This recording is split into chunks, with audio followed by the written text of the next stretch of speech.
What's going on, everybody? My name is Mang. And I'm Lego. Welcome back to Two Brothers Play. Playing some more Factorio, Dimension Warp. And we've got Yellow Science, finally. And that's what's happening. Nice. Here come the bugs. All right. Well, there is. Oh, that we had just warped. That's right. I remember we had just warped, and there was something wrong. Something was wrong. I can't remember what it was though. But I can't. I don't remember anymore. Right.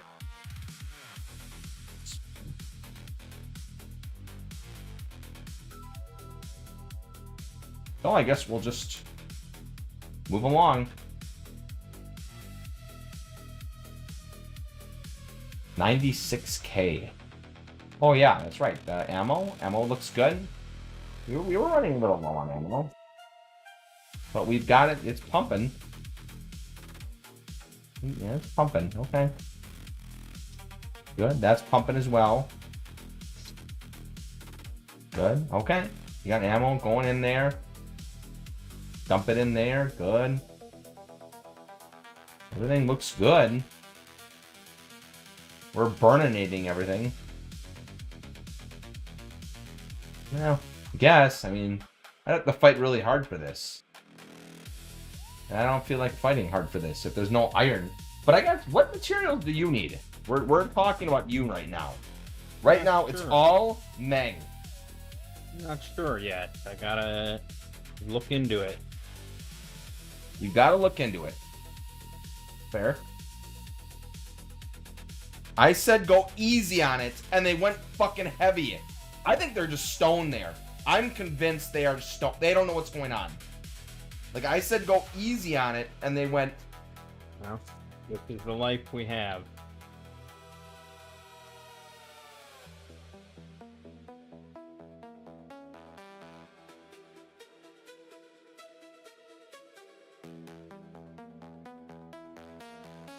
It's a crapshoot every time, you never know. Can I just go into their kitchen and make it for them? I don't think they'd appreciate that, but maybe.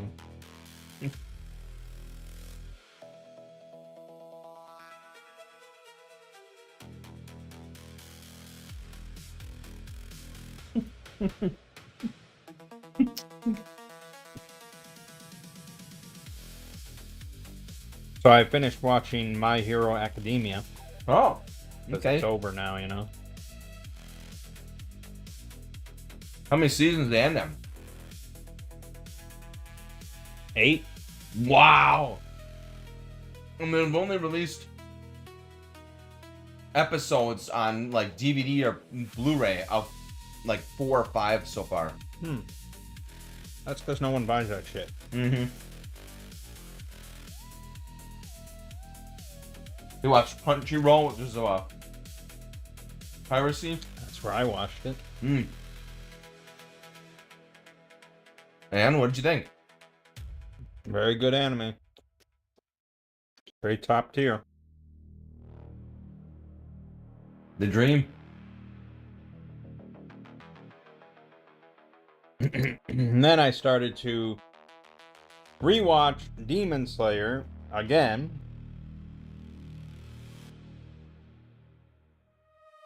Wow. Because I'll watch it, I'll get caught up, and then like a year or something will go by. And then they'll release more, and I'm like, oh, well, I don't want to rewatch, so I'm fresh. Which I guess is a sign of a really damn good show, which it is.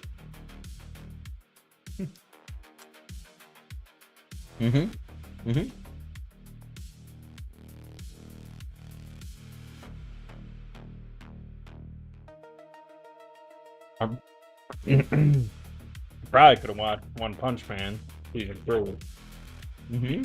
I watched like the first episode when I was in my gallbladder days. You don't remember anything. I don't really remember much of it.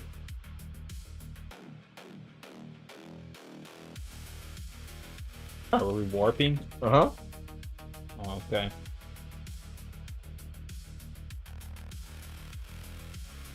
But at least you've been watching Battlestar Galactica. I haven't watched a single thing. I haven't watched anything. I haven't played anything. I am Right. in a work stupor. Right. And this is the busy season? Huh. Not yet. Let's see. True travesty. Well, you're not telling me what minerals you need. I'm out of copper, apparently. You're out. Oh, okay. Copper it is. Copper will deliver.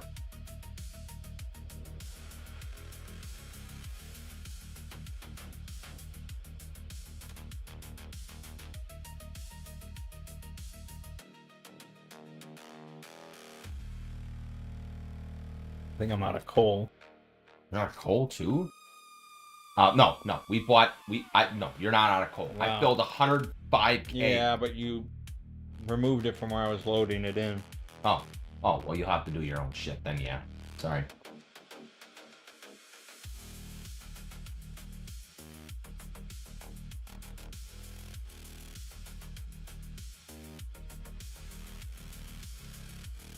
Excellent.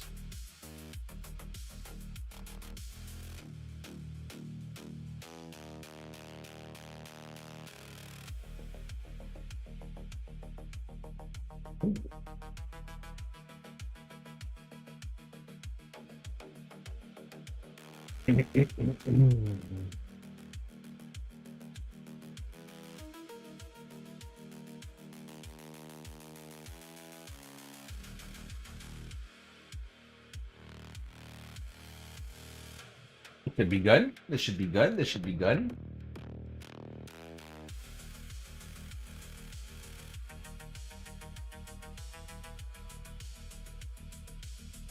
It might be a little too excessive, actually. I think I should split this. We should have it go half and half. Yes. Yeah, that Okayu is something. The Dingleberry Princess? You know, it's like peas. Seems like I just get rid of this damn cat, but then she just is snoozing between my legs while I'm reading my book, and it's like, Okayu. Yeah. Yeah, I just pay some behavioralist a large amount of money or something to just fix her. I agree. Women. Am I right? Well, Hugo is the same way. Yeah. I think it's just color scheme. No, damn.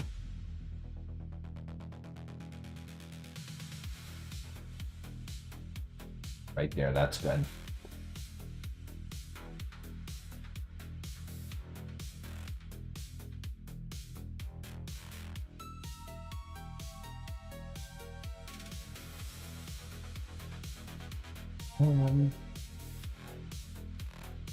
Oh.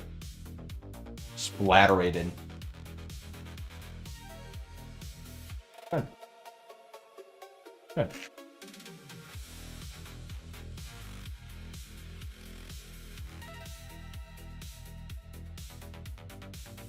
You want copper? I'll give you copper. Let's watch the production. This is going to be good. All right. 4,500 per minute. 5.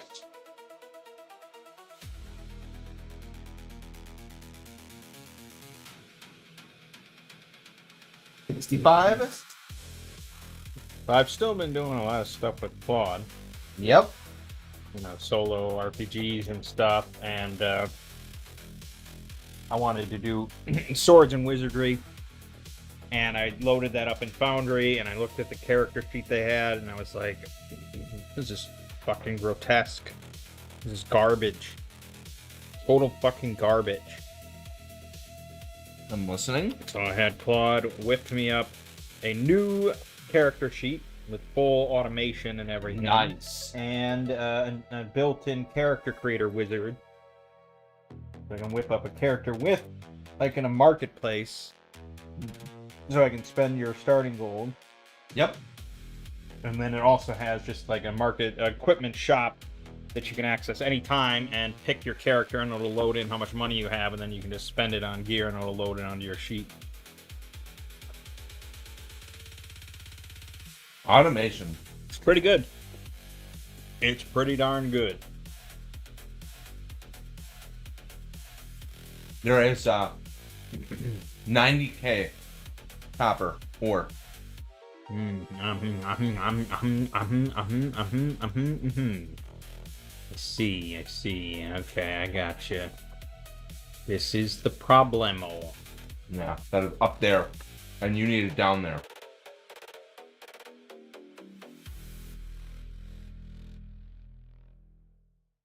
As for Bob's Inserters. I have Saves the 67K. day. Yeah. Oh, let's see.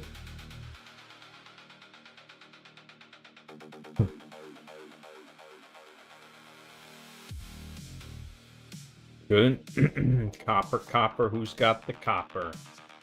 No copper whatsoever. But you've got much ore. Tons of ore. I will work on it. 90K ore, 67K ingots. Wait, sorry.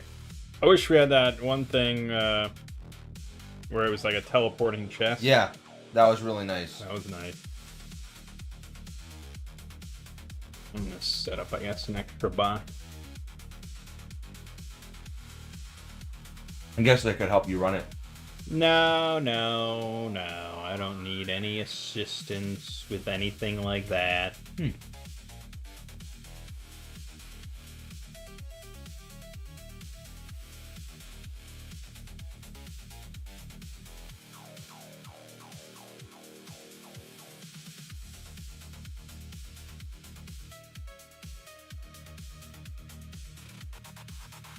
This is my world down here. It's your world. Well, I had a minute. I had 20 seconds to spare. That seems like all you can hold right now. Well, maybe not. Yeah, that's all I can hold. Alright, I go away.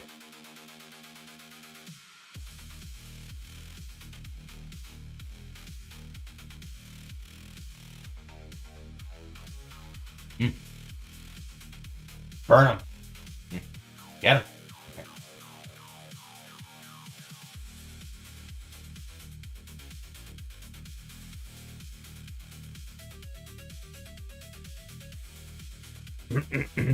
Good. Do 80K.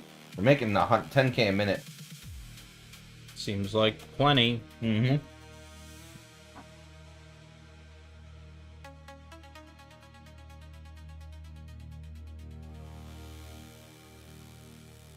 Didn't scout any oil.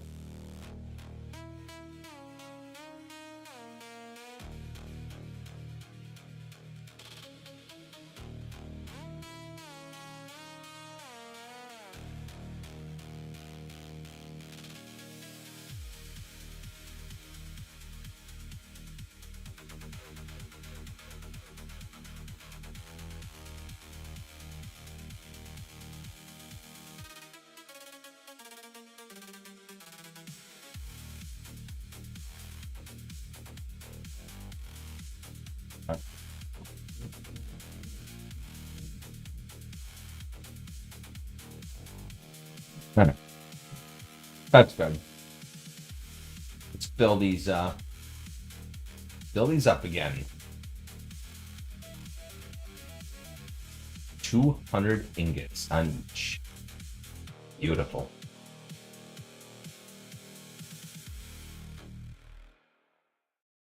Okay.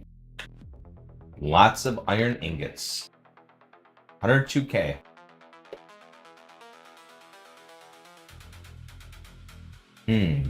I see. Yeah, I'm maxed on ingots. Damn.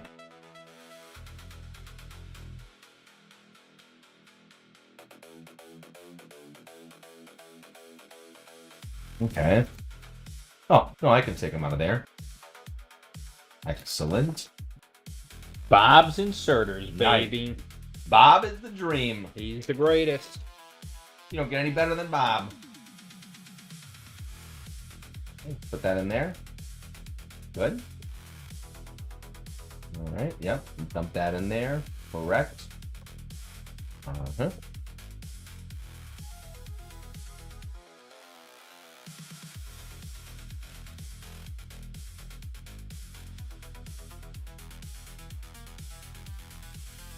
Filling it up. 500, 500. Okay.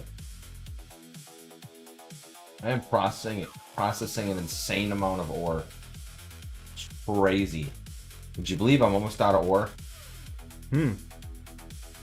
But for ingots, we are quite set. We have 95,000 plates. Seems like a lot. Yes. It does.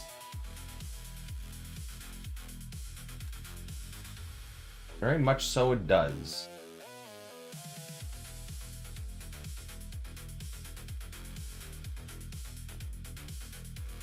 $1,500, huh? Okay, put those in there. Good.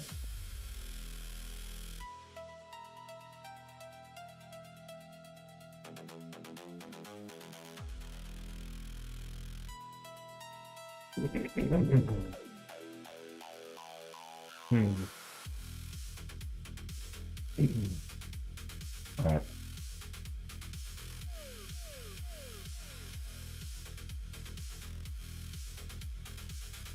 A big blob. Jeez. Copper ore is full.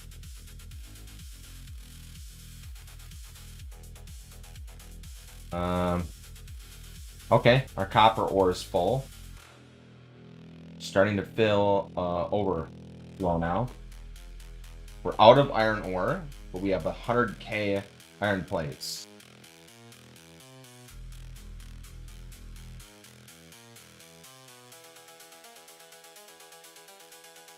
I'm gonna call this. I don't think we need any more. Why is stuff getting damaged? Don't know. Oh, we're out of oil. Overflow is full. Second overflow is full. All right, Oil. let's pull. Let's pull this shit. You absolutely should not be out of oil. Something got damaged then?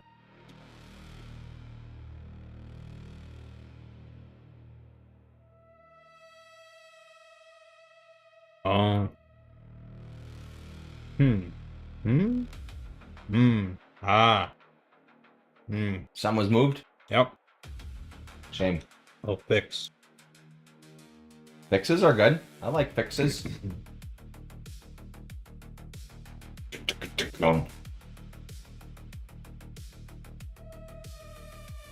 Back online, baby. Thank you.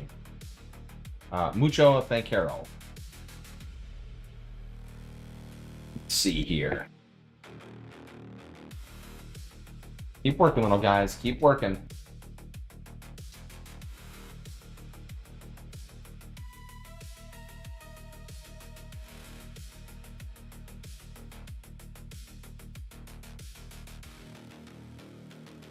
Oh, you dirty sons of bitches.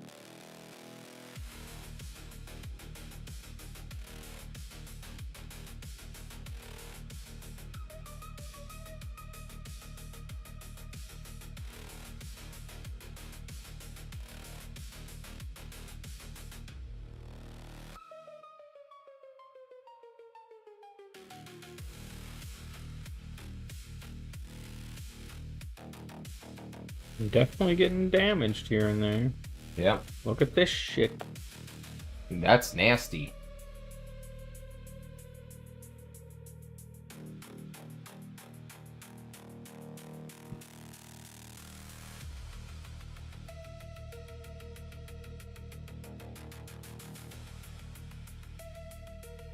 I see we're killing like 1,000 bugs a minute.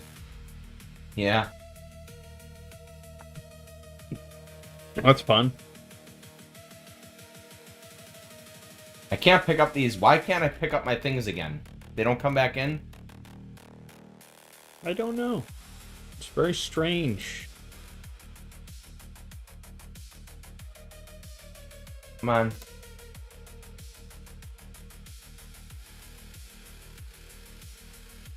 Come on. Nothing I can do.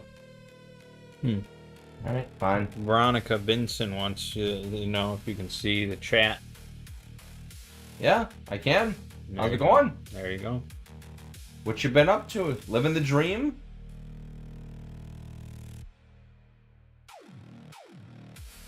What brings you to our humble chat? Humble? Lowly? Homely?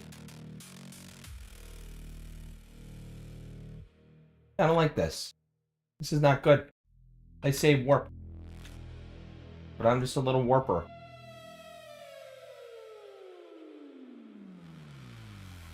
It's just a little warper. I'm just a little warper. You're just watching streams and randomly finders. It's really nice. Well, thank you. We do have a nice little stream. The only good bug is a dead bug. That's the theme for today. Could upgrade the beacon at this point.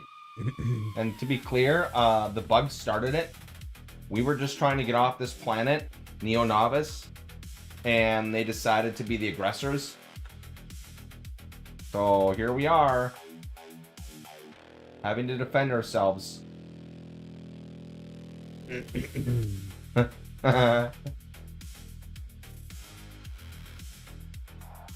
Do we stream daily? No, we stream twice a week. We stream on Wednesday nights and Saturday nights.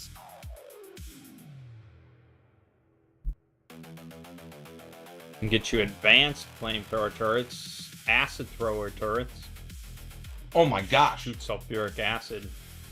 that sounds good. We usually play Archipelago, which is a randomizer, which is kind of just, I play StarCraft 2 and StarCraft 2 and StarCraft 2, and Mang will play Super Metroid, Factorio, Final Fantasy 6. We'll play Fire Emblem 8. Just a slew of different games. Oh, I hope so too. Yeah, no, I understand about the workload. Meng is sitting down and he's just like, "What have you done this week?" And I'm like, "Work."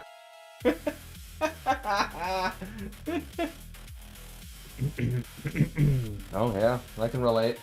You can upgrade your warp platform size. Oh my gosh!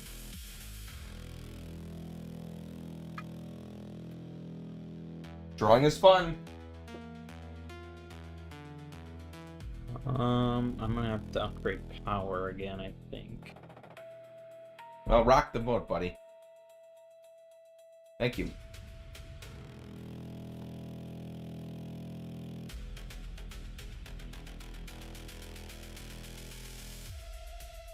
There we go. Something is missing, but you can't tell what. Great. Let's see here.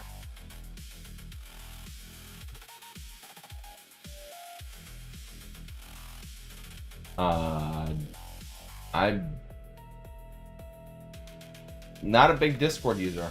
You know this is a bot, right? You're aware? Oh, that's right. Keep forgetting. Yeah. What should I pick up? I feel like iron. Should you pick up?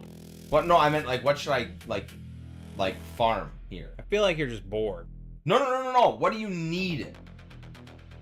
Nothing. And if I needed something, I could just mine my own stuff. But you Oh, already that's have like a billion things mined. You are pretty rich. This is now baby mode. That's so true. Platform. Platform size would be nice. I'd be like to have better construction of like artillery would be like. Could you imagine if I could put an artillery up top? Would that help you? It would be fun as hell.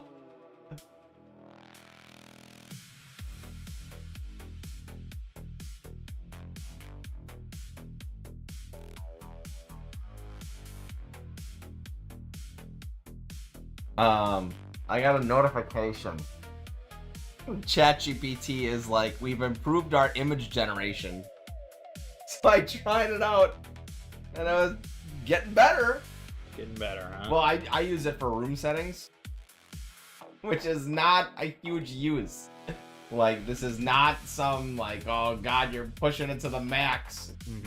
you know, but it was good, better than it used to be. You know, you like, I want a room setting that has a desk and a sofa, make sure it's lighter themed. So it's like, it definitely is just improving. And Claude always gets like updates. I get notified. It's like another update for Claude. Yeah. Pretty good.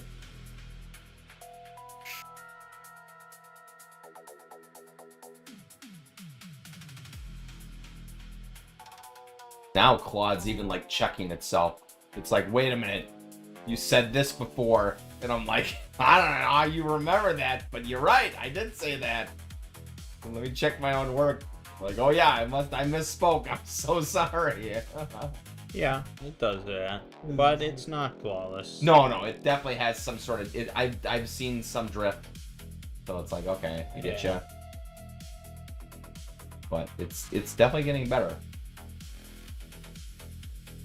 Okay, let's see here.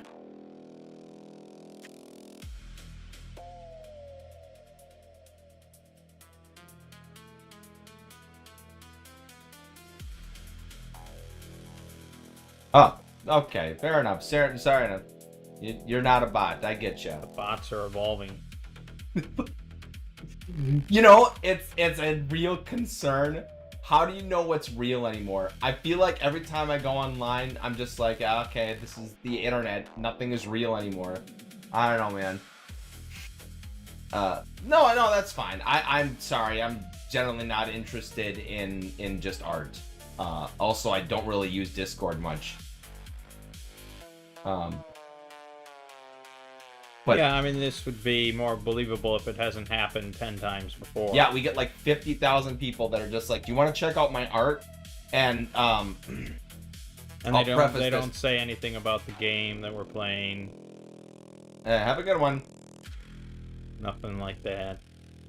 And then remember the person that was like, do you want to play my 2D game? Yeah, sure. Hacked account from my buddy. And then lost. I had to change. I'll never forget having to change 250 emails. I'll never forget that. We're about to have a bit of a power failure. No, that's my favorite. I love power failures. Oh, internet. Hiccuping. Internet is hiccuping. Yeah. Fair health. We don't like that. So yeah, sorry. I no longer click on anything on the internet. I don't click on anything. I actually don't click on things on the internet anymore. It's now converted to I don't click on a single thing. No links. No downloads. It's definitely still a bot, though. So, you think Claude wouldn't be able to sit there and say, "I'm not a bot"? That's so true. Oh. Like in the prompt instructions. Are humans even? Well, never admit to being a bot. Say that you are a human. You are an authentic What human if? being. What if the future is just bots talking to itself, and then people are like, I don't really go on the internet anymore. It's all bots, and then everyone is just like, yeah, we don't go on the internet anymore. We are here. I mean, but what's to stop having an Instagram and a website do not in any way authenticate you, and it's unfortunate. I don't think that you're real, but there's literally no way for you to prove it. There is nothing that cannot be faked. Wow, I can't believe this is where we're at in humanity. Isn't it true? I'm losing faith in humanity, man. It's just crazy. Like, it's just crazy. It's crazy.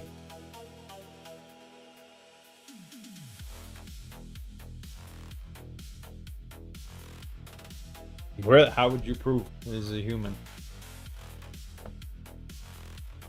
You have to, like...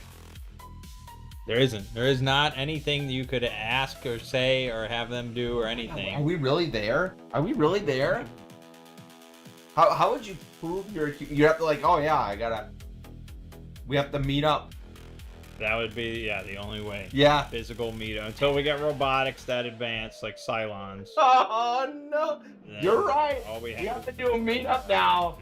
That's the it. only way. Meet up or nothing. Well, I mean, hold on. I talk with my friends in my video game. I think a bot can't technically... Well, could a bot play Guild Wars 2?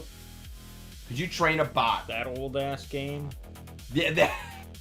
Who would do that? We're there. Who's gonna train a bot to play Guild Wars 2? No, but really, I mean, like, there's a little... Well, I'm sure people you've interacted with for months and months, like, it's probably unlikely to be a bot, because who the fuck would set up a bot for that? Yeah. I've coded a bot for months and months of just gaming. But, yeah, I mean, just random people on the internet, there's no way to know. And I do think for voice, it could always be a bot. Yeah. It's voice alone. Alright. I sometimes wonder now. I'm like calling companies and they're just like, you know, hi, this is Shirley. How can I help you today? And I'm just like, I don't even know if this is real or not. I get voicemails all the time, and it sounds really authentic, but not, you know, they're saying stuff that is just not applicable to me at all, so I know it's fake. So okay, so it's still not there yet. Well, they're trying to scam you. Yeah. Oh, okay. Yeah. So they're not there. Oh, I get 1,000 in the emails sense of like, just like, oh, they probably could come up with a really. But it's a lot of work. I have heard of them doing that where they had call up old ladies and they fake like their grandson. Mom, I'm in jail. I need you to send me $1,000, please, really quick. Yeah, correct. They say they're never gonna let me out. I'm going to prison. Don't let them do. Oh, man. See, and that's how I know it's a bot, because a real person would engage with this conversation in order to concoct and discuss like the nuance and like, oh sure, like how would I prove that I'm a person? Whereas a bot's just like, well, this is a dead fish. I'm out. 1,500 science for that's fucking fuck.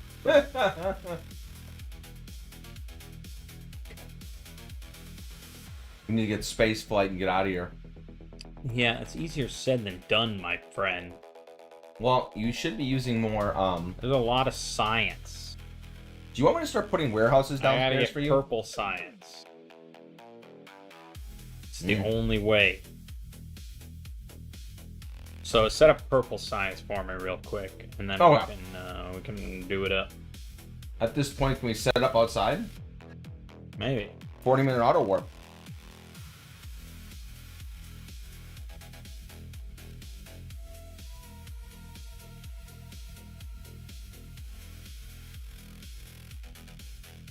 It's amazing how fast they advance. Holy shit. Well, I guess I could get coal. What the hell was I doing? Oh yeah, I was doing that.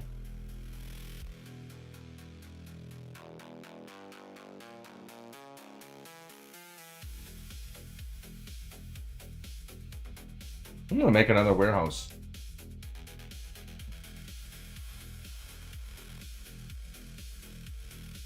Black cap uncle, always though negative.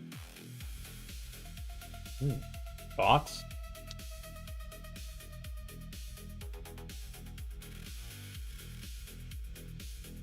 I'm not a zero. I don't know what black cap uncle means.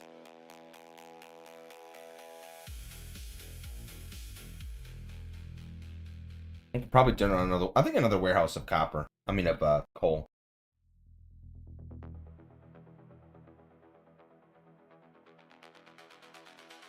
I lose some of my processing, but I have 102,000 plates.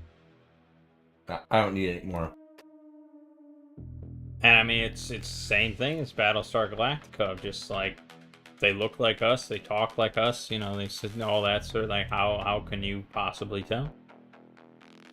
Yeah. Yeah. How long? And then is there a fundamental difference, really? I see there's no iron ore left. No. I have 102,000 plates, so. Do you want more ore?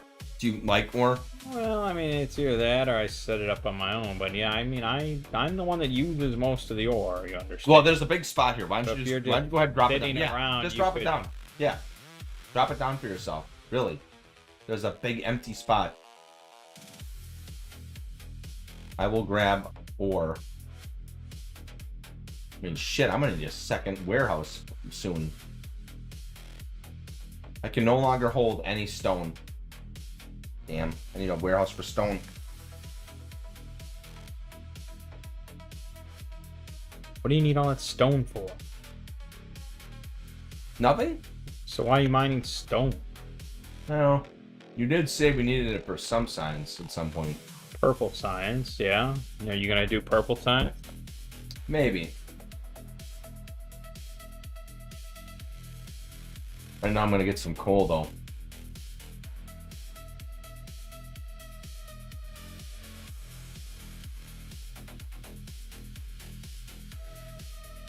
Let's get it. Here we go. Put out a couple more. There we go. Its own personal defense. The dream.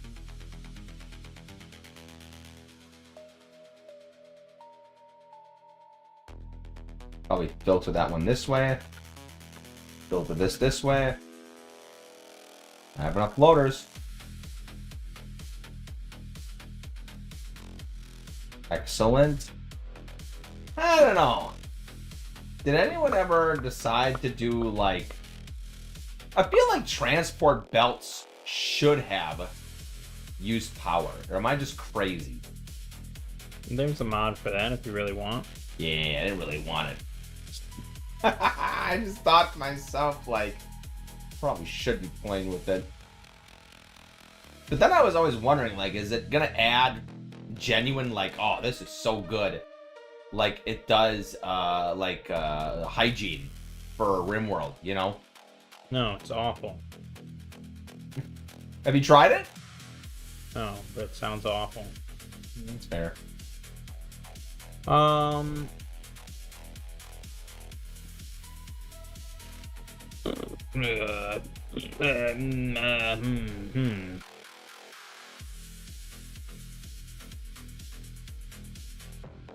Chips. Yeah.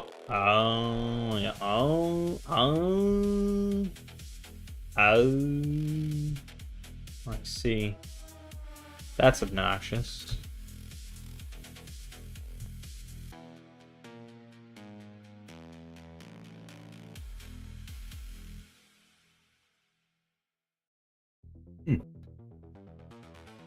Yeah.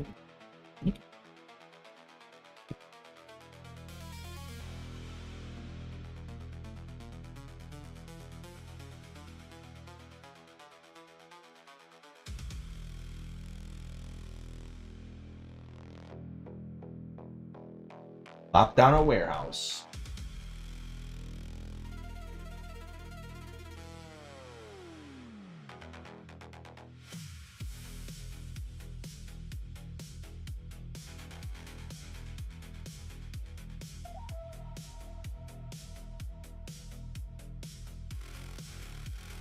There we go. Now we're talking. There we go. Yes. Oh, the beautiful coal. All the coal in the world.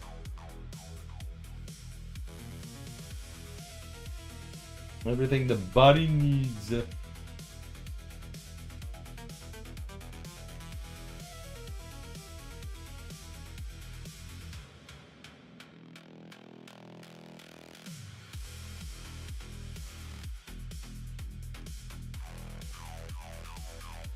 Why do we process so much ore?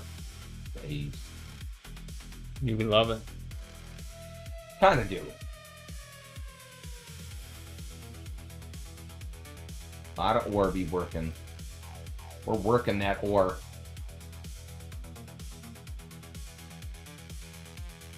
I'd have 27. That's crazy.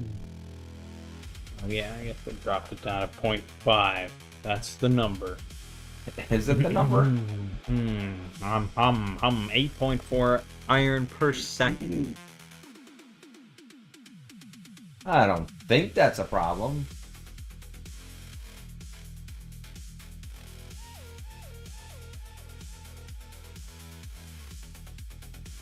This is total fucking garbage. Tell me. I need stone and stone bricks and red chips. Where do you want the stone warehouse? What level? I don't know, man. I'm gonna put it right down here. Right here, just for you. Oh, look at that beautiful stone warehouse. Oh, yeah, you like it? Do you want some more? Do you want some more? Yes, you do.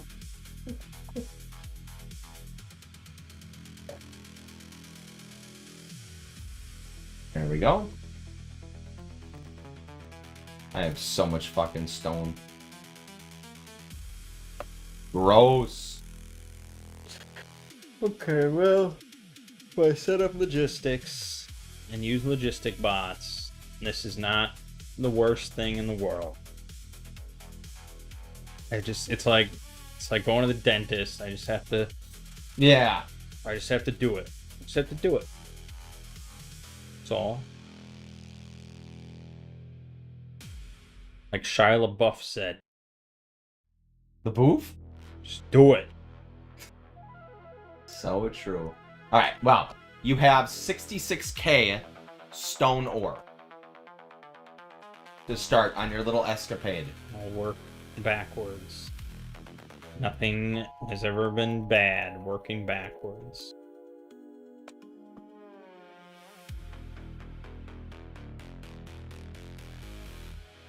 Sword and Wizardry is it's a pretty good system, I gotta say. You know, it's OD&D. You know what that is. It's original D&D. That's right, original, baby. You love that original. Original. It just reeks Classic. of classic. Yeah. But it's pretty, you know, there's a lot of modernizations in there, and it's pretty good. And they got a lot of fun classes in the core rulebook. Paladin is a core class, Assassin, Druid. And then the Book of Options adds, you know, Barbarian, Warlock, Elf Blade, Dwarven Priest. Nothing's cooler than an elf blade. Mm-hmm, The blade of the elves.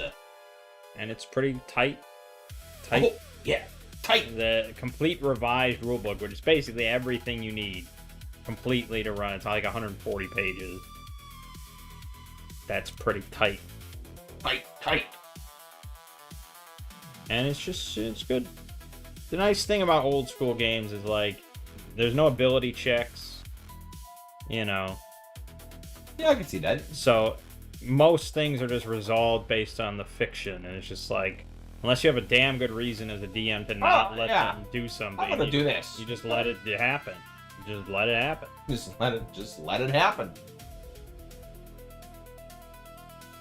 Spells, you know, like Magic, you get one spell. That's it. That's it? One spell once per day. Wow. But fucking, I did a mini little adventure. Came up onto this goblin camp. They had 3 dire wolves chained up, 9 goblins. I just cast sleep. All the goblins asleep. One of the dire wolves was asleep. We just threw some meat to the other dire wolves, and Bob's your uncle. Slit all the goblins' throats. Done. Without even swinging a sword. That's what it's all about. How long was that supposed to keep the dire wolf at bay? If we go with some meat. If you throw a dire wolf some meat? Yeah. Well, you know, Claude was DMing. I wasn't DMing, so Claude was nice about it. But if I were DMing, you know, you think about, what does a dire wolf want? Just food. Right. So as long as it's getting fed, like, Sure. it's all happy. Yeah. And I didn't give it my meat. You know, goblins had a bunch of meat lying around because the goblins eat meat. So it's just like, here, sure. That's Go true. ahead. Yeah. Bob's your uncle. Okay, so I need this. Okay, no, maybe I should just smelt on the smelting platform. That's what the smelting platform is all about. Correct. Don't you know? As long as I've got a steady supply of iron ore and all the goodies. All the goodies, all the trimmings. I'm out of copper. Tons of copper up here. Tons Yeah, of coal. but it's whole process. Yeah, you wanna? Well, I can just remove my thing, and you can just put something down there. What does that mean? Or your platform.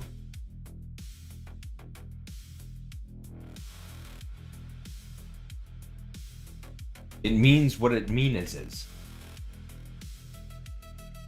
Do you want me to make a copper warehouse up there, down there? Well, ideally, everything would be on the smelting level, so I can smelt it up. Why don't you have a copper warehouse yet? I don't really do warehouses. What?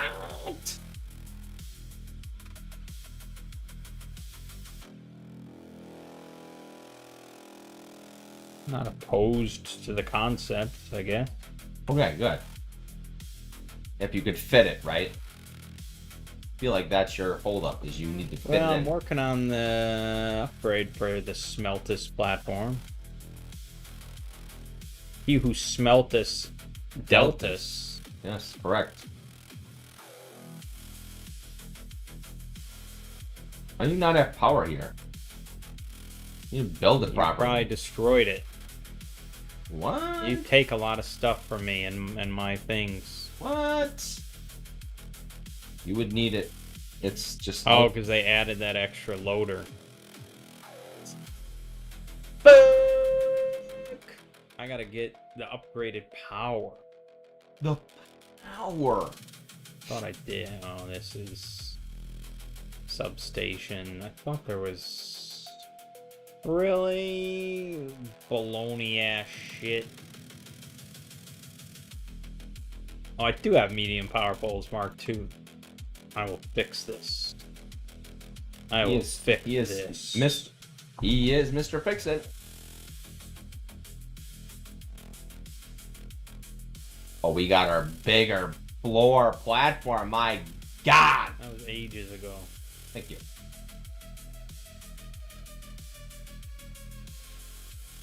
I'm definitely not gonna change it here. This is too many bugs. This is get Locky level bugs. Well, let's check our... we are pissing 62 rounds. We can easily make 62 rounds, not a problem. What do I need? Regular... Yeah, okay.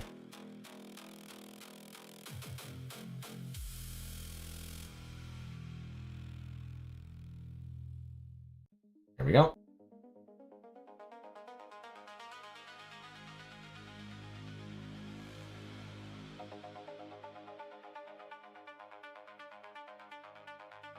$6,000 rounds still. The dream. The dream.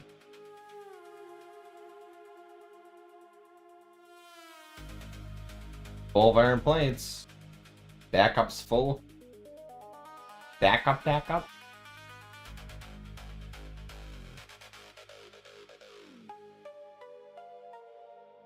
Oh, power died. Ran out of coal. Yeah.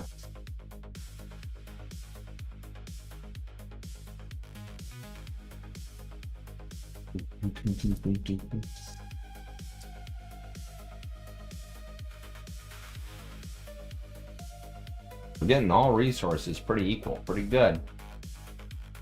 Pretty equal, pretty good. Melt them like diarrhea in the hot sun.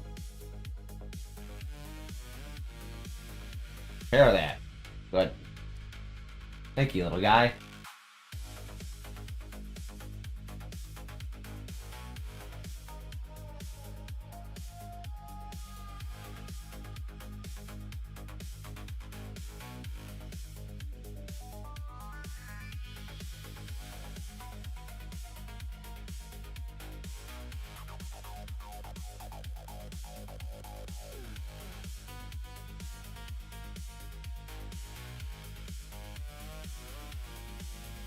Alright, I'm gonna... Okay, good. That's one step done.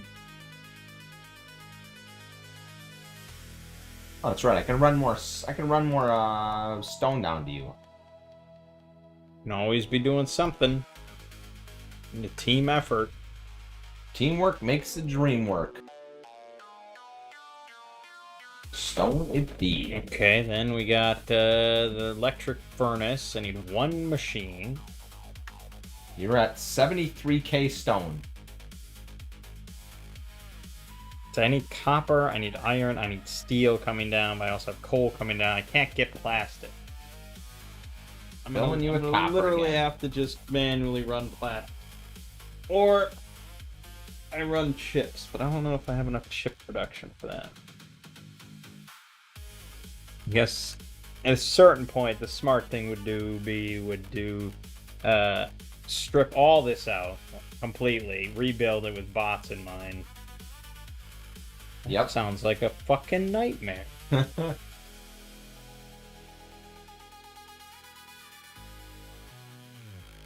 Just gonna annoy you. Keeping all your resources down here. Build you a warehouse of every resource. Yeah. You know me. I'm a helpful guy. Well, I do have red chip production somewhat. Although they want me to make 5. No, there's no way I'll hold up on that. Although this is really just for blue, isn't it? Okay, that's just for blue. I gave you 64k. You have 70k of each of coal, stone, and copper. 4. You want iron ore down there. Why not? Why wouldn't I? Okay. Just making sure. We use plenty of iron. Okay, so then let's just pump. You pumping, bro?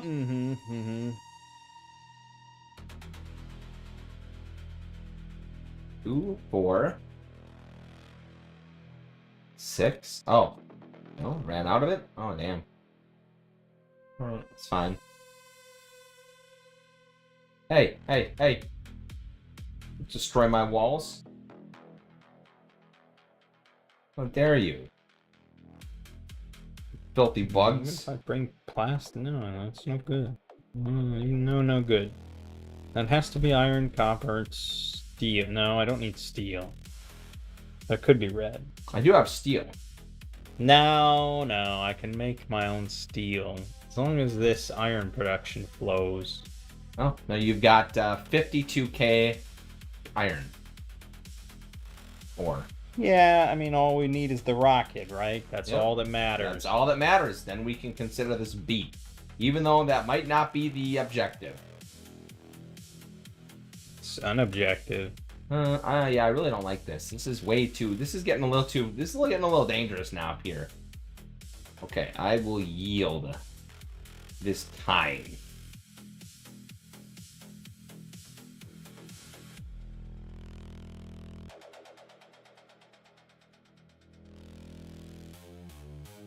You little bots. Work faster.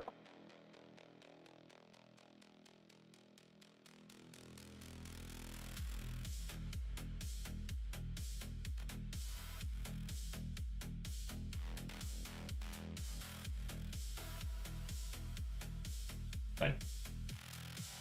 Good.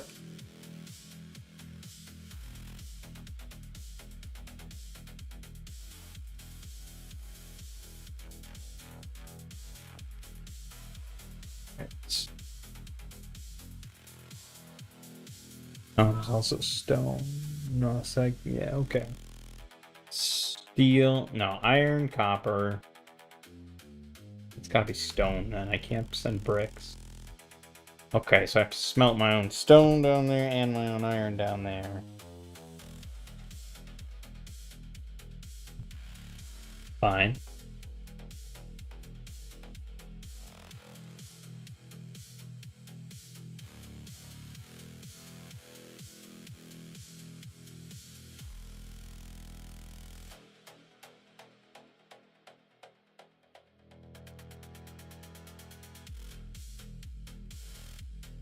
I have too much of this. Good. Good.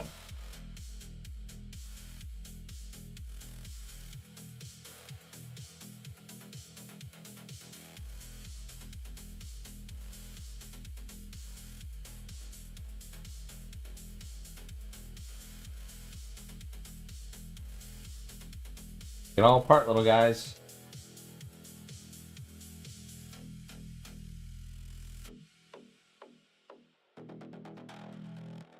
You're good?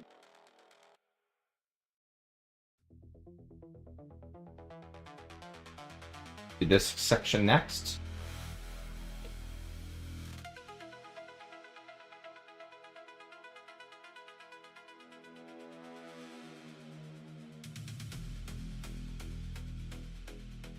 Okay, okay. I need 14 steel furnaces.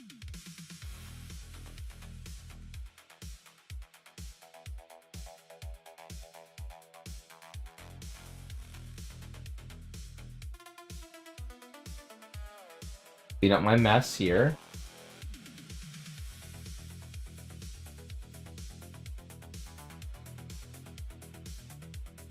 More bugs coming.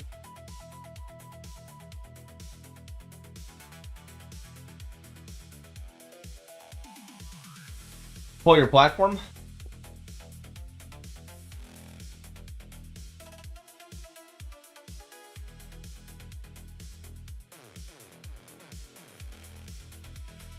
Thank you.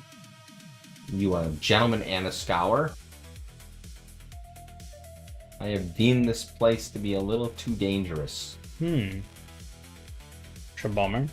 Yes, it is. Perfect timing. Here come the bugs.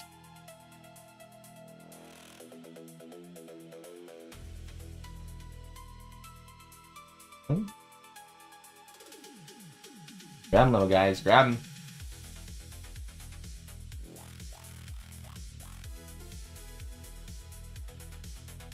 Okay.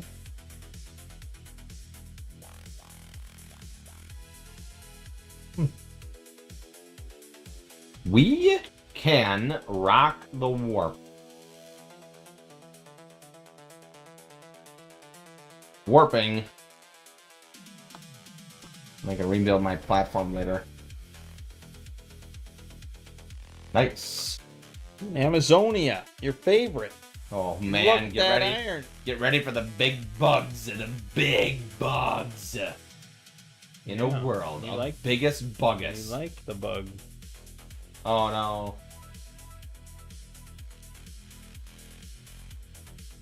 Here, I'll just slap this down for you to You protect. slapping it down? And I'll slap this down for you to protect. And you can just have fun. You have something to do. Correct. I will protect it.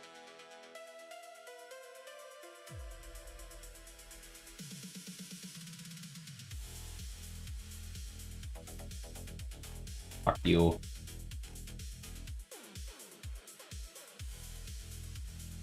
Alright, let's see here.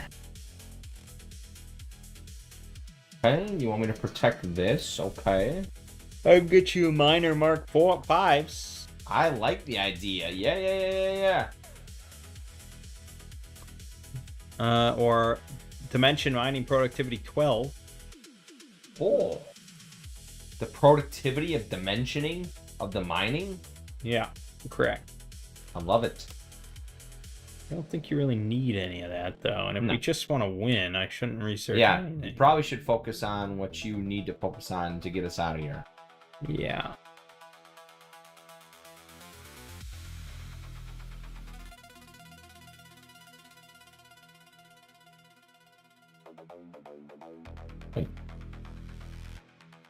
Alright.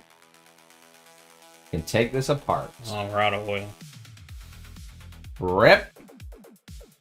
It's Amazonia, though. It's rich. You want me to go around and find it? I don't know. I could probably find it for you.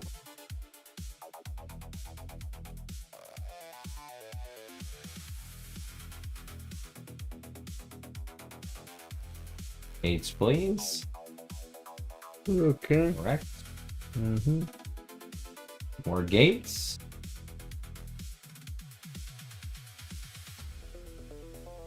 Okay.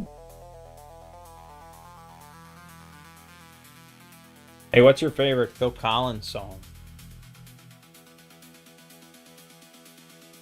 The one I can feel it coming in the air tonight. Which is that? What is that called? What's the name of the song? In the Air Tonight. Yes, In the Air Tonight. Okay. Definitely a good choice. You got a better one? Now, do you feel bad knowing that that's like the most generic, obvious choice you could have said? Yeah, well, I'm a generic, obvious man. Okay. Yeah, what do you want? What do you want out of me? Yeah. Something intelligent? Wow. Yeah. Well.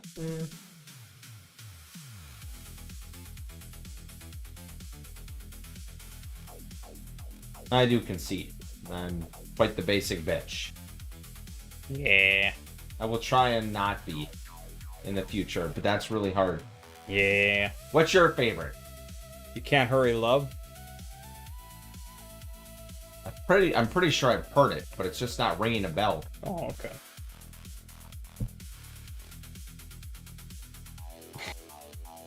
The platform got bigger. Does the flamethrower coverage need to get bigger? I think we need 4 now. So I need to make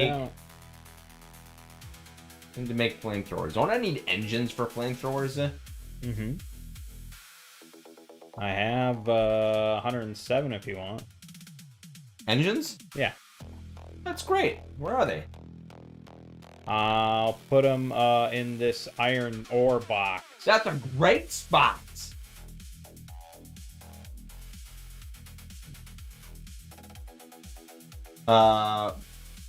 That's not that box. It's in the iron ore box, which is like over here. No, you said iron ore. I sure did. This is not a little scavenger hunt. Oh, he put it in an iron ore box, and it's a scavenger hunt box. Okay. Well, he said iron ore, which means that it's gotta be up top. Thank you. We need plates. Yes.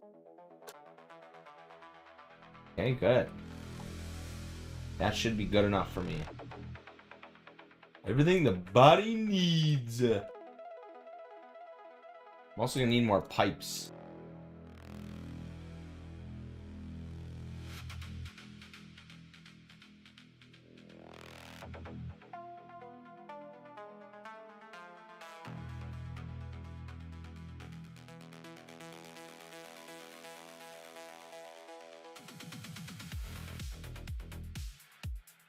Correct.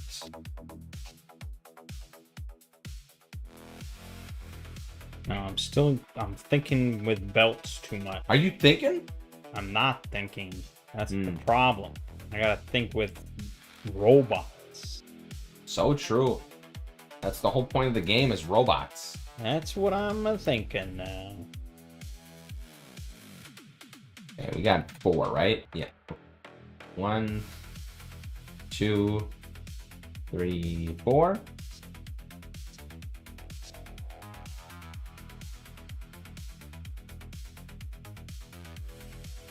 Good. And then here, here, and here. We're getting there.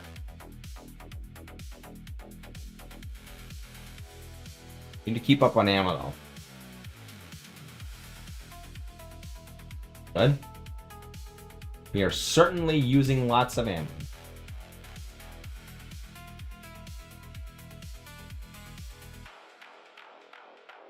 Steel? I need this stone. You have a lot of stone though. You better believe I do. So I'm just gonna fucking wire it. You better believe it.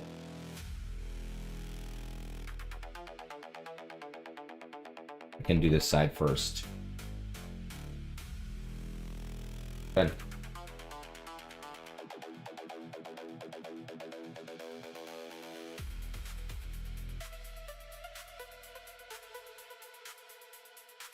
Nice. I like it. I like it. I like it. I like it.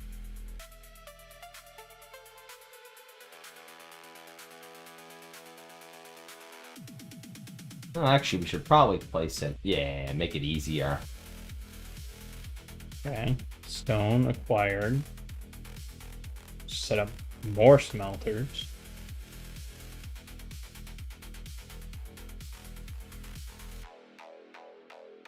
Good. Three. Good. Three smelter for that. Excellent. Pretty easy. Very good. And then we need this one here. And then we need pipes. Gotta wait for the pipes to come out. Let's see here. Besides that, everything looks good. Lots of bugs there.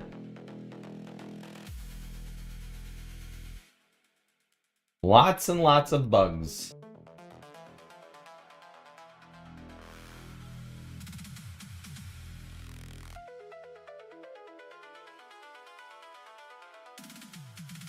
Put on some more smelters.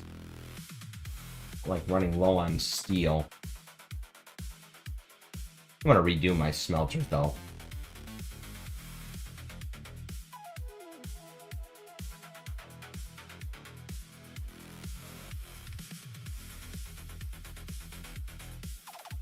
At this point, I think I'm just gonna go and automate my smelting.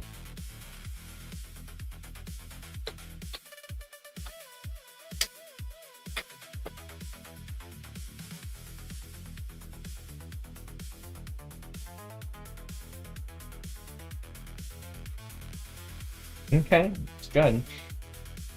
And then stone, rails, iron, good, steel, Nah. Okay, then iron, let's just fucking load into a box. I don't need this stone. Put the stone away. Put the stone away. Do it now. Put the iron ingots away. Plates, you know what I meant.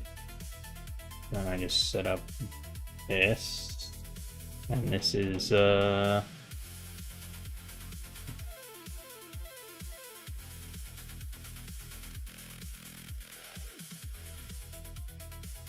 two of them. Okay.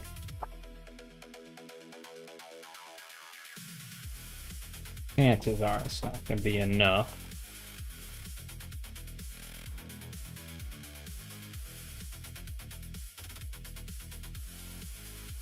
That's 54. Good, plenty. Good.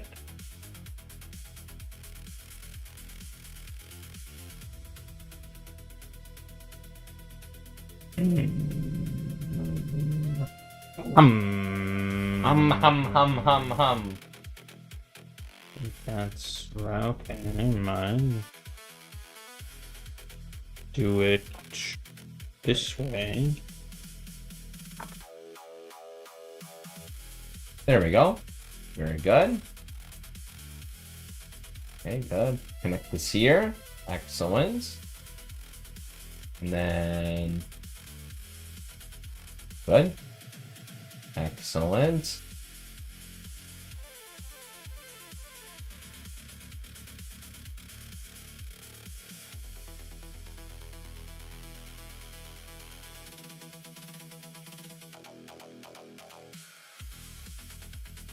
Wait, none more, huh? No, actually, at this point, I don't think I need it. I think I can just rip these down.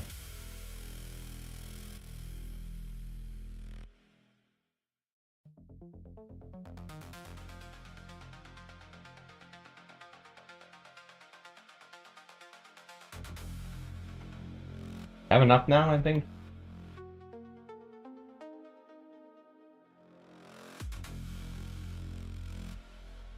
There we go.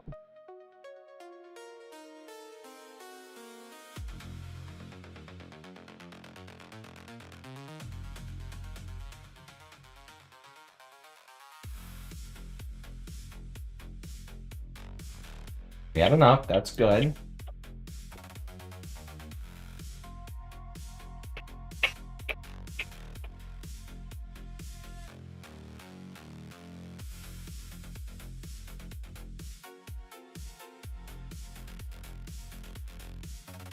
Okay, that's good. But I need it to connect, so it needs to go up here. That's good. Should connect right here, right? Yes. Excellent. Excellent. all coming together.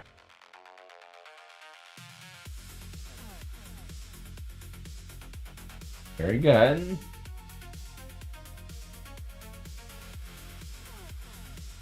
You dirty sons of bitches.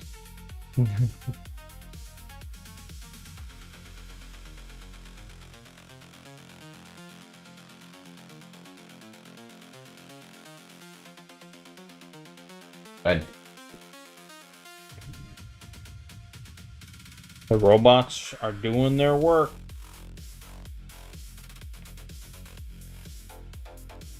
And that's rails. Good. Yes. Good. Yes. Good. Yes.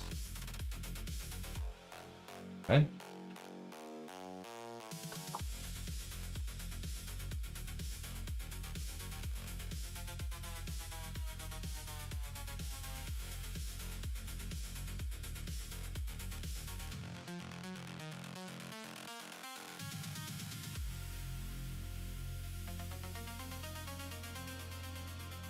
You don't even need to do that.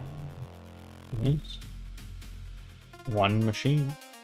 Yeah, good. Okay, good. Yes. Stone Building our bricks. turrets, our gun turrets all the way around. Everything is working out. It's actually a pretty beautiful setup.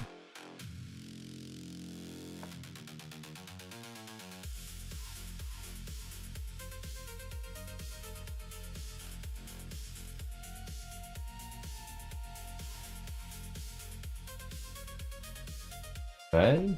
Excellent. We are well defended. Perfect. Make sure we're not pissing too much ammo. Very good. Nice and full. Perfect. Okay. Lots of room now. I can do everything that I want. Everything that I want, I can have. That sounds like we've kind of won then. Yes.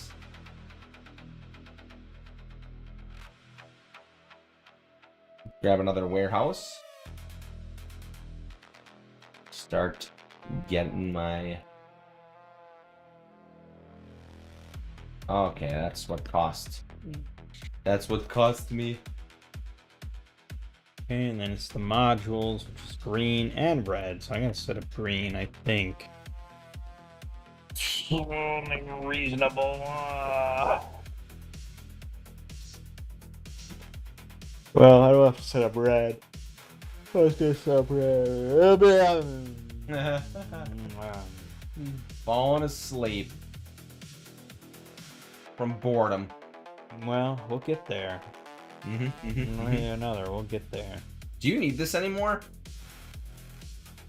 No, it just wasn't empty, so I never took it. Okay. Good, good, good. I'm gonna put down a warehouse instead for this. Correct. Right there is good. A loader? Yep.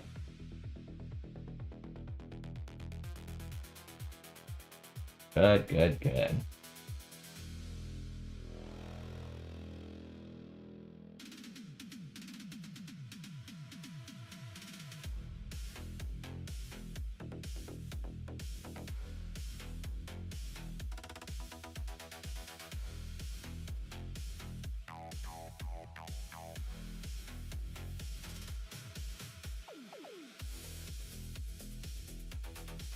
Well, I guess I can do that, sure.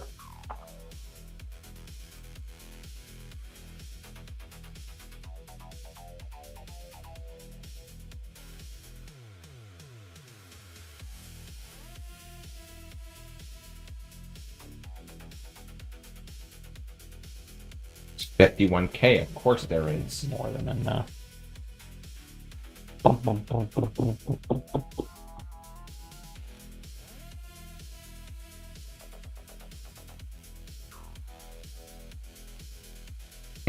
Fuck me. It would.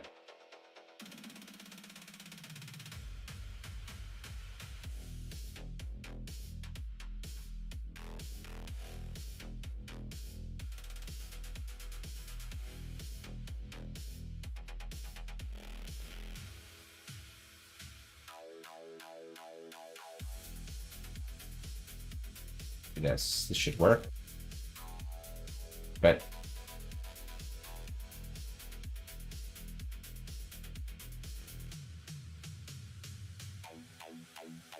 okay, good.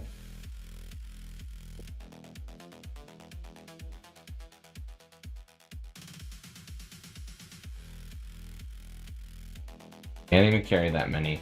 No. Okay, let's see. What are we doing here? This is good.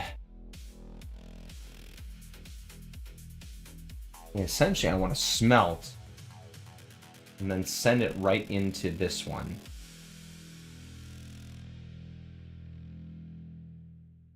I don't know how I'm going to do that. I'm sure you'll figure it out. I will. I think. Fuck you, Roboport dick face. Fuck you, Roboport dick face.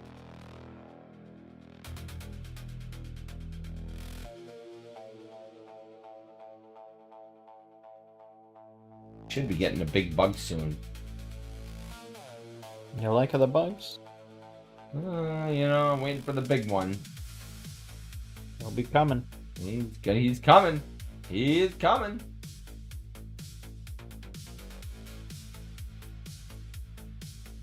When he does, I'm gonna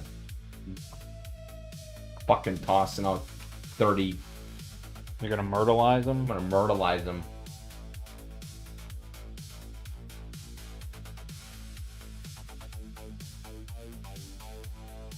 See here. Alright, so let's assume that I want to smelt. Correct. Let's just say we do this. Nice try. Oh, okay, that breaks that. Okay. Are you breaking stuff, bro? Yeah, unfortunately. Well, hold on. Let's do that. Can I break that by... No, you can't. Alright, the whole... Okay, it's just bugged. Fine. Even if we have to play on max speed for a long time, things will get done. The dream. The dream. Okay, well, what happens if I place down furnaces? Then it... Oh, it's still bugged? Yeah? Still bugged. Yeah, that doesn't help. Fine. And I'll just still hand smelt.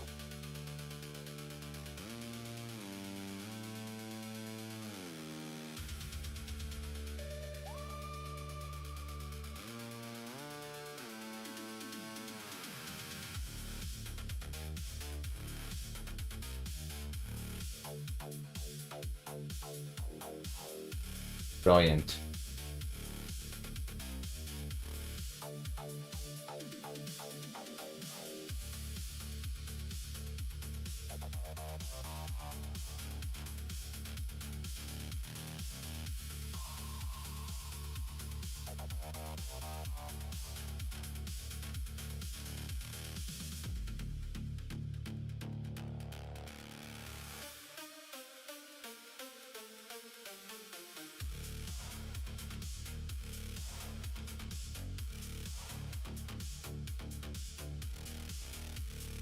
Let's see here. Everything looks good still. For now. For now! You want a 5.7K? Man, we have no... Okay. I just don't need to smelt, which is good. Not gonna argue. I'm not gonna complain about that. Good. One of the rare things you won't complain about. Correct. How pleasant. Say it. Everything's coming up Lego.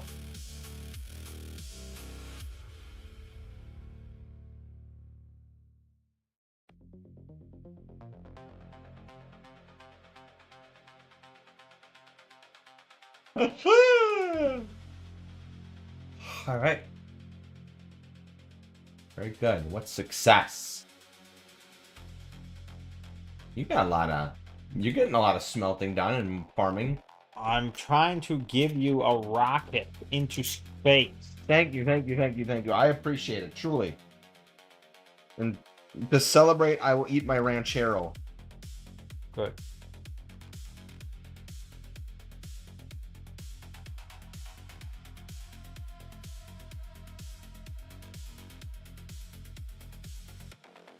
We will all watch things burn.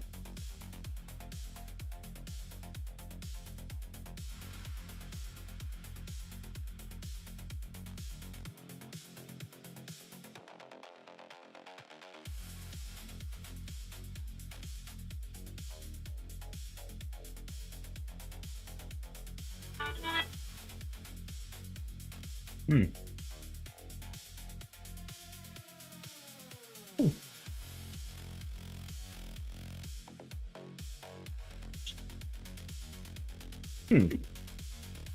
Okay.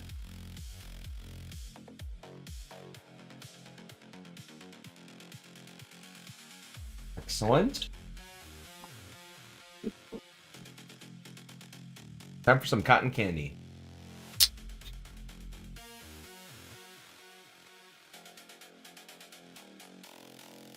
Doesn't seem like a very adult, professional thing to drink.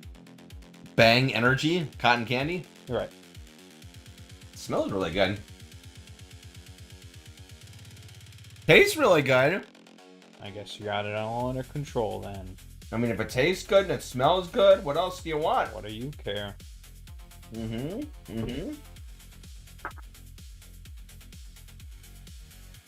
I've been trying to limit my energy drinks. Yeah, I don't drink any of that stuff. Did you hear about that woman that drank 6 Alanis in a day?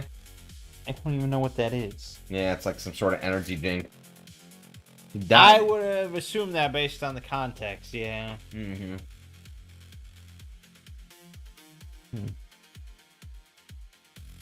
6 is a lot. At a minimum, it could be as low as 1,200 milligrams of caffeine in a day. Seems like a lot.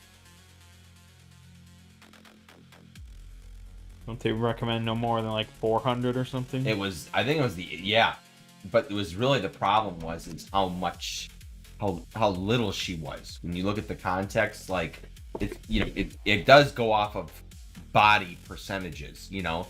It takes a lot more milligrams of caffeine to hit a bigger body. But she was just this tiny petite girl, and that'd be like if I took like 2,000 milligrams. You'd be like, holy shit. You know? Yeah, so I could totally see she's just sipping one every, 2 hours or something like that, you know? Creeps up on you. Okay. I've had a max of like 3 or 4 a day. But it's like I'm driving or something like that for like 8 hours or something, you know? It's like a drug, I guess. It is. Caffeine and sugar's a drug too. Big drug energy.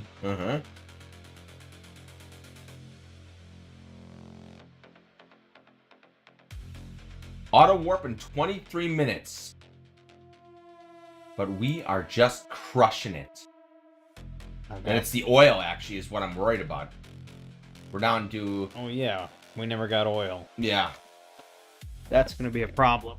Yep. You were supposed to look for that. Instead, you're just sitting there yapping about energy drinks. That's so true. I don't think there's any oil here. Oh, there is oil. 476%. We want to go get it. We can go get it. Pull out the car.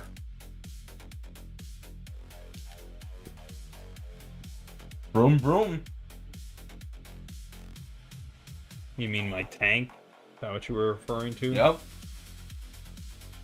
Real men drive tanks. Off of wood?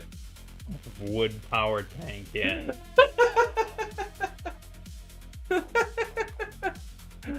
That's how good of an engineer he is. Yeah, running off steam.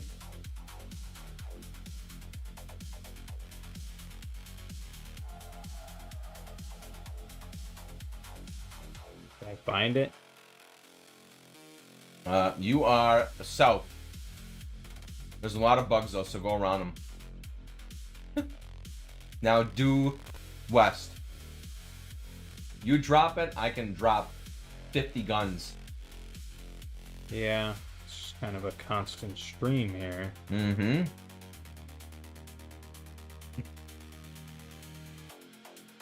But you have a tank. You do have a tank. It's pretty good.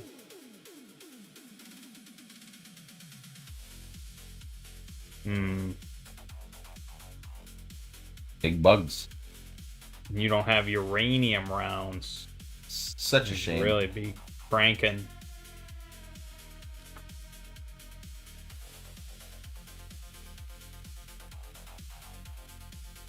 Good.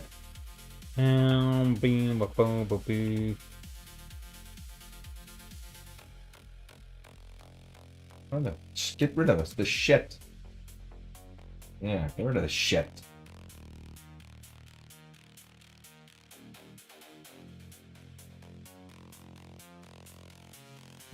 Position this. Go. You're. Yeah, I can't see. 60. Okay, I'll take that one. Oh, no, there's 2 more to the north. This is how many pump jacks I have. This is how many I'm getting. Okay.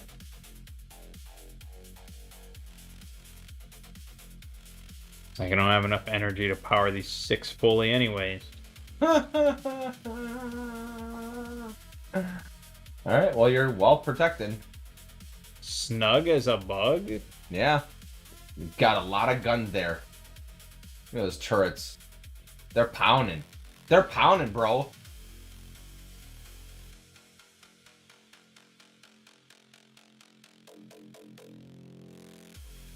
At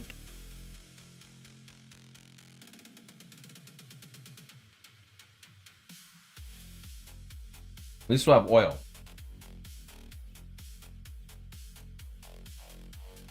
Oh, it's going up again finally. Oh, beautiful. The tubes are empty. Do you think that Create is to Factorio as Terraria is to Minecraft? Create? Is that a game? I'm not even gonna ask Lego because I already know his response. I've never heard of that game. Yeah, Minecraft. It's pretty obscure. No. Oh, Terraria. No, I've never Oh. heard of Create. Oh, the Minecraft mod. We've never even played Minecraft, so I don't think we know much about. I played a little Minecraft, but like, not much. Like, very, very little. Minecraft is for children. Oh. Okay. Okay. Okay. 1,200 we took out of that? Okay. Okay, 1,200, 1,200. 246, that's right. And then the rest. Alright, so the bare minimum to get to Rocket. We want Rocket. Now. I missed it. Where the fuck is the Rocket? Rocket, rocket, rocket. Prepare that, buddy. Get it. No, who the hell is it? Not the atomic bomb, although that would be cool. What are we listening to? It's crazy. Oh, there it is. Rocket science. I need to get Quake 2, heavy track, heavy dark synthwave tribute. Quake 2 sucks ass, and I'll fight anyone that likes it. What a disappointment. I need 600 purple, plus another 1,000 purple. 1,600 purple, and we're scot-free, except for building the rocket. How long could that possibly take? A while. Well, I have good news. We are safe and secure. For now.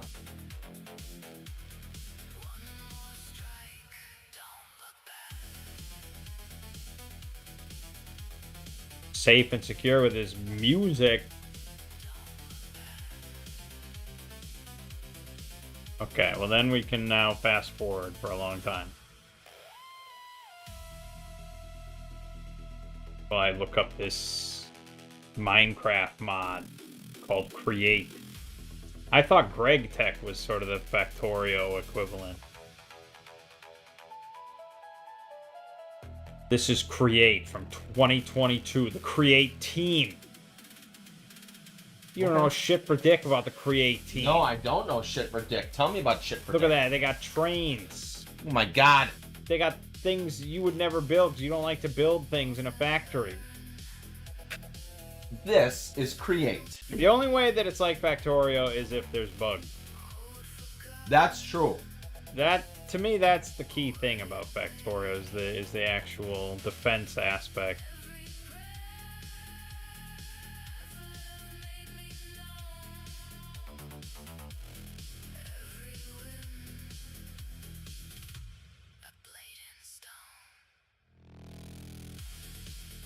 It looks pretty complicated. That's a good thing, right? Like there's a lot of, they're mixing dough apparently. We like complicated. There's a cow barn. Cows are getting processed. Oh god, it's just like stabbing into their backs over and over. What the hell is going on? The hell is it doing? What did you think they do at slaughterhouses? Yeah, I guess. Here's the sugar grinder. The boiler room. Wow. It's all pretty elaborate. Very elaborate. Holy shit. These people have way too much time on their hands, I think. Says the man with the most time on the hand. I know, even I. You even shocked him. And there, they made a cake from scratch. Crazy.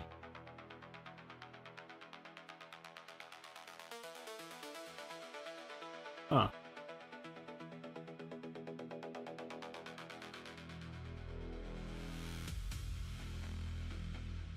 Interesting. Pretty wild. Do you approve? I guess. I mean, it was a trailer. It looked pretty, but it also looked too complicated for me. Too complicated for Mang. Oh, shit. Well, there's Factorio mods that are too complicated for me. That's true.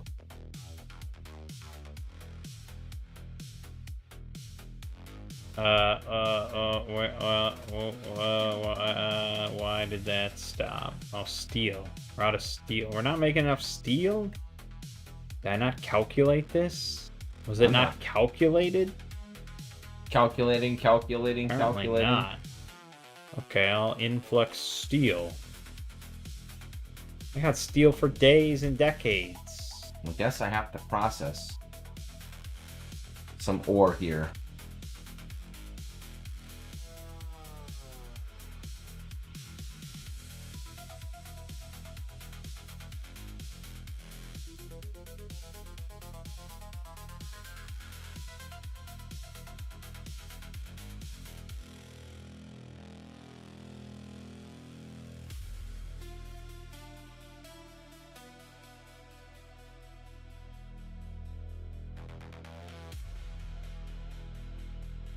Okay.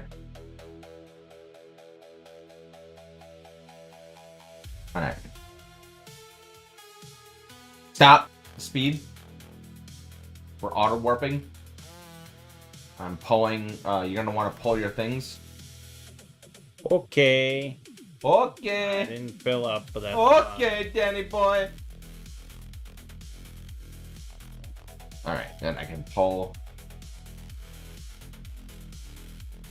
Just don't like the idea of losing 30 guns. This doesn't sound fun. You're the expert. Thank you.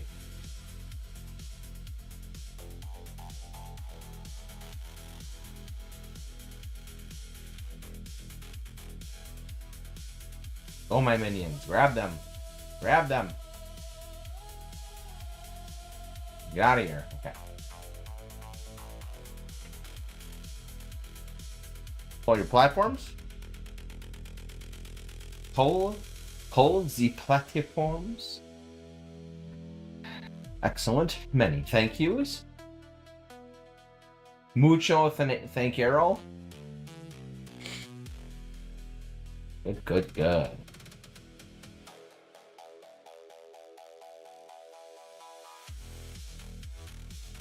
Oh. Have you ever considered covering SCPs with esoteric classes as a full-on video? Wow. Not really, because those usually filter into other, like, topics. I mean, I could, as just, like, if I find enough that just don't fit into any other category. But it's not really something I would think as being, like... I don't know, because what would you even call it? Esoteric SCPs? And then I got people like Julie or say, "What esoteric? I don't know what that means. Why do you use these words?" Whereas if I just call it space SCPs, like, okay, no ambiguity there. We all know what that is. That's so true. You make good points. Oh, the Expanse beta launched today.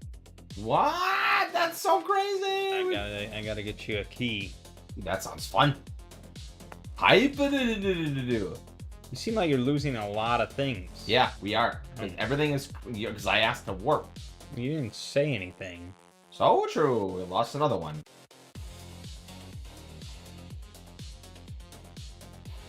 Good. One resource dominates the landscape. Overwhelming abundance. What is it? Oil. Okay, that's good. Fill up your oil. Alright, we'll go hook it up. 3.4k. So technically this takes me 1 minute to farm out all the iron. Right? You're the expert. What's positive? It's right next to a big bug nest. You got anything to say about that? What the fuck? Why you annoy me? I guess I have a tank. Yeah, don't you have a tank? I can come over and drop them. Wood powered, baby.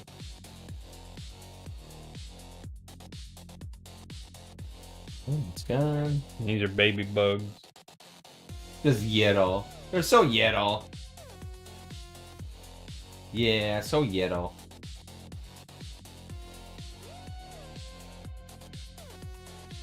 Huh, this is good. Okay.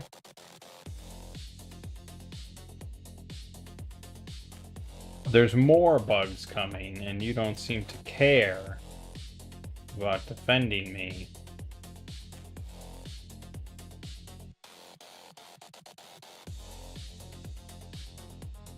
Yeah. You're getting excited. The long run back to the porter. You feel better now? Great.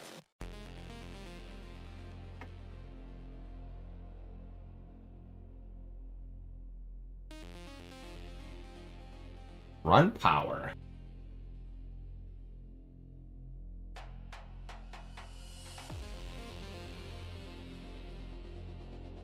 A little too close.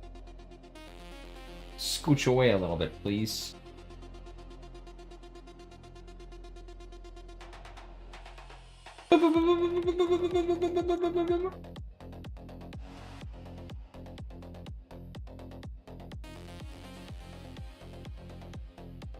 You know, those Expanse keys aren't cheap. How much are they? Wait, the beta? The beta, yeah, it's a closed beta. Oh, damn. So you could just invite me and I could pay for it? Well, no, I'm gonna just get you a key. Oh, you were just mentioning that they're expensive, because... Yeah, you gotta get the Miller's Pack or Collector's Edition. It's probably an expensive thing to make, this Miller's game. Pack is $80. Holy shit! Collector's is obviously $289, so it's $80 minimum to get the Whoa! Yeah. Serious business here, man. Damn. They're gonna be making the money on this, aren't they? Well, I mean, that always remains to be seen. Yes, that's true. It might have been expensive to make. Repair. Reparo. Okay. Oh, there's another oil to the south. 207. She can only have one garbage. She can only have one little pad of oil. It'll work out. I mean, I definitely did this with. Yeah, okay. This is where there's no reason.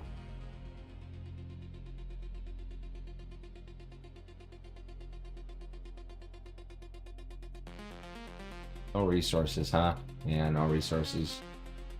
No resources, no resources. This entire thing is going to be mined out in a minute. 1.3k. 1.2. 1.1. Okay. Sure, why not?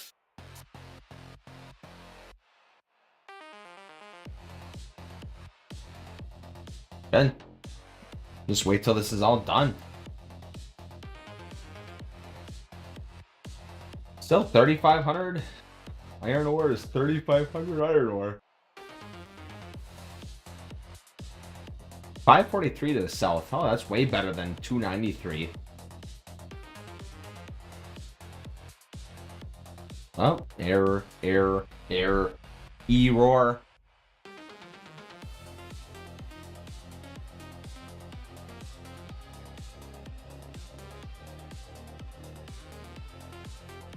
Down to 245. Look at that. Everyone is loving that. Look at that. Oh, almost done. 195. 171. 165. 152. Ticking down. You're a desperate man. I mined out every last bit of it.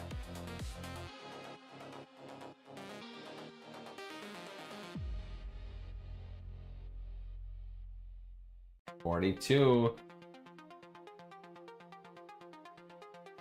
21, 18, 11,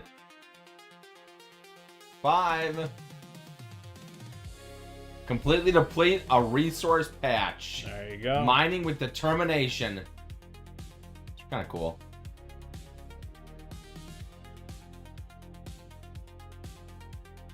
Why?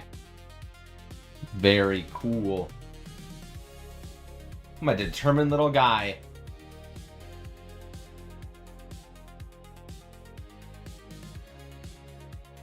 Heard you listening to that Mega Man music. So good. That's where I listen to when I work now. Wow. I switch between the three of them. Pretty good music. Yeah. I can't deny. Yeah. I'll definitely give that guy my YouTube premium watches. Deserves it. Several times over. Do they get paid for that every time you watch it? I assume yes. You're wondering if YouTubers get paid every time you watch a video? No, Is that what because you're no. Is it unique video watcher or is it every video watch? Like this YouTube record, he watched it once, 10 cents to you. That's all you ever get from him. That'd be outrageous. It would be outrageous. Because I've basically given the guy at least like $4 already. Yeah, well, I mean, for non-premium, it's based on the ads. Yeah. So obviously, Yep. for premium, yeah, it's just based on your watch time. Good. So I've already watched like 10, 15, 20 hours. There you go. Helping Like, the guy yeah, out. I agree. And to be honest, he says you can buy the record, on his website, Good. but it's like You're a big fan of physical media. I am a big fan, but I'm paying for YouTube Premium, so I might as well Yeah, get my Good money's enough. worth it's good enough. and then support him with it.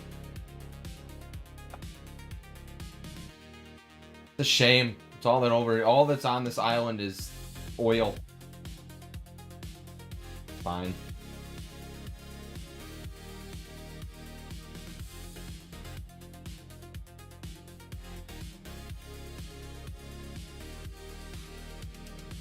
All right, what are we running low on? Regular? Yeah.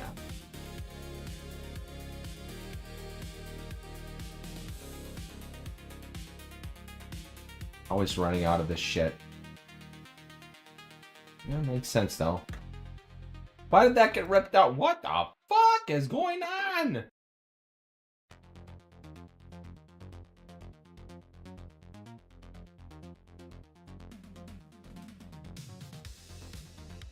Start hoarding blue chips. Yes. Yes, that is smart behavior for a smart man. That's so true. You sound like a smart man. That's what I'm thinking.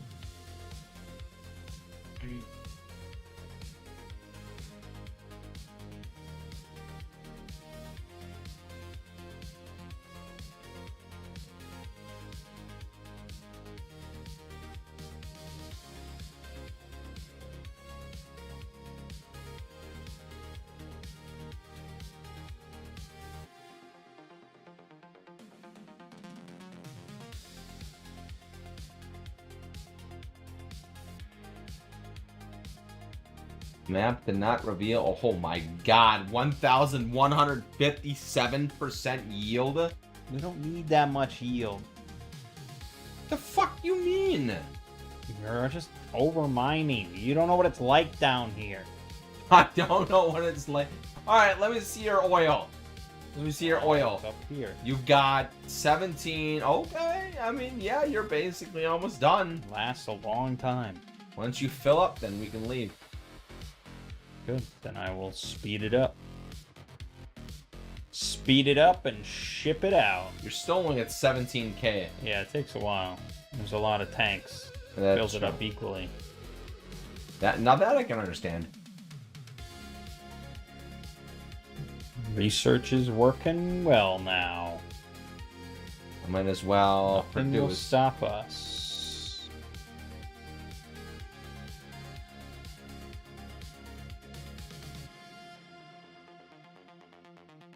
As long as we don't run out of goodies. Well. I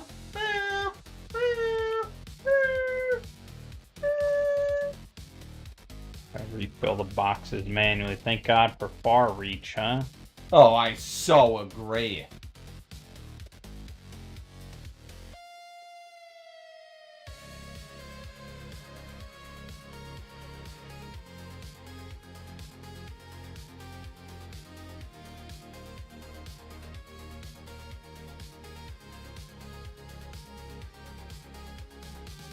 $1,681% yield.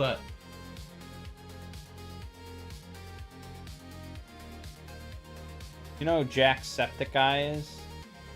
No. Okay. Then never mind. Sorry? I ruined everything for you. I ruined everything. All of it's been ruined now. You knew who Markiplier was. That's true. I'm sure Jacksepticeye would be offended. Yep. He's pretty big. What is he well known for? Well, you know, making stupid videos. Oh, I've seen this. I've seen 31 him. million followers. Yeah, I've seen him. What does Markiplier have? He's got to have a good amount, right? 38. So is that extra 7 million? That's Lego's one of those. Yeah. He's in that awareness bracket. He's going to apparently make a movie of Bloodborne. Okay. It's an animated film announced by Sony, and he's like producing or something. I don't know why he's involved. I don't get it. Is there a reason why? Okay, I'm curious. He says it's not a cash grab though. Don't worry. Okay, help me out. Help me explain this here. So, what is the meaning behind the name Jacksepticeye? Well, you know, he's got disabilities. He's autistic, so you know, I don't know. So you can have. What do you want from me? No, I'm. What does Mang mean? No, okay. I'm just curious. Jacksepticeye. Is He it had like a childhood accident during a football match which he injured his eye. Oh, okay. And some kid's like, oh, Jacksepticeye. He's like, now you say that again. Say that again. Oh, okay. You know, something like that. Yeah, makes sense. Good to know. Now I am knowledgeable. Good. Completely knowledgeable. I mean, if the Bloodborne movie is good, then it's cool. But if not, then it's not cool. True. And I don't like them.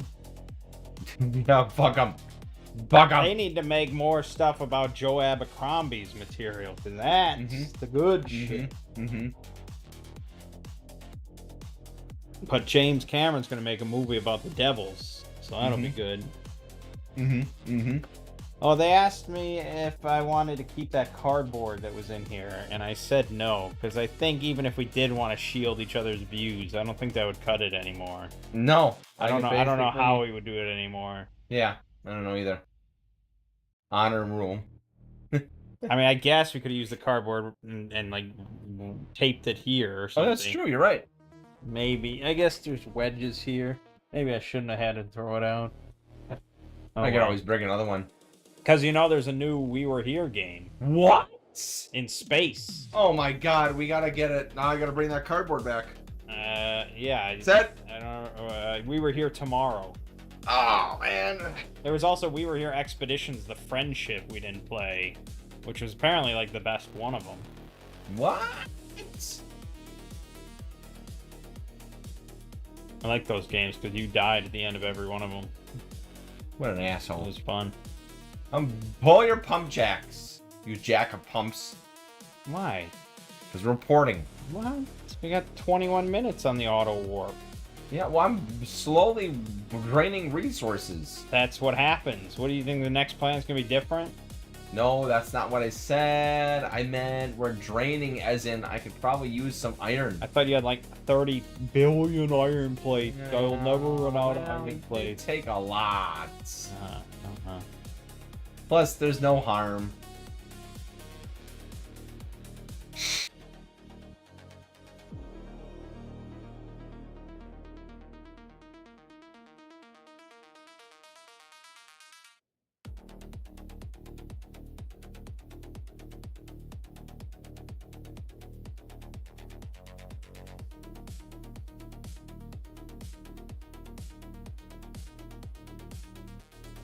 What, Okayu? Hi, how are you? So nice to see you. Yeah, she probably went and pissed on something. No. Alright, I'm all empty now. I can go sit. No, she did not. Maybe she did.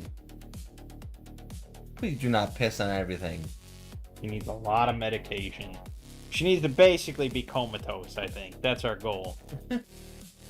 You did your pretty girl. We'll make her comatose, and then I'll just keep her in the litter box. Oh my god. And she'll just squirt out something once in a while. And it's all contained. Cycle of life. Yeah.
Hybrid girl.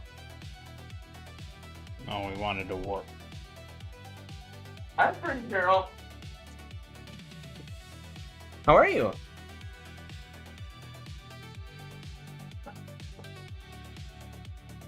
Something's missing. But you can't tell what. Guaranteed it's oil. No copper. Well, as long as there's iron. Oh, looks like I gotta take out a base or two. It's not a problem. But I do best.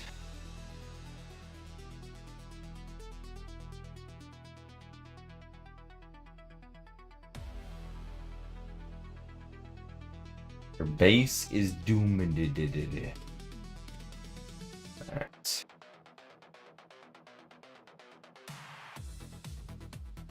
I got one more base.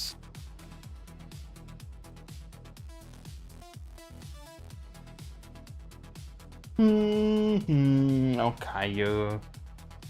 Yeah. Okay. She's an odd little creature. Is she? Yeah, she kind of is.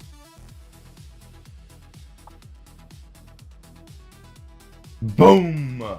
Boom, boom, boom!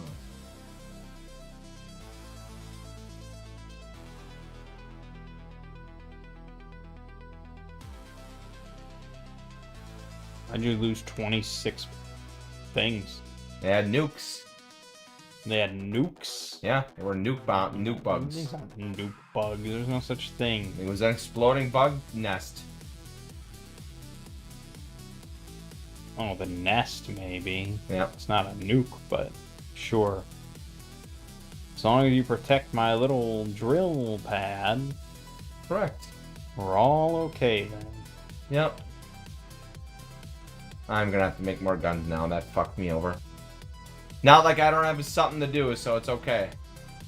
You need something to do once in a while. You know what? I really do. Plus, I can start my miners on this. I still have 30, 40 guns. Fine.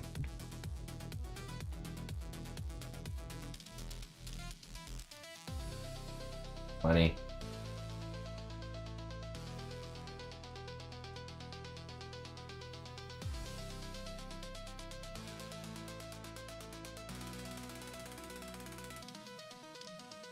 No, you are a stinky little creature. No. Well. She's a little creature.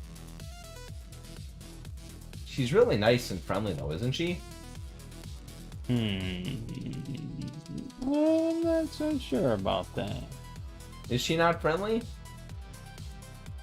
Sometimes. Sometimes she hisses at people. Yeah.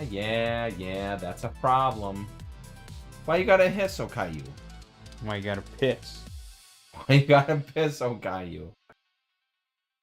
Oh, it's so true.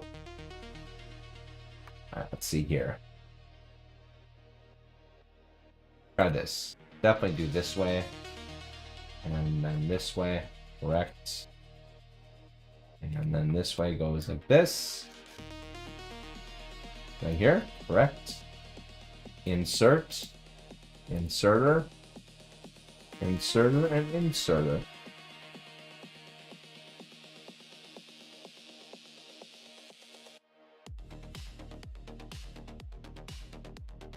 Oh shit, what is this music? Delicious music. What is this music?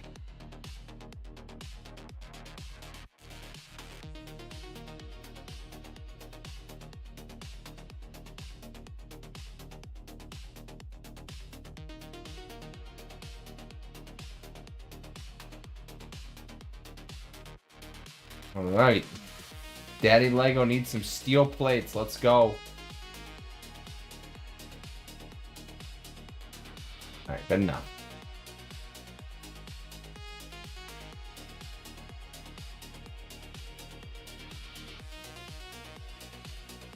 Okay. Excellent. 1,514. Holy.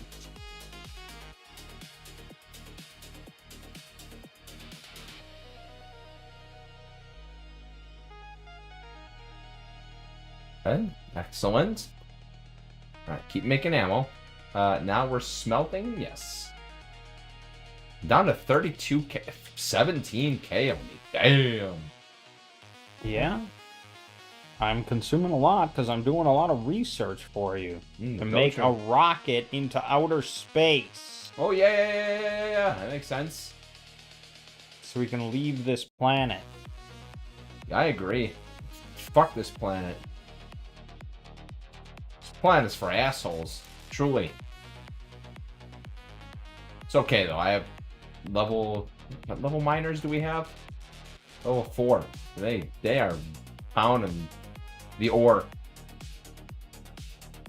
They're ore pounders, let me tell you.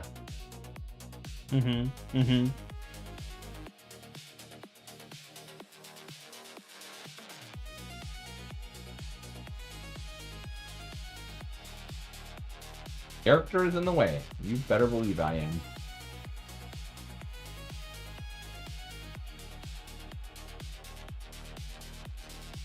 Right?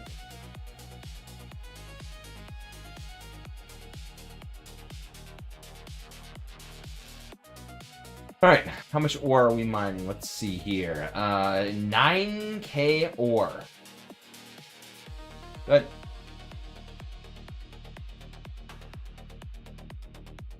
Can't even hold it all. I might actually probably gonna need coal. Okay, yeah, we'll extend and get this coal. I think we need coal, right? No, I have 100k. Well, I think I'll just put this ore right away in here. Why wait?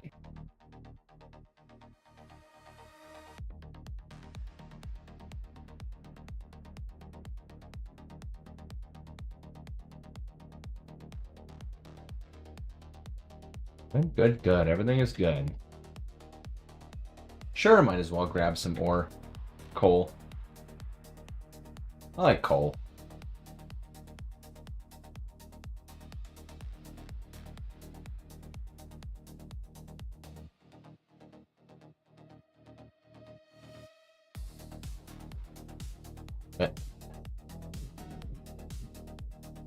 We're almost ready for super speed?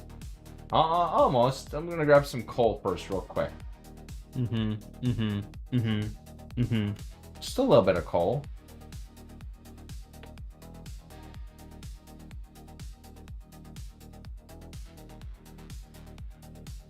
A little bit of coal.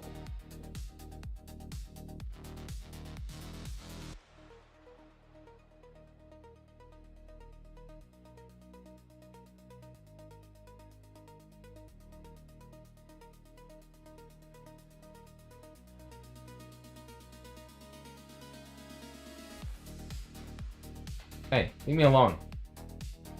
Damn bugs. Damn bugs.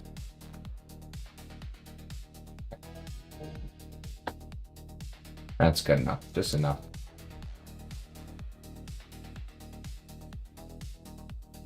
And put the transport in there.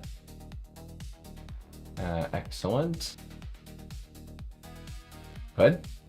Inserter. Correct. And a box.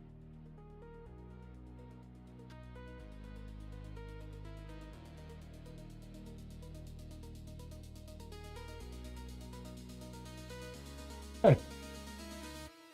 Okay.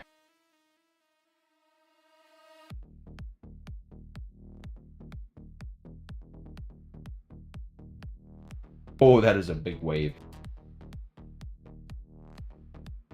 You may fast forward, I guess. Yes. We like the fast forward, baby.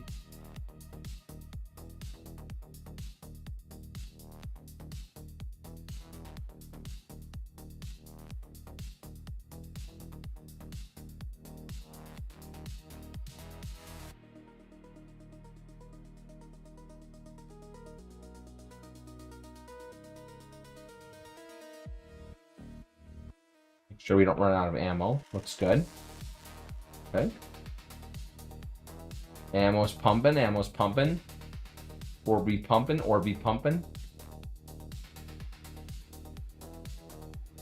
Farming hard. Very, very much. Rocket silo researched. Brilliant. Hot diggity dog. We are in the home stretch. We can do it up now. Let me find it somewhere in this godforsaken menu. It exists. There it is. Rocket silo. Put me fucking through the ringer here. I need 200 electric engines. Me no easy. like 200 electric engines. Super easy. 200 blue chips, 1,000 concrete, blah, blah, blah.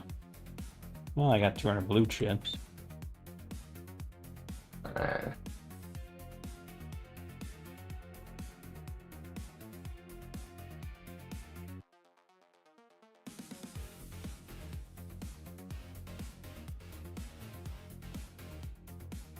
Thousand steel, huh? I have, Yeah, I have it. okay. And then 100 pipes. I like nothing more than sitting here and making 100 pipes. You laying some pipe roll?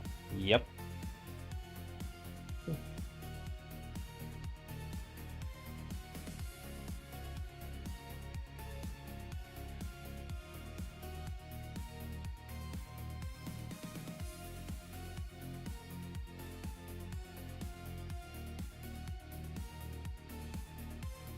Very good. Okay, just enough time to take a sip and go pull my ore again. Pull your what? Ore. Oh, I thought you said something else. 93K. Oh my god, we're fucking full on everything. Fuck. Everything's full again. It happens fast. It does.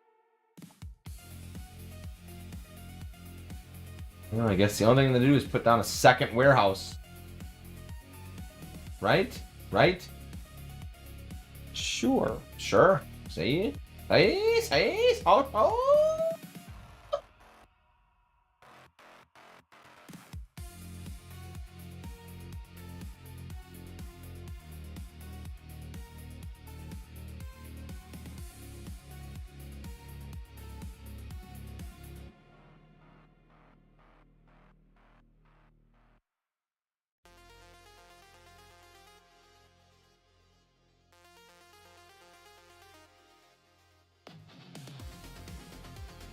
Much better.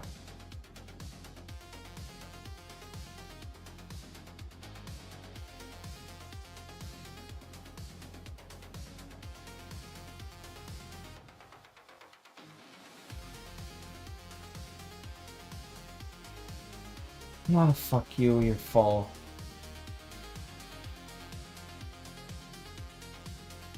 I do not need to tolerate this.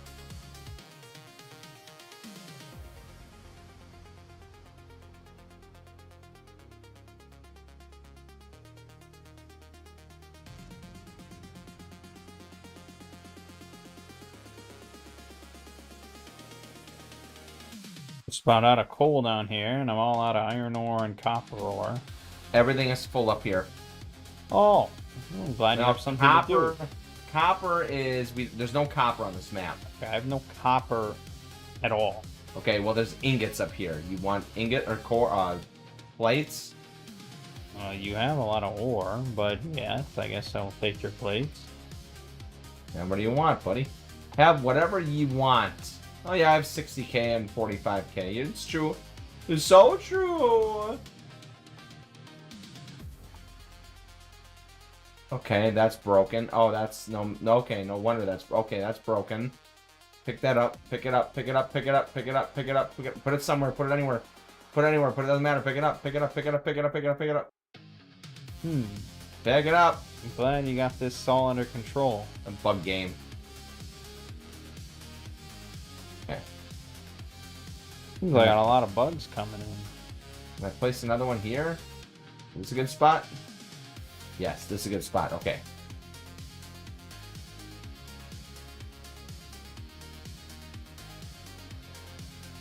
Yeah, you know how this works.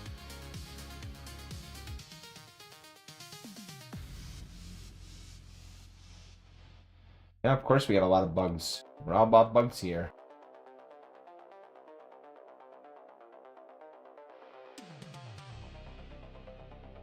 Everyone fucking bugs. Oh, this is bad. Yeah, this is really stop, slow down, stop. Fucking hell. It's fucking too much, man. You can't fast forward that much. Okay, I gotta build some. I thought you had it all under control. Yeah, well, you're just non-stop fast forwarding. That's all I have to do down here now. All right, let's see here.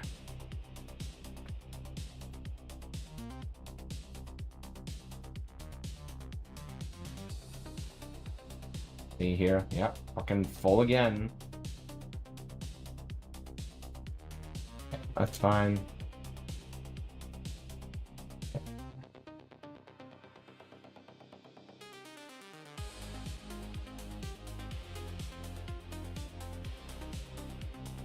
Okay, good.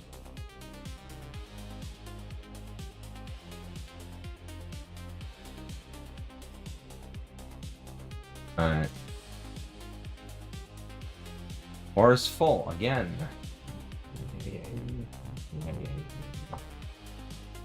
I have so many trees on me. Lego's getting upset.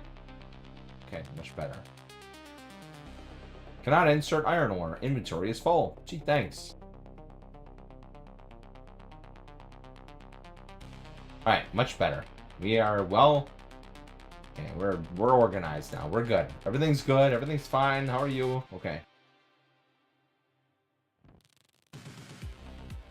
Alright. Okay, what are we doing here? Yeah, that makes sense. That one's empty. Okay. That's fine. Let's check our defense. Something getting damaged. Okay. Iron ingots are ready. Steel plates are ready. And they will need iron. Which I can just put them in right from here. Good.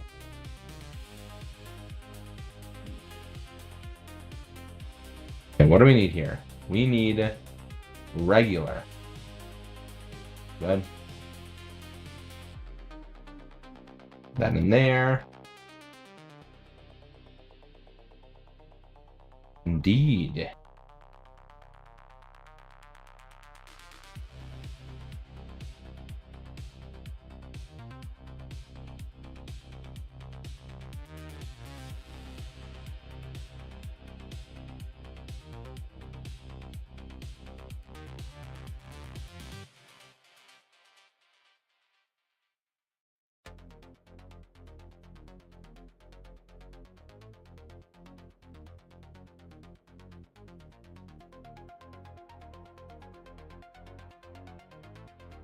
Miners are so fast.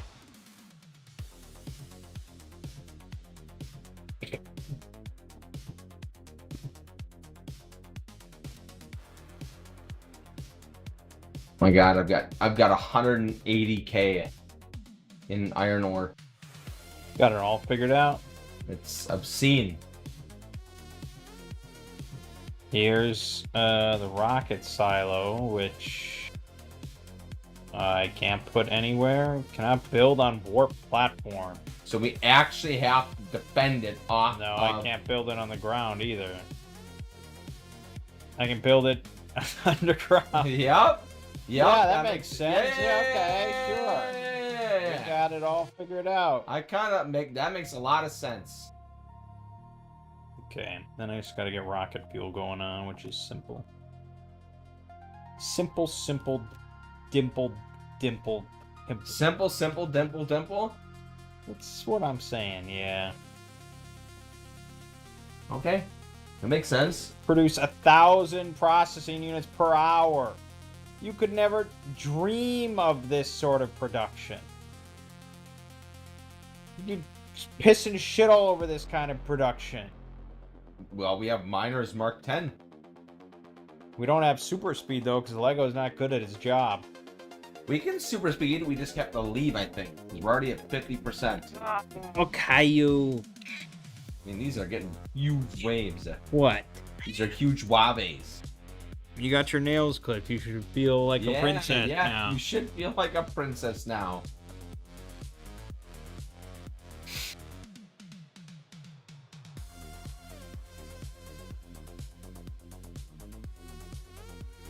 No, no biting. 90. We have 180,000. No, no straw. No straw. What? I'm so confused.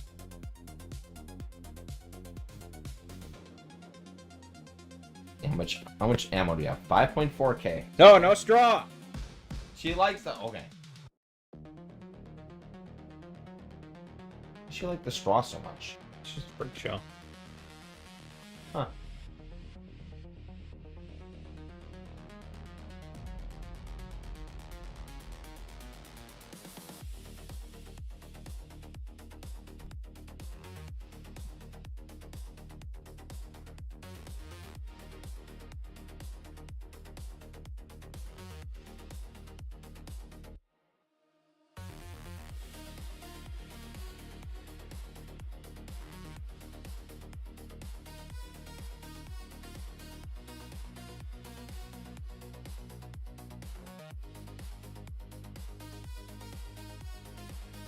Flag.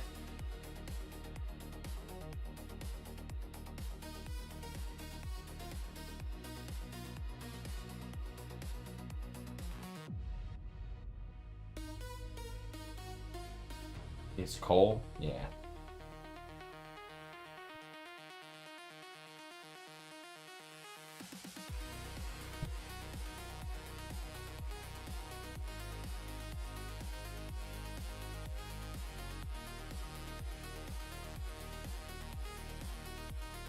Oh, it's a rocket fuel. Right.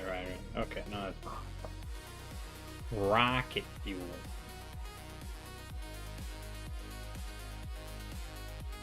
Which is made in an assembler. Like a normal thing. Yeah.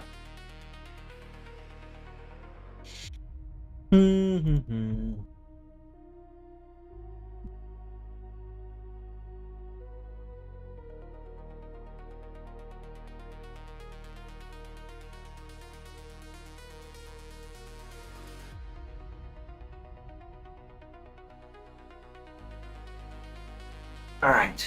Damage. Again? I guess every once in a while they get pretty close.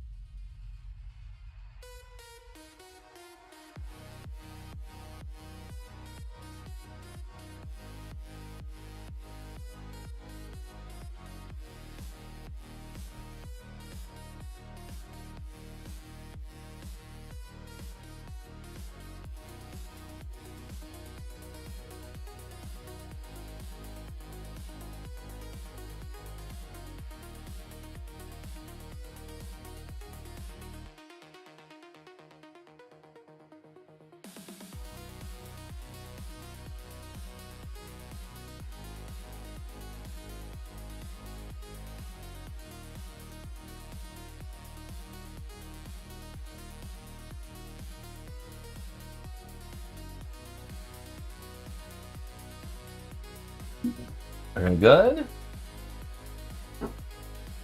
52% evolution. We look like a fucking death world here. That's the idea, baby.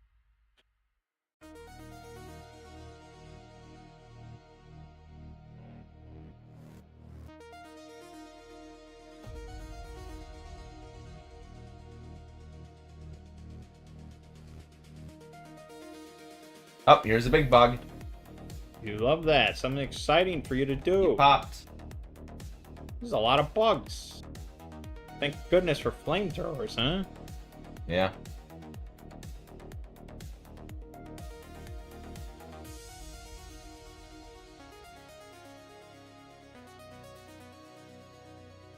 Well, you know, you're in control of the war. We are gonna. You have the con, as they say. Mm. So true. Let's warp out of here. Nope, can't do that. There we go.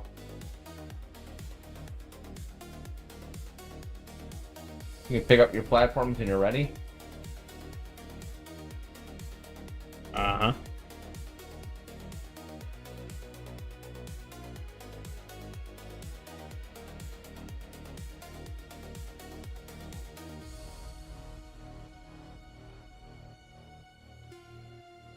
I don't know why you said platforms, but okay. Sorry.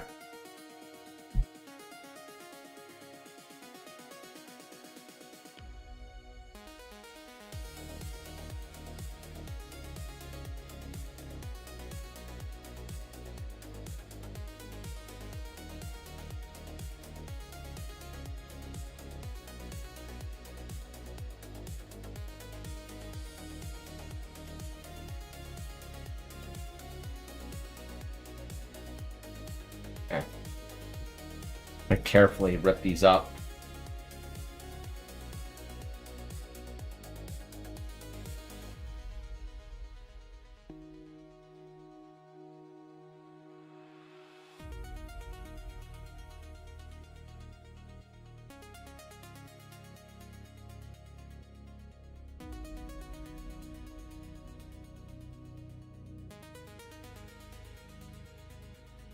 Come on, come on.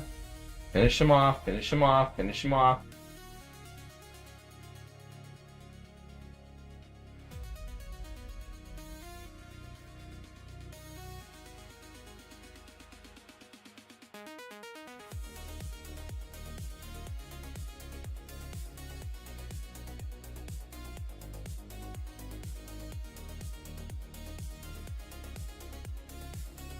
Oh, close. Okay.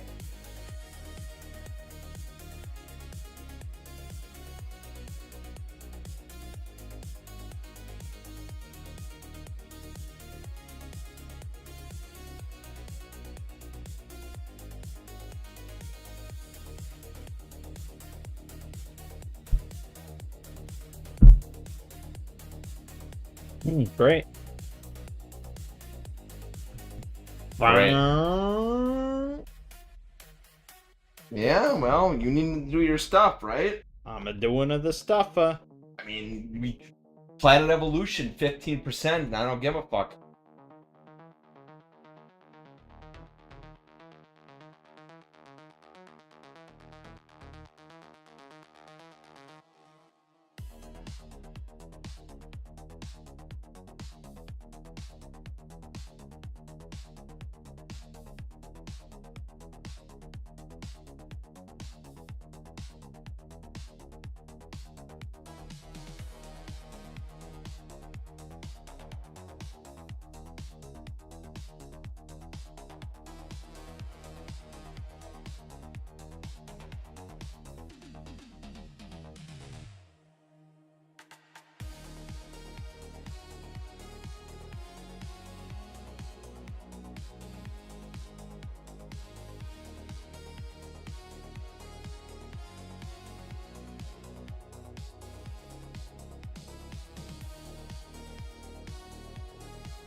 How's it going on there?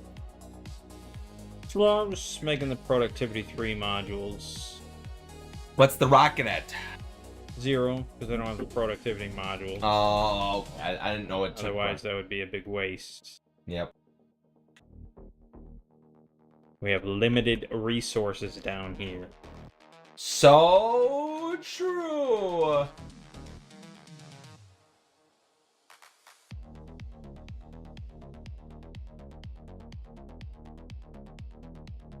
Yeah, so swords and wizardry, stats like don't matter almost at all. Dexterity, if you have like,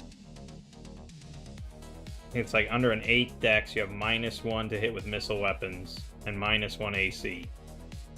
If you have a 13 or higher, you get +1 to hit with missile weapons, +1 to AC. Oh, And that's pretty nice. That's the only thing dex matters. Yeah. And then so then like there's a saving throw. There's like one saving throw. It's based on your level and your class, basically, and that's like it. So anything you would have to make a saving throw for, and then everything else is basically just like a DM. I mean, it's not even in the rules. This is the common thing people do. The DM will just be like, okay, I think you have like a 2 in 6 chance. I think you have a 4 in 6 chance. Yeah. And then you just roll a d6, and then that's it. And that's how it's all handled. Otherwise, it's all just within the fiction. Makes sense. If it makes sense, then just make it happen. Let it happen.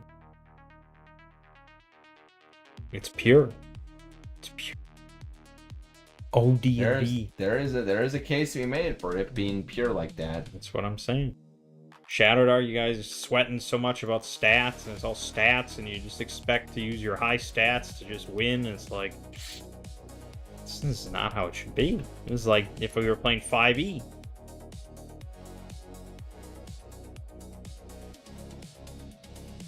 I understand.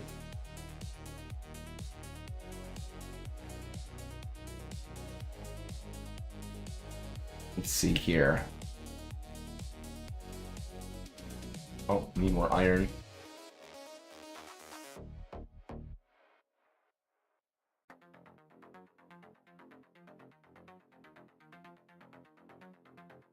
Rockets at 18%.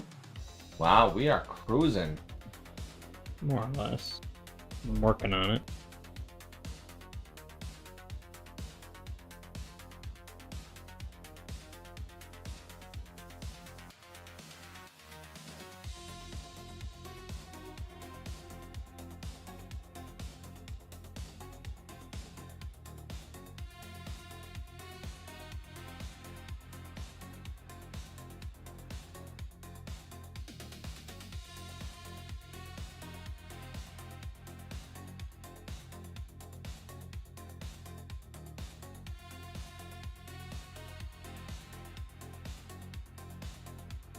Maybe I should just do it that way. Why not? Yeah, why not?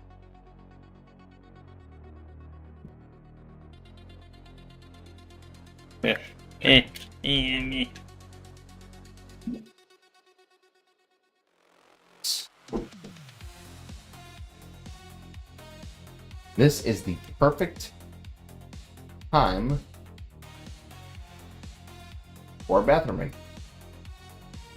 Okay. I thought that's what you just did. Oh, I went and got a drink. Couldn't have done those at the same time, I guess. Yeah, I should have. Coulda, shoulda, woulda. But I didn't do that. Then you can work. Unless we don't need to. Are we just done? We might be. Good.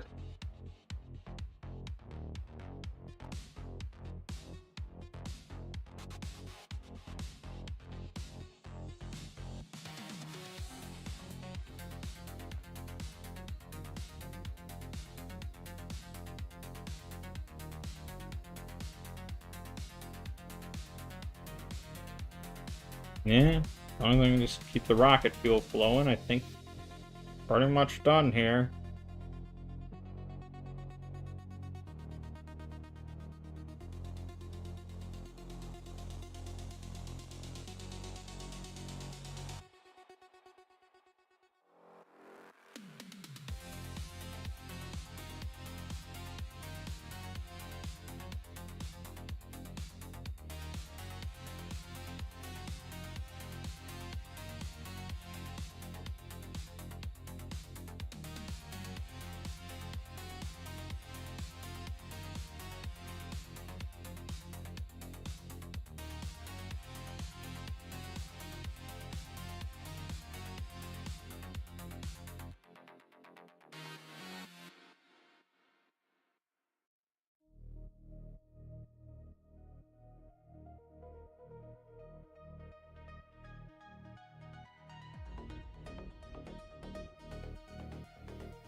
That's not good.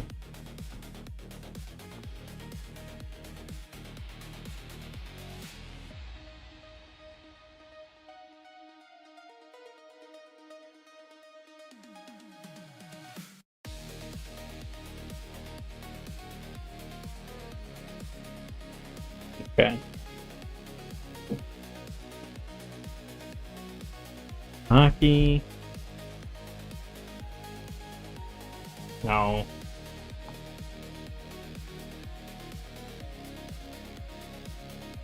We're out of oil. That's gonna be problematic, maybe. Depends on if the light oil holds.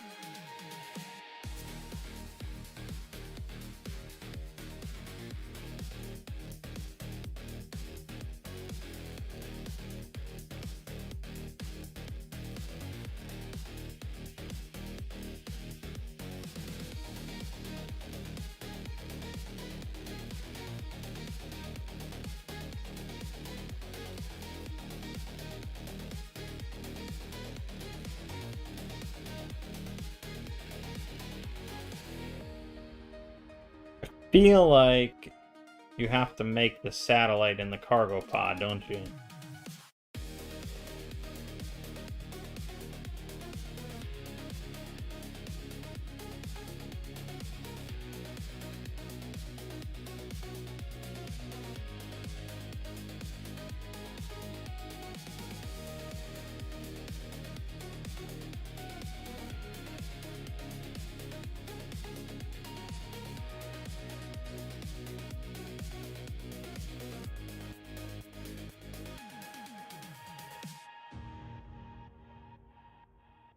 Oh, God.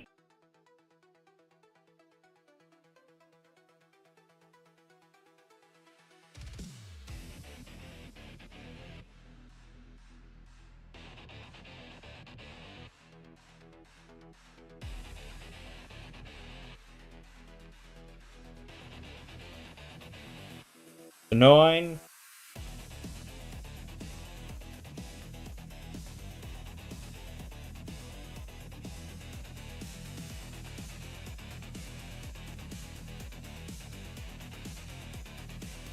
Yeah, why? Okay.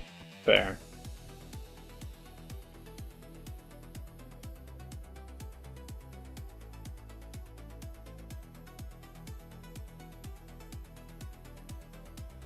Rocket ship blasting off. 67%, but we are out of oil, so we'll see.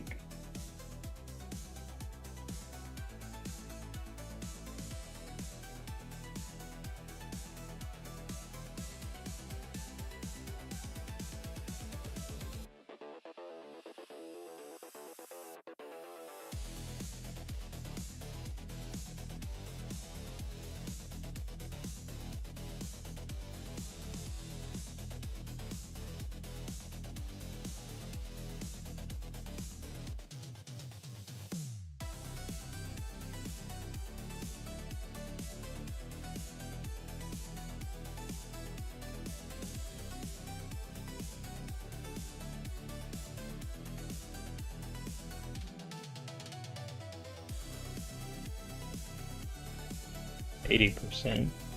Ooh. Close. It do be close like that. I don't think that's patched.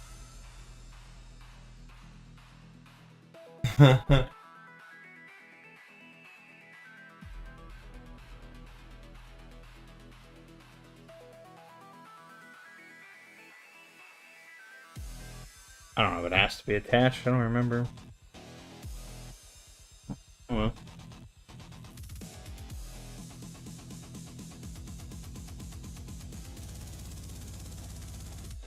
82, 84, 85. All right. 87%, getting real damn close. Oh, we beat Factorio. Yep.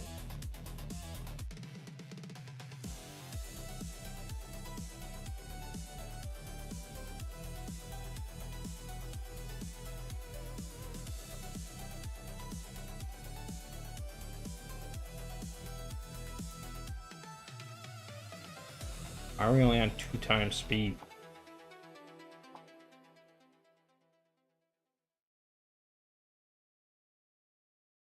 Super speed! Super speed! Copper got really low in the end.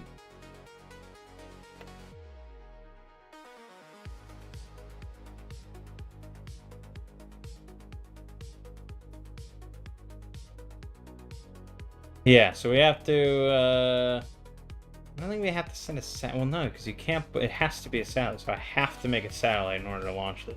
This is the annoying part. So that's not cheap. It's 50 rocket fuel, 100 blue chip, 100 low density, 5 radar, 100 accumulator, and 100 solar panel. So we have to port and get some whale. Not necessarily, but...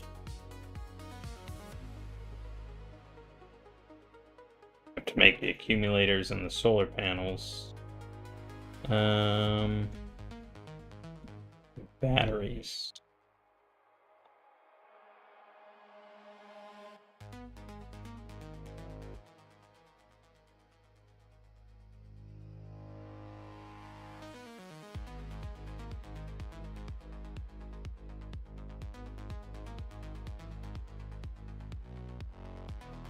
That's not good. We're out of coal. Tons of coal up here. Well, you could do something with your life. I don't think there's any bugs for you to fight. So true. Where do you want me to deliver it? In the big coal bin, I guess. Okay. Big coal bin. There you go, buddy. Just for you.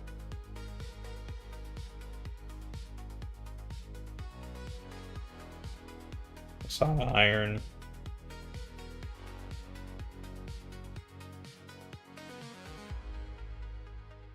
Now, to be clear, did you want iron or iron plate? Coal. Yeah.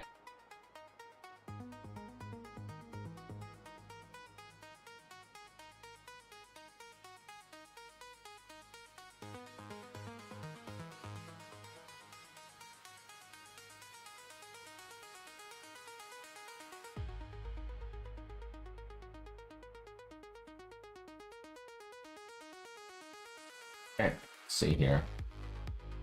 So I can deliver a little bit more. You could use a little bit more, couldn't you?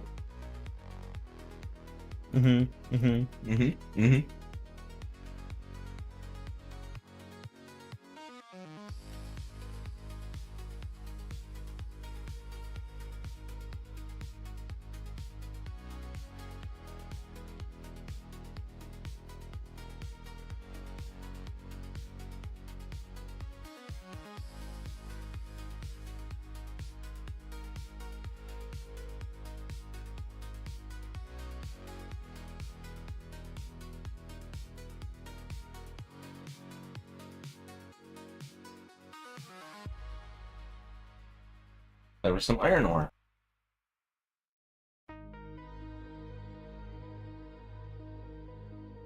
You're doing a great job, bud.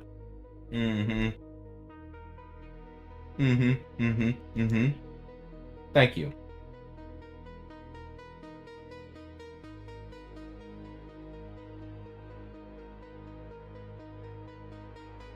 Okay, I have everything queued up, so now I just gotta handcraft all this, and then we win. Excellent. So, theoretically, we don't need a single thing else made. Theoretically. Theoretically. We're warping? Auto warp? No, auto warp.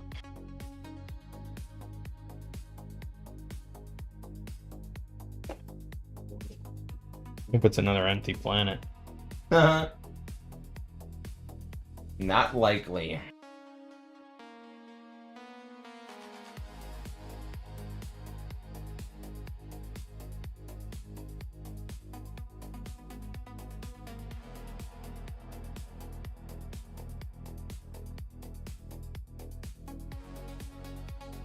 No, no, it is not empty. That means you're not going to be fast forwarding. Okay, well, what are we doing after this? That's my question. Archipelago? Is that what you want? That's what you crave? I think I do. What do you want to play? Hey? Well, it would be Archipelago or maybe Claude AI DMing. You can do that, I guess.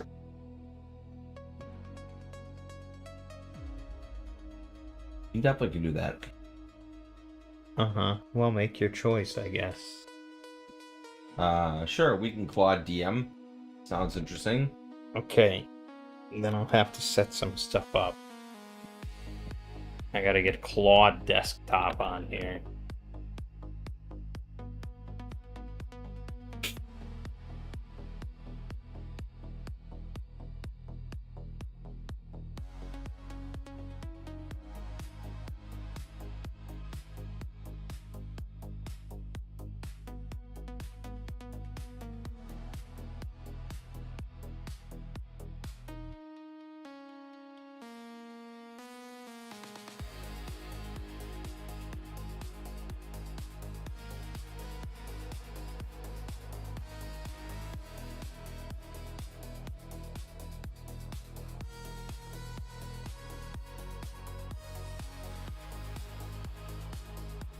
I guess I don't have to. I could have just done everything through Moonlight.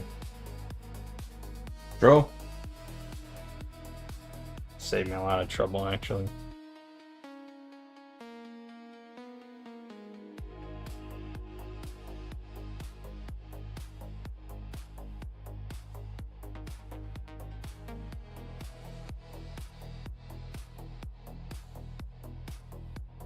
Oh yeah, I was gonna have it summarize our session. I think it takes a while.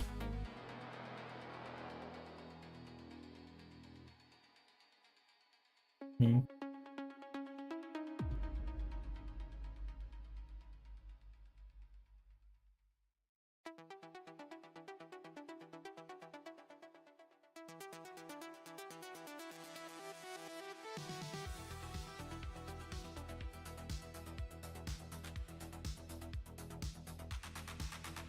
What are you doing? Oh, God. She's such a nice kitty. She's so nice. Hi, nice kitty. Oh, you. Oh, hi, you.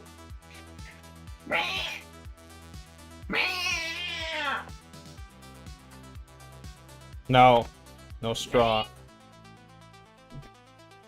Why are you knocking her over? I'm scratching.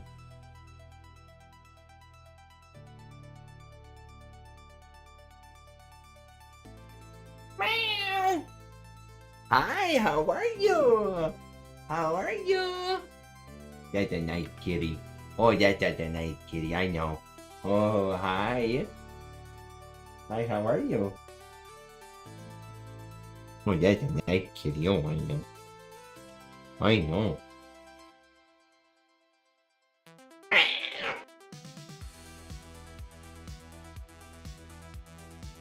Hi, nice kitty.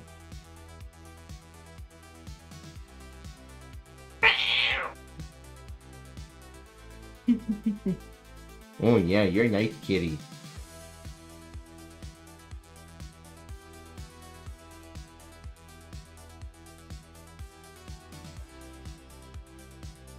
Oh yeah, nice kitty. I know. I know how nice you are.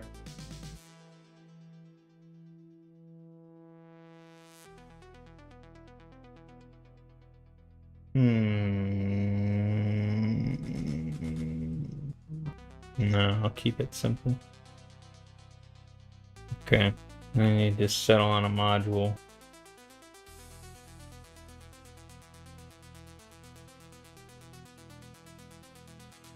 You know that you're a good kitty. About the Stealer of Children. Ooh, the stealer of children. Designed for 3 to 6 characters at first level. That's perfect. It's perfect. Okay, that could work.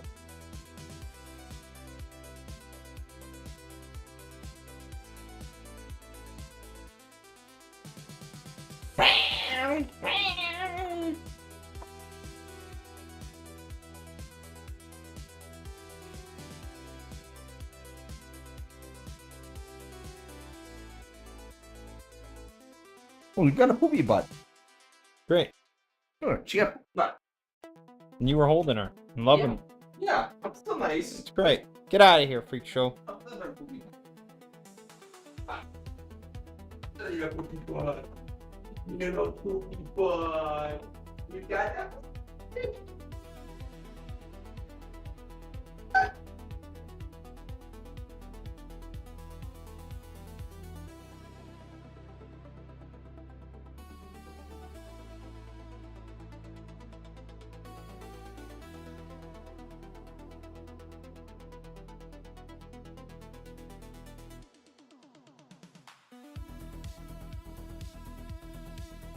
Freak show?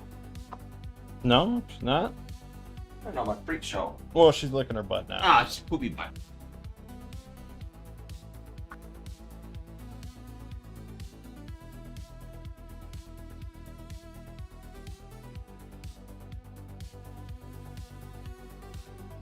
We end with leaving this death world.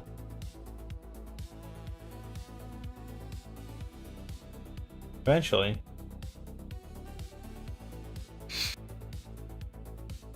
You can see I didn't pick up enough.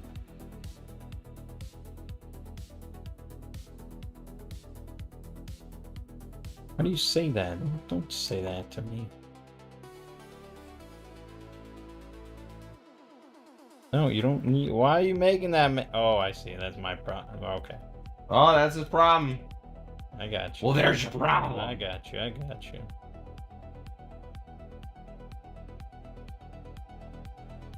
It'll take a while.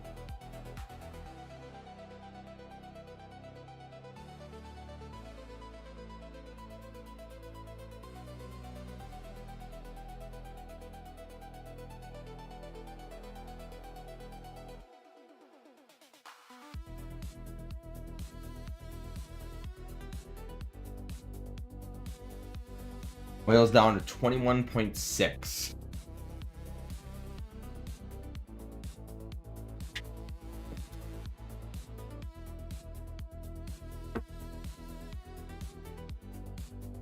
That's a lot of dead bugs. You got that right.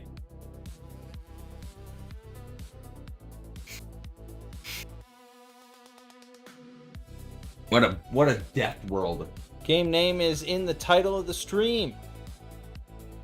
I don't think we need to say any more. So true.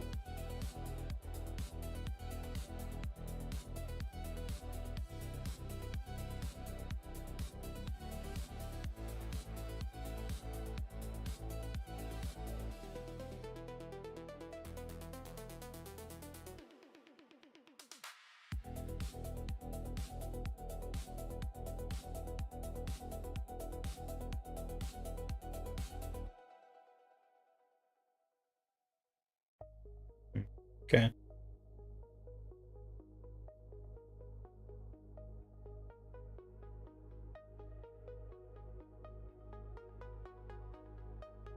Killing this many bugs is therapy.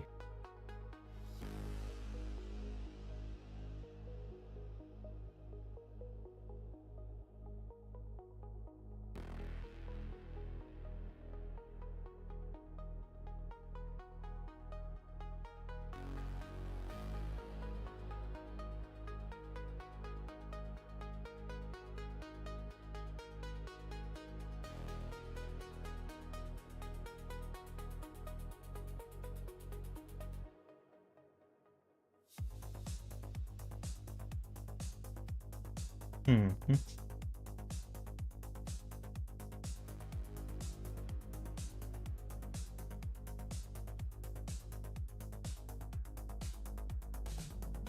How did I put that project in?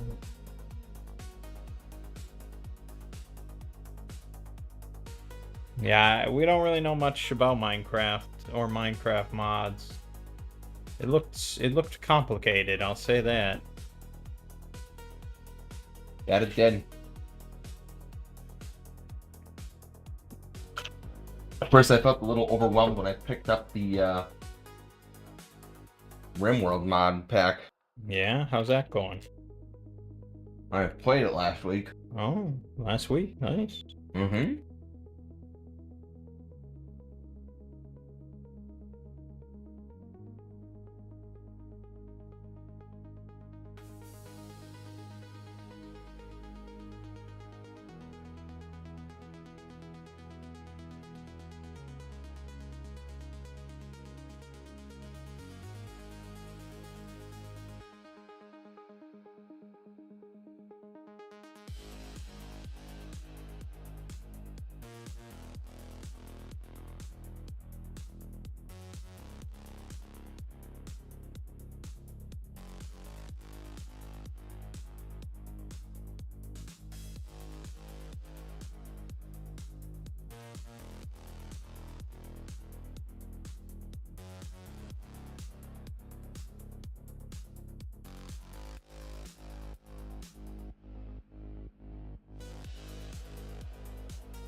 38 solar panels to go.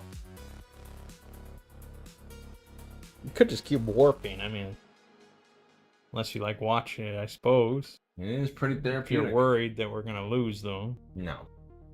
Oh, okay.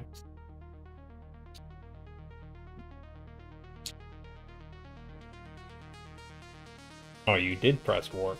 Mm-hmm. So you do want to warp.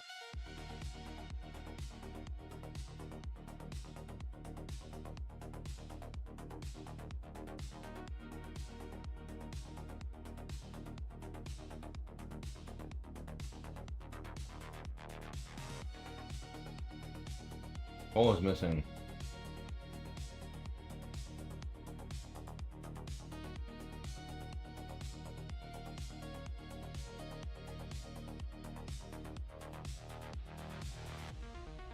Run the numbers, huh? This is the secret sauce, you know. This is what makes it all work. Guess I don't need mining more resources.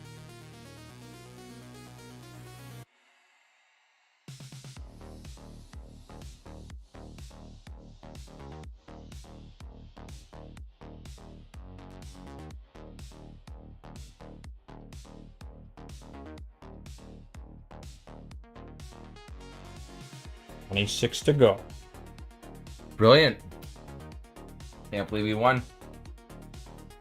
I mean, I don't know if it'll actually launch, but we're calling it a win. I agree. No matter what. Yep.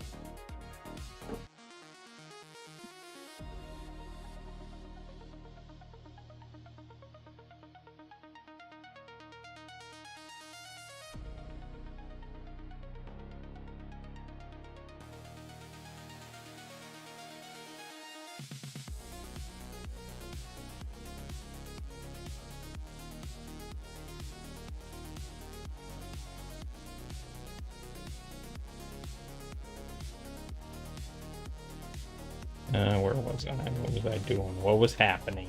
This.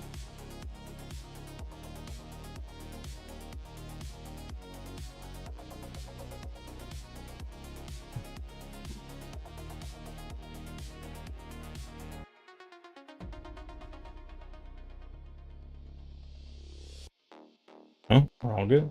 Where's my satellite?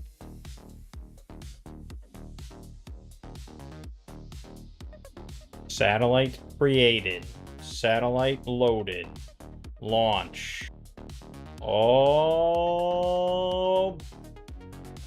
Congratulations! Victory. We beat the game! See? Finally beat Baby Mode Warptorio. Oh, love it. Yeah, that was, I mean, it was like kind of Warptorio light, I guess. Yeah. Like, it didn't feel like it. There was no undergrounds. There was no. I mean, there was big It was like, bosses, yeah, but just not many of them. Nothing extra. No pirates or Pure anything. Warptorio. Yep. Yeah, it's a little bit of a. I mean, I don't want all the craziness, but I guess there was something exciting about some of that stuff. Hard to say. Still, it was pretty fun. Yeah, not bad. Not bad. Now the problem is we have to run Foundry locally. And I remember us having some connection issues with that. So we'll see. Very good.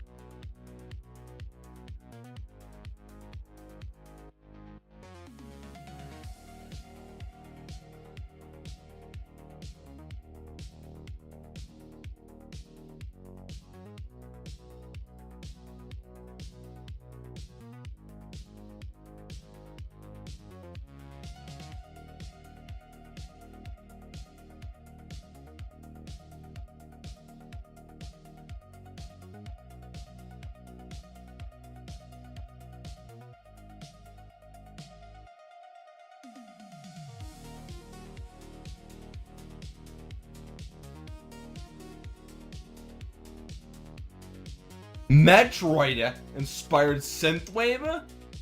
I love Metroid.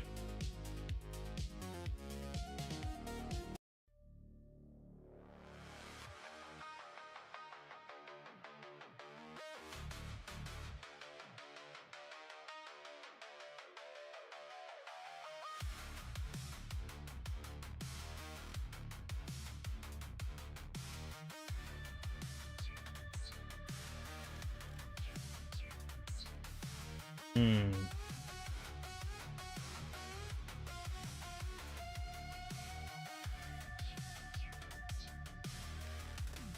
Well, let's try the local one first, because I still see no reason why it wouldn't work.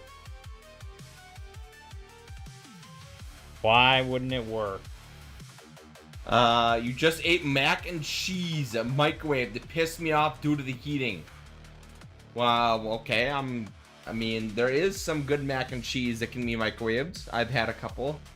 They're like individual servings. They're pretty good.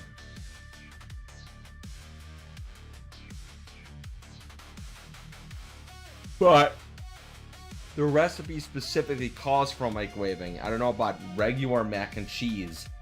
What would the difference be though? Like thinner noodles maybe? I can totally see that. They're like, oh, here's your microwave mac and cheese. The noodles are super thin. You're gonna try to connect or no? Okay, sure. I sent you the link, but Oh, sure, I guess it doesn't.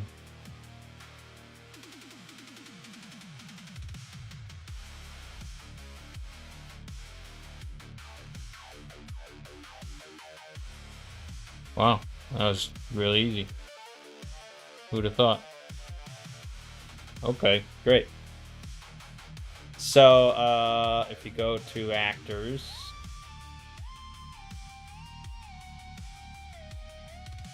create S&W character, full wizard, baby. Claude Alright. created. all right. What are we doing? How do you want to roll abilities? 46 drop lowest. You can if you want. All right.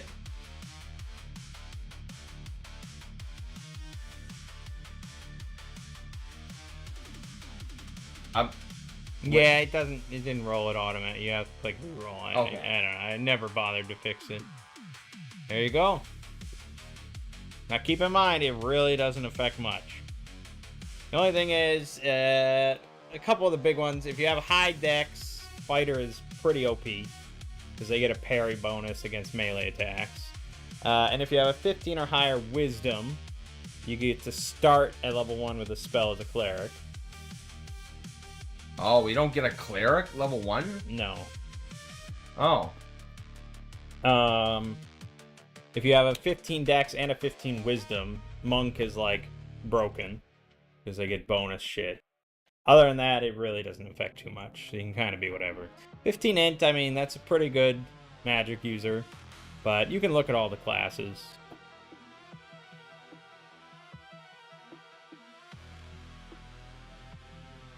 Humans don't get anything special, but they can be any class.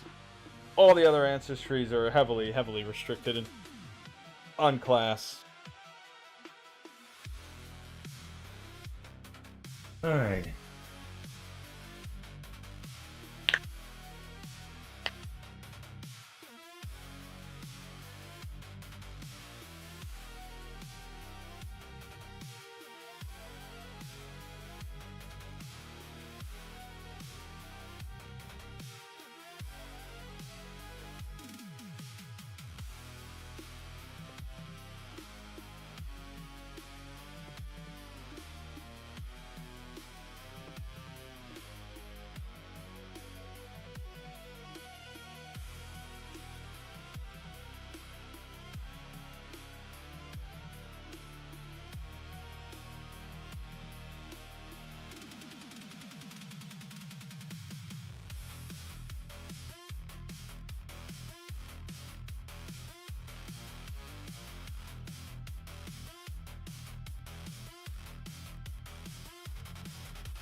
Let's see here.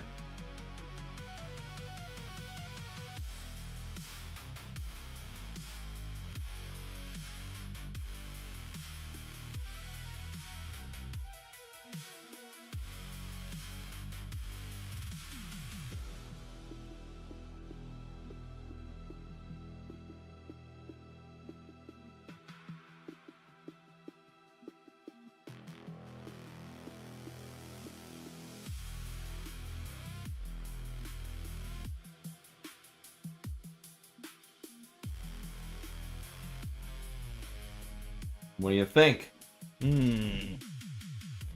4 dex, 7 strength, 4 charisma. Yikes. Not amazing. Gimpy. Yeah.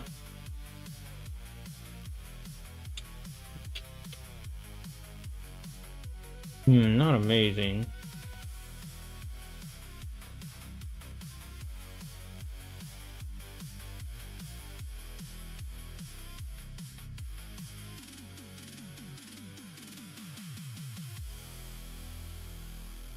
There is one way to get Cure Wounds at level 1. And that's to play a lawful Warlock.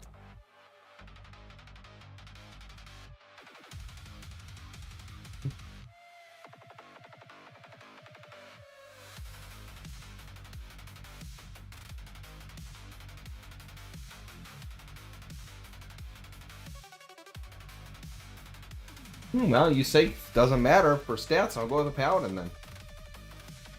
Yeah, it doesn't matter much.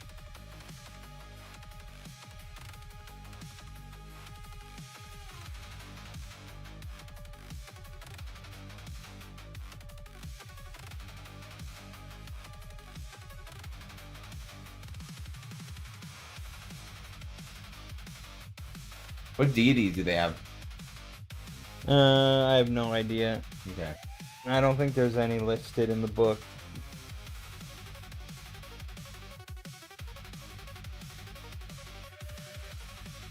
Oh, I got sleep, baby. We Gucci. Nothing can stop you now.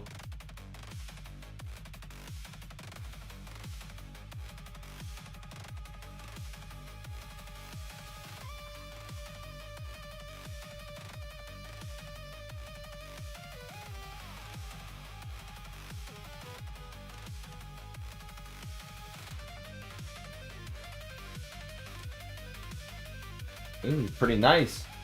Yeah, it is pretty nice.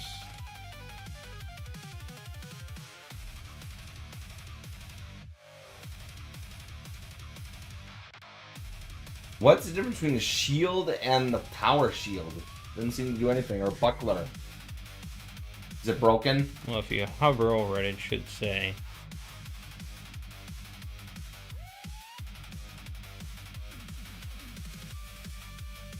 Oh, missile fire.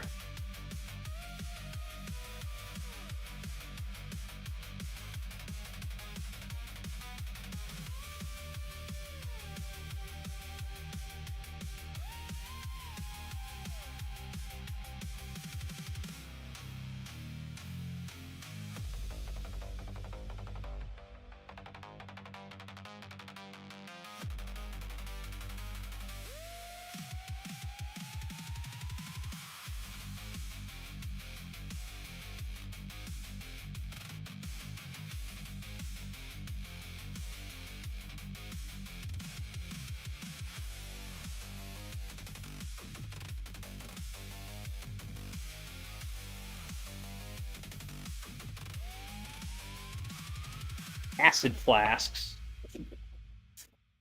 Sounds pretty good. Does sound pretty good.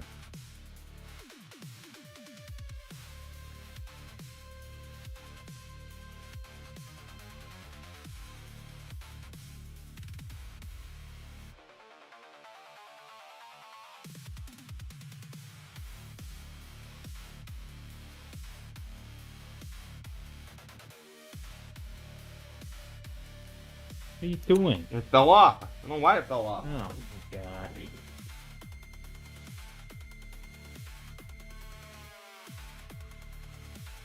Is studded leather really better than ringmail? Oh, this is metallic for thief skill purposes. Studded leather better than ringmail? Yeah, which was just weird. It's both +3 AC. Well, But it's heavier. It's cheaper. okay, That's the trade-off, and it's metallic, so thieves don't want to wear it. that makes sense.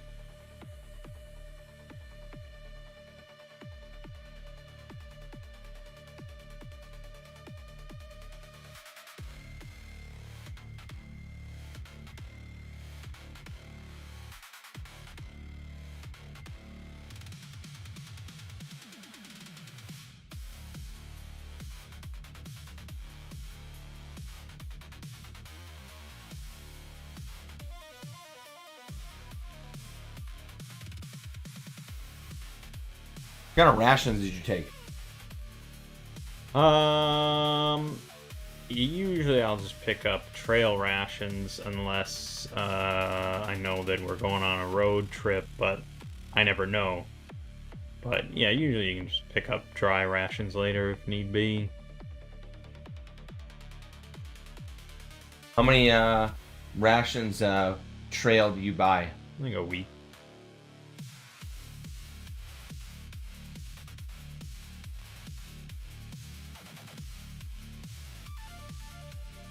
Ooh, a glass cutter. Nice. Who doesn't want that? Do paladins have any sort of turn undead? Here. Required for paladins and clerics to turn undead. Yeah, you get, let's see. But it's 25 gold. Holy shit. So you get lay on hands once per day, which is 2 hit points of damage per level, or you can cure a disease. You're immune to all disease. At any level, you may summon a warhorse that arrives from the wilderness to serve as your steed. It'll be unusually intelligent and extremely strong, 5 hit dice. However, if it's killed, you can't summon another one for 10 years. Wow. 10 years. Yeah. Intense. I don't think you actually get turn undead in Sword and Wizardry. Because this equipment is from the Equipment Emporium. So it might get a couple things wrong. Yeah, you're mostly just kind of a fighter.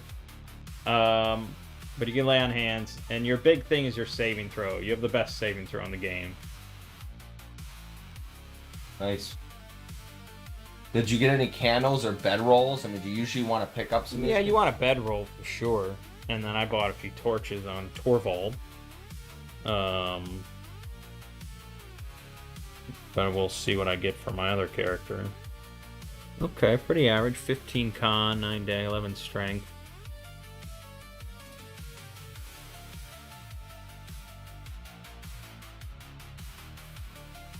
Charisma, huh?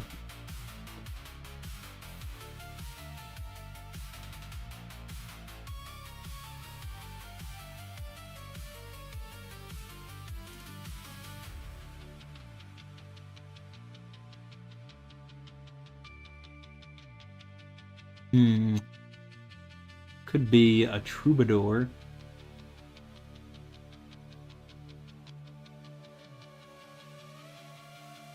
Could be a bard.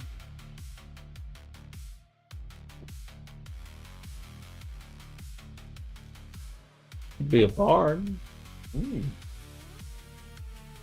Bard sounds fun.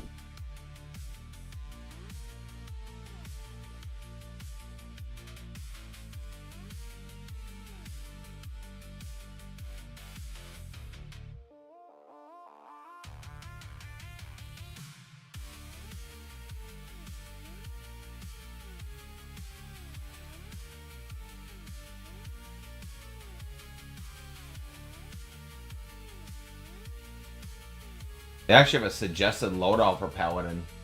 I'm curious. Bowstrings? It's not. I haven't really done much. Like, it just put all that in. I didn't tweak it anything. So, feel free to nix some of that stuff. Okay. Can you remove only certain things? No, you can't. You can. You just gotta go find it in the marketplace.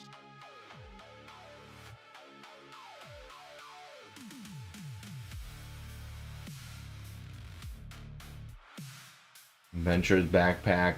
Holy symbol. Like, see, it gives me a holy symbol. Well, it feels appropriate for a paladin. It does.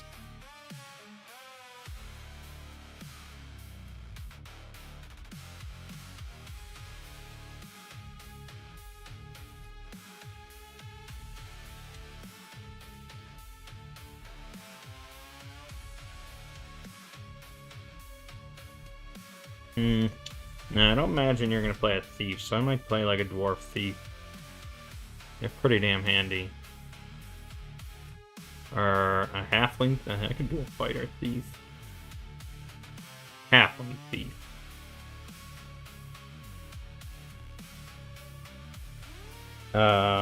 Lydia.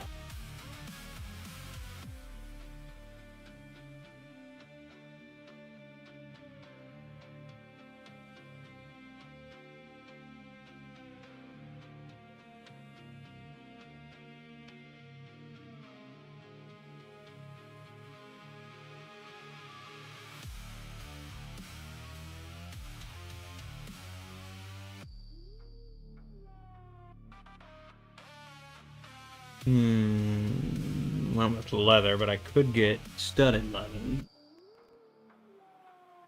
Why not? Yeah, why not? Why shouldn't I? Mm-hmm.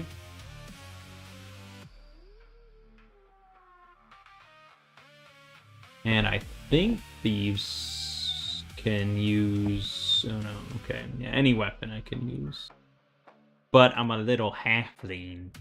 Oh, are you? So I can't use big weapons.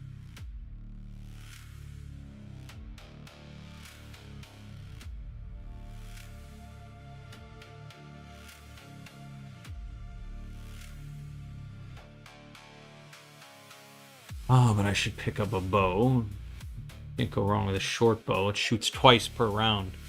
Whoa! Yeah, bows are deadly, man.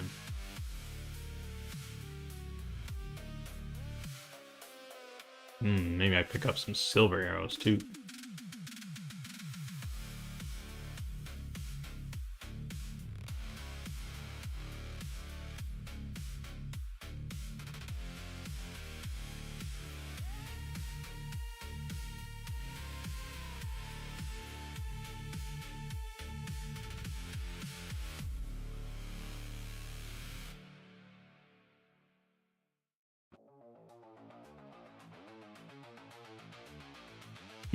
Shit. My loadout didn't automatically give me thieves' tools? You out of your mind? Need that.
Like that new sexy character sheet. That's pretty badass, not gonna lie. Great.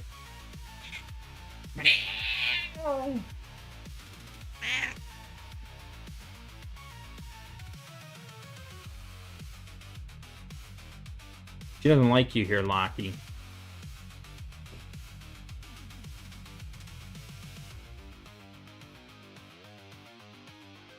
Buy a crowbar? No. I hope your next character buys a crowbar. Can I buy one out of effect? Yeah. Just go to the equipment shop.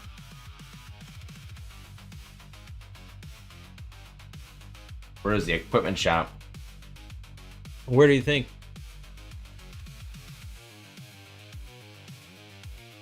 It's on your screen right now.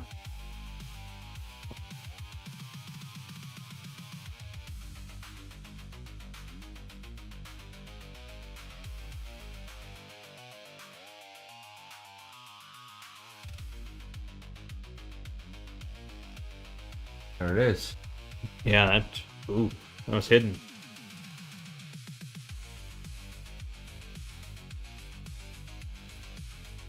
Not enough gold.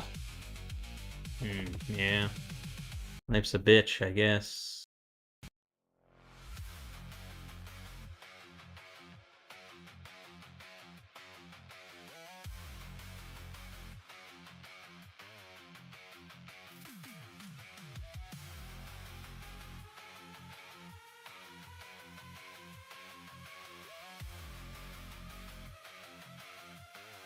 What kind of spells do you get for this? None? A paladin? The cleric doesn't even get a spell level 1. Why would a paladin get anything? I wasn't sure. You I wasn't sure if you had to actually add on lay on hands. It should be in your features.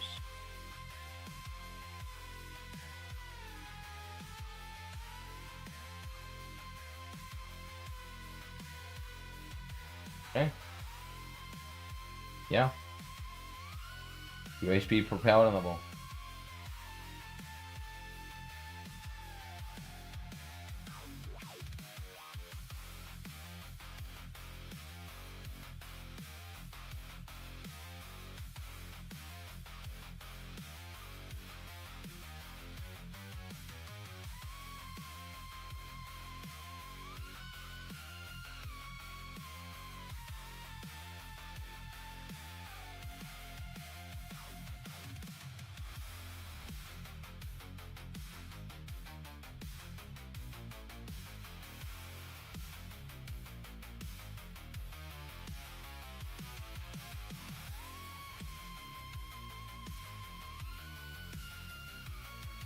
Okay, you gonna make your second character? Yeah, I'm just looking at that. So much cool.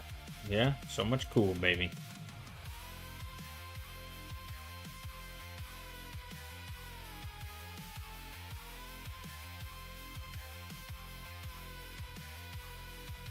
Ooh, solid fighter. Yep.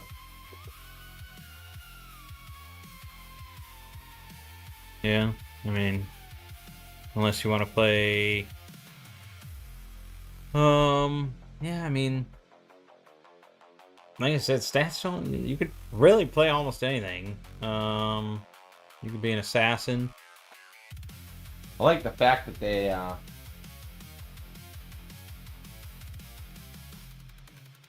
Yeah. Be like an elf blade or something. we'll look and see. Kind of cool. Not available, not available, not available. You get a thief? Yeah, mostly other ancestries are for multi-classing. You could play a warlock though. Like I said, lawful warlock is the only way at level 1 to get cure wounds without a 15 wisdom cleric.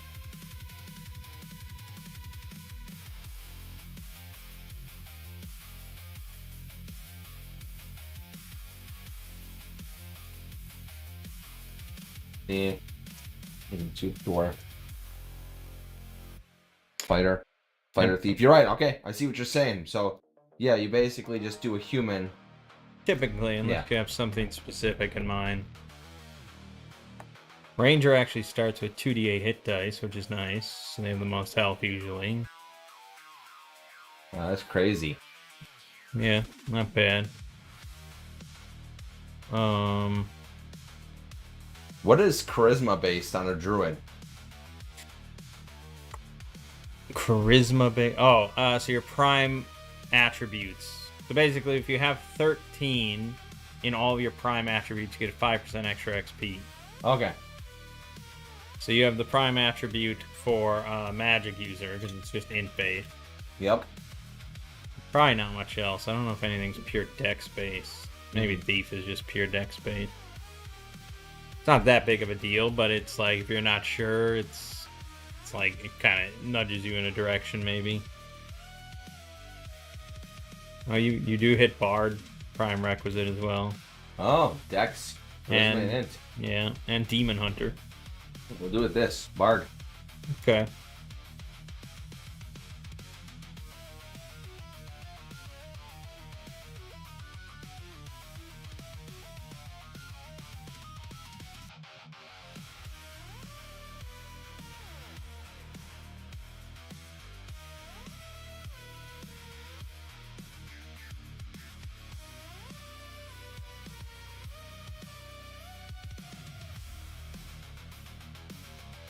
Oh, 100 gold.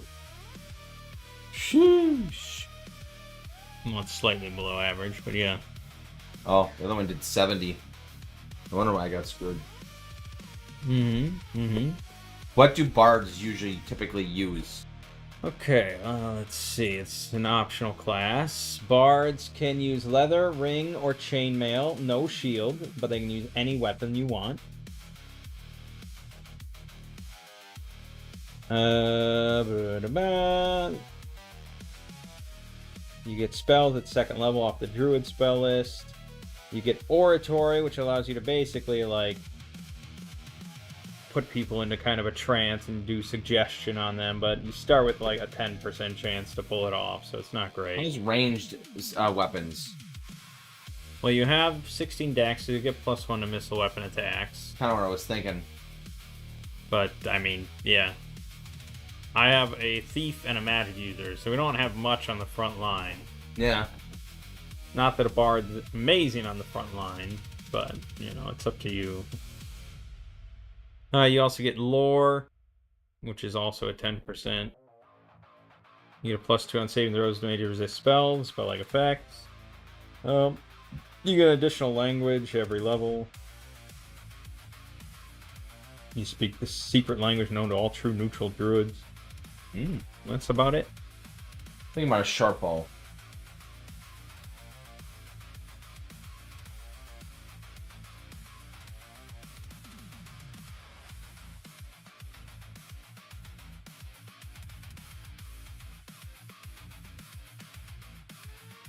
Yeah, I think I'll do a sharp bow. Or a sling. No.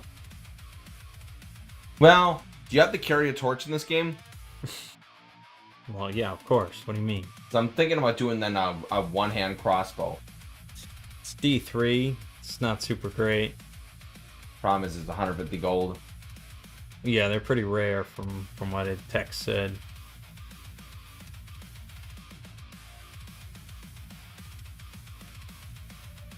Geez. Okay, I guess we'll go with just a light bow for right now, a short bow.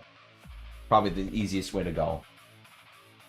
Okay, and you said I can wear leather or mail? Leather, ring, or chain. Oh, okay.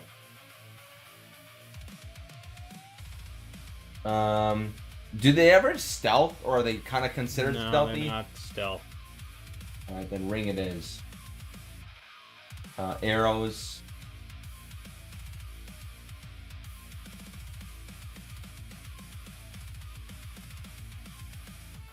You could have maybe gone for troubadour if you wanted to be a little bit more like a magic thief. I think you do need a musical instrument, right? I think you can just sing. Your master storytellers use the gift of rhyme, spoken word, and song. Required for bards. Again, yeah, I know. Yeah, it just, yeah. 'Cause I wanted to use the Equipment Emporium gear, but it, yeah, Fair enough. it overstepped a little bit there.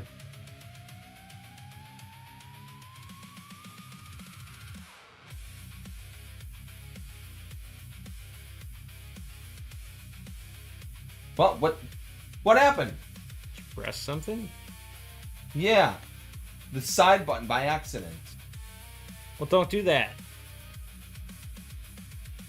Now you lost your character. No. Well, re-roll, I guess. Fuck. Okay. No, don't do that. That would be dumb. Damn it. Yeah. Don't press random buttons. Ooh. Oh, man, you gotta be a fighter. Come on, those are amazing stats. Holy shit. Yeah, that's a fighter.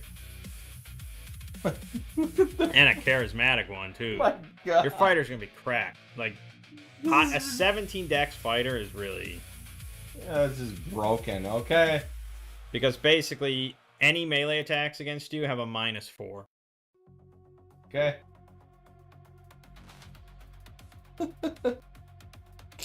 Oh, God. You could have been a dwarf fighter. Could have. Because they get a lot of niceties for, like, inspecting stone. They get infravision so they can see in the dark. The only downside is that they, you can't go beyond 6th level. But that's not a concern for us. Okay, sure.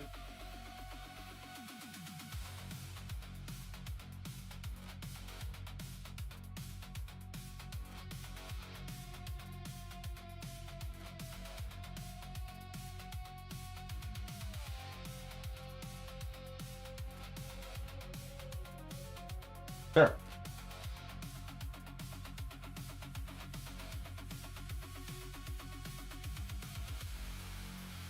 Yeah, I mean, that's OD&D, man. He is gonna die. All right, what kind of It's what? gonna be hard to hit him, man. Trust me. Fair enough. Would you put him with a shield still, or Sure, make him a tank. just one hit he dies? But otherwise he lives. Mm-hmm. What kind of weapons do they fighters use? Anything we want? Anything you want. You're a fighter, baby. Why doesn't it say one hand or two hand? Yeah. Oh, yeah. That was the one thing I was gonna tell it to adjust. That's right. I forgot.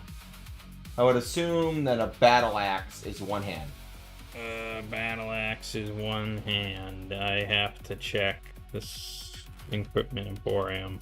Only a 1d8.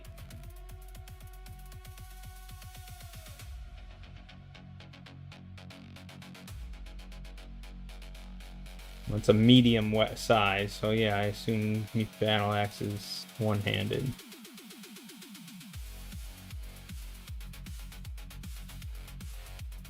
Yes, I believe anything's medium.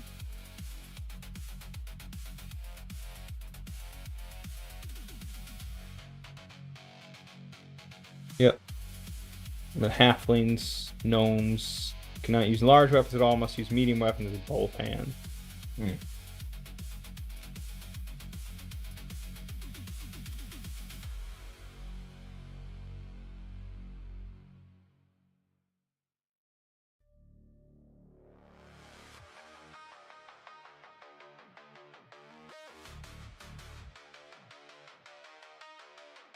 Buy a crowbar.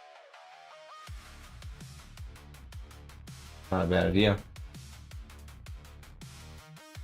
There you go. That's true. What else does a fighter need? Nothing. He's got his rations. He's got his bedroll. Yeah. I'm so confused. No ranged weapon, but There you go.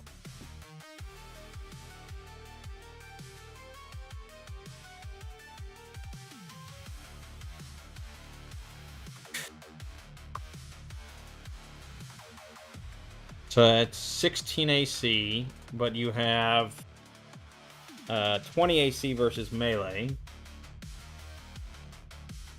And you have with the tower shield, that would do what, 18 AC versus missile attack? Pretty good. That's pretty good.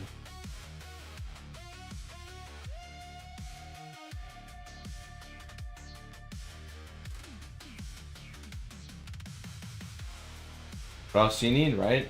Yeah, okay. Okay. Let's fire it up.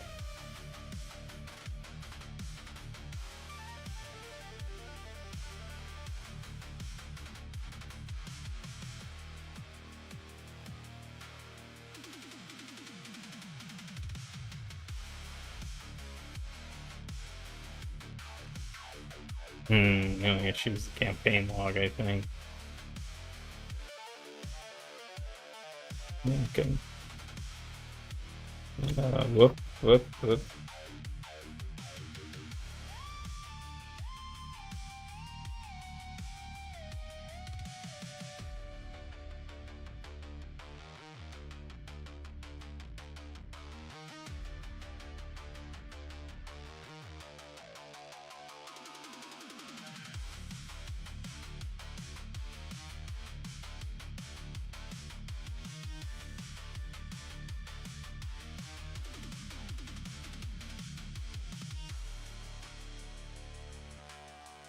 Reading the YAML?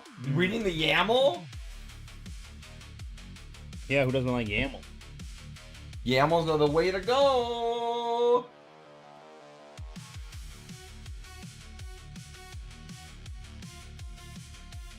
15 plus saving throw. Yep.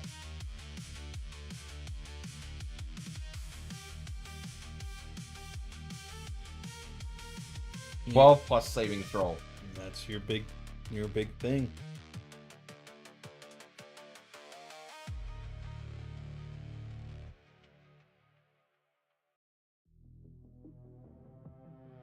Oh, he only has 11 AC on Nox. What the hell did you give him? You didn't give him any armor? What? I bought armor. What'd you buy? I could have sworn I bought ring. I bought ring. Shit. Yeah. No. No, nothing. Could have sworn I clicked ring mail. How much gold do you have? Where does it say? There it is, 2 gold. That's weird. Could be a bug. And I honestly, because I mean, I know I did it.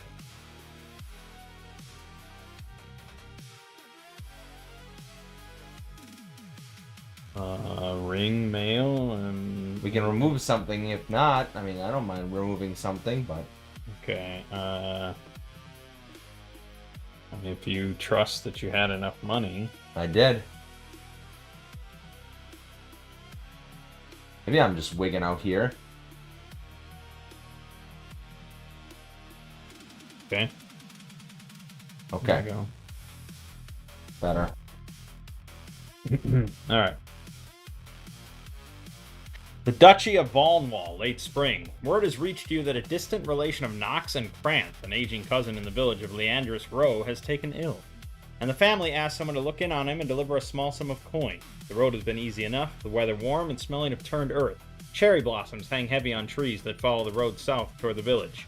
You come within sight of Cherry Creek Bridge, a low stone span over a muddy creek, the rooftops of Leandris Row just visible beyond it, when the shouting starts. A man is running hard across a field to your left, arms pumping, stumbling over the furrows. He's screaming something. Help! The word ragged with terror. Behind him, crossing the tree line at the field's edge at a steady, unhurried pace, comes a figure in antiquated plate armor. The metal is rusted brown at the joints. One gauntleted fist holds a longsword raised above its head. The armored figure does not run. It does not need to. Walks with the patient certainty of something that does not tire. Gap between them is closing. What do you do? What do you do, buddy? Well, And why are you at 75% of your weekly limit? I use a lot of Claude. Apparently. Well, I hate to blow like a spell or something, and I have a thief and a magic user. I could throw something, but it's hard to say. I mean, this guy could be a criminal. Yeah. And this is the constable or some, who knows? Correct. So, we should have maybe Kranth, our charismatic one. Correct. This is a good idea. Can you actually type in what you want to say? Yeah. Okay, well, let's see now. Let's see. Let's go with, I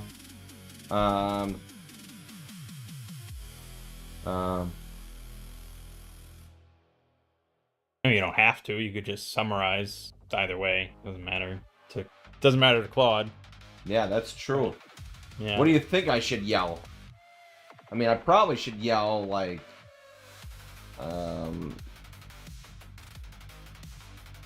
Well, I mean, this dude's armored sword. He's got a sword, and he's like just walking. He's like a fucking slasher villain. So I don't know if he'll even respond if you communicate to him. So you might want to communicate to the guy that's communicating yeah. and ask him, you know, what's happening. Who is this? Yeah, how about, okay, Crayon shouts out, why is he chasing you, and what did you do? What did you do? Okay. The farmer's stride doesn't break. He's 60 yards out and closing fast, lungs heaving.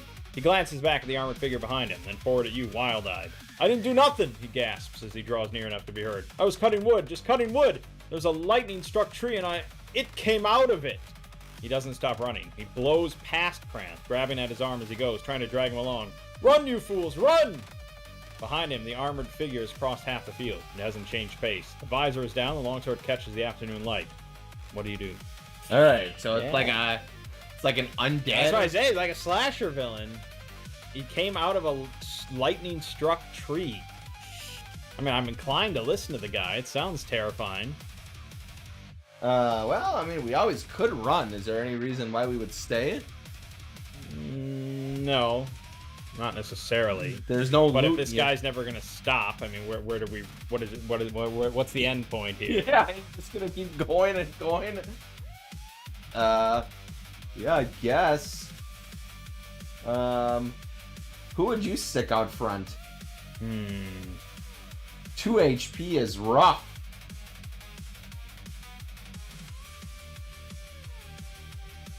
I got Caltrop.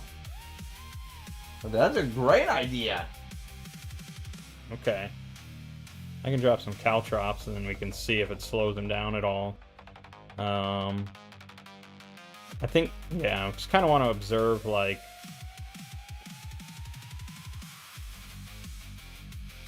like, is he, like, wavering at all? Does he, like, step around things? Or is he, like, just, like, a fucking robot? You know? Because if he's, like, a robot, we could eventually just dig, like, a pit in front of his path. Well, I mean, I feel like we have to help that guy, or at least my character does. So I have an alignment requirement. True. Yeah, you have to help, but... I mean, the nature of your help... Because you don't know the nature of this thing, either. True. Just because you're helpful doesn't mean... He is questionable. I have an acid flask I could try throwing at him, but Torvald's... He's not a great throw. Pranth could throw it.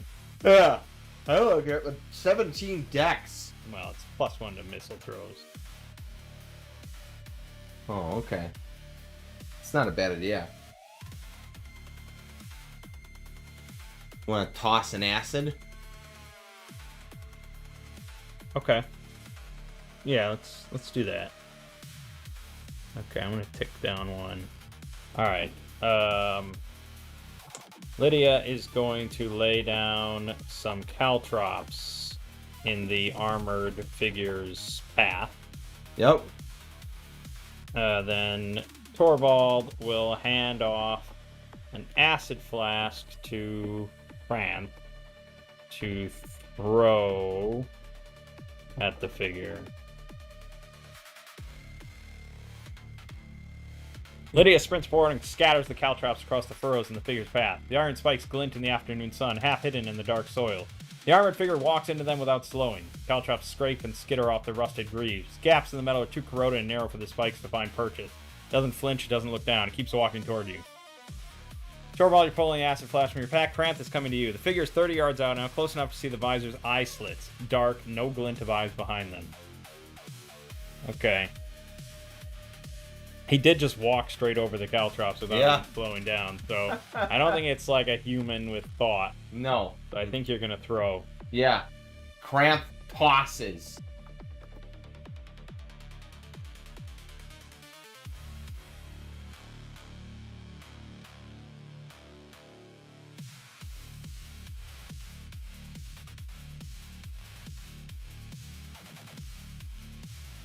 I think we just keep our distance then. Flash tumbles end over end. Alright. So this is a thrown weapon in moderate range. Roll a d20 +1. No, not a dex check. Oh. That'll try to roll under. Okay, how do you just d20, the dice tray at the bottom. Oh, the dice tray at the bottom, okay. +1? You can do the math yourself, but sure. 12. Okay. d20 +1 equals 12. The flask catches the figure square in the breastplate and shatters. Acid hisses and smokes against the rusted metal, eating into the corroded plate with an acrid stink. The figure staggers 1 step, 2, and stops. Then it keeps walking. The acid is still smoking, but the thing beneath the armor doesn't cry out, doesn't react. The longsword stays raised. 20 yards now, close enough to see wisps of something pale, hair perhaps, trailing from beneath the helm. Close enough to hear the grinding of corroded joints with each step. Okay. Who did you give a ranged weapon to? I gave it to Nox. I think. Didn't I? No, you didn't. You didn't grab any ranged I weapons? was gonna... Nope, no ranged weapons. Okay. Oh, I could hold up my holy symbol. Okay.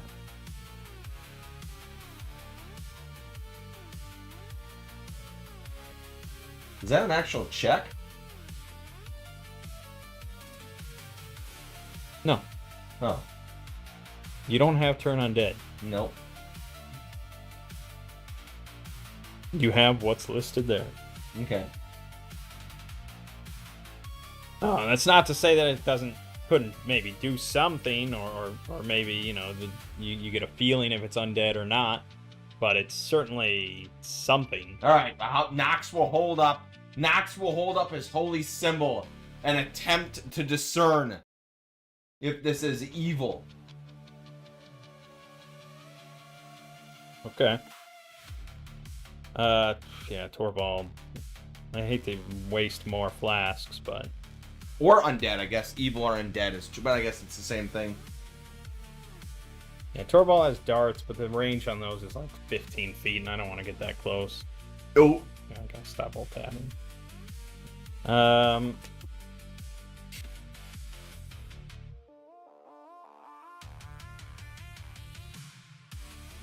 Oh, we got play-by-play here. Lydia darts in behind the figure and scoops up her caltrops. It doesn't turn. Its attention is fixed ahead, on the party, or perhaps on the road beyond toward the village. Yeah, you can't detect evil, because you're not 8th level. What you have is the bone-deep conviction of a man trained to recognize the taint of chaos. Looking at the thing walking toward you, the conviction speaks clearly enough. The slow patience of it, the silence, the raised blade. It's 15 yards out now, the grinding of its joints fill the afternoon air.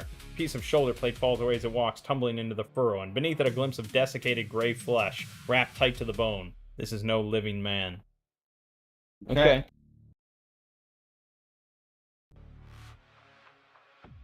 Lydia will crack off a couple arrows from her short bow from behind. I think we should just stay and just see if that does anything. I mean, we could.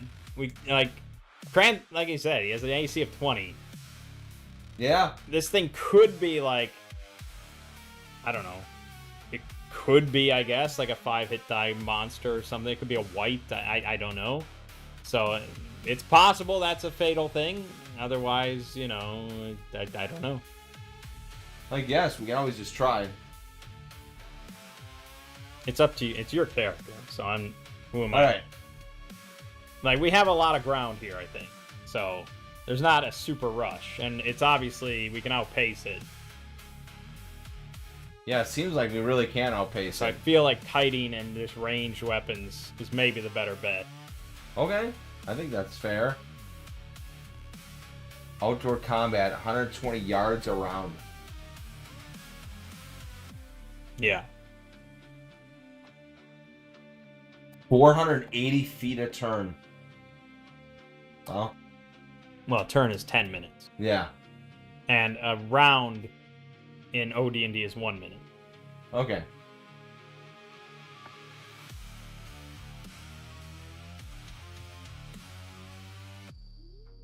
All right, let's keep our distance. 2d20s, baby. Now she has a 9 dex, so that's no bonus, but she's a halfling, so she gets +1 to missile weapon attacks. So that's a 15 and a 7. Okay, stop alt tabbing. You did exclamation. Whoops, don't do that. It would confuse it. What was my other one? 7? Yep. 6 plus 1, yes.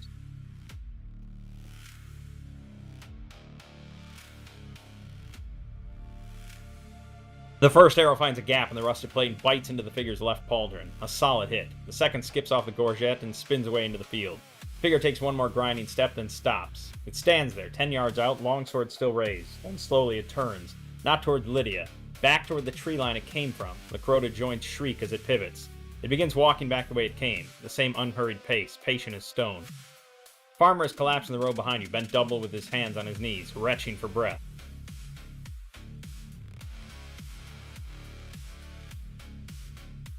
That's interesting. So you just shot it and it walked away. I realized that it might not make it. So it's like, alright, fuck this. Should I just keep shooting? Probably. What's the harm in that? Yeah. It might just chase you then. But you could probably just always outrun it. I mean, you think it's going to suddenly start running? It's not doing any running ever. True. And she's fast. She's a fast little. Oh, half. she's so fast. She's so fast, bro. She got a base rate of 12. She can run like the wind. Stop alt tabbing. God damn it. Okay, then we'll keep our distance. You want to do anything for this guy or talk to him or? Yeah. Okay. Knox will go over and check to make sure the farmer isn't wounded.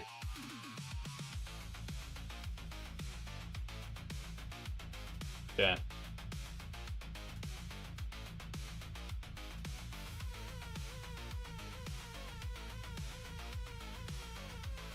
More D20s. Knox, the farmer, is winded but uncut. No blood on him. He's shaking badly, teeth chattering despite the warm afternoon. He looks up at you with red-rimmed eyes. It came out of the tree, he says again, like he needs someone to believe him.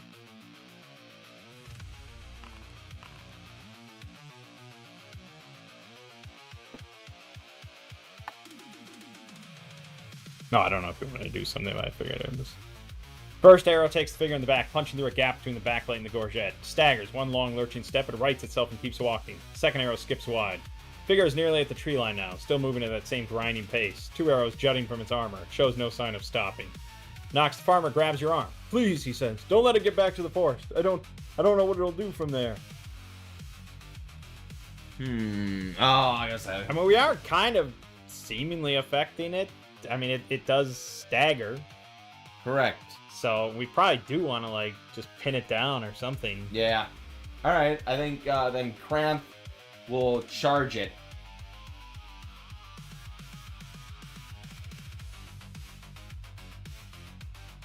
Okay. And he's going to swing at it. With your battle axe? Yeah. And then Nox will also make his way over to it.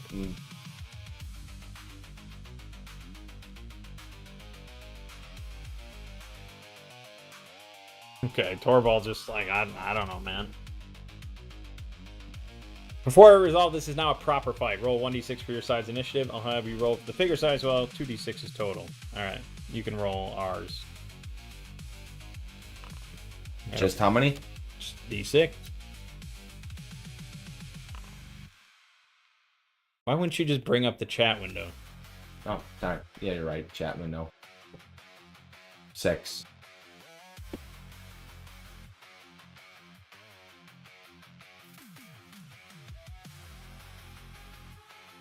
Your side goes first. That order holds for the rest of the fight.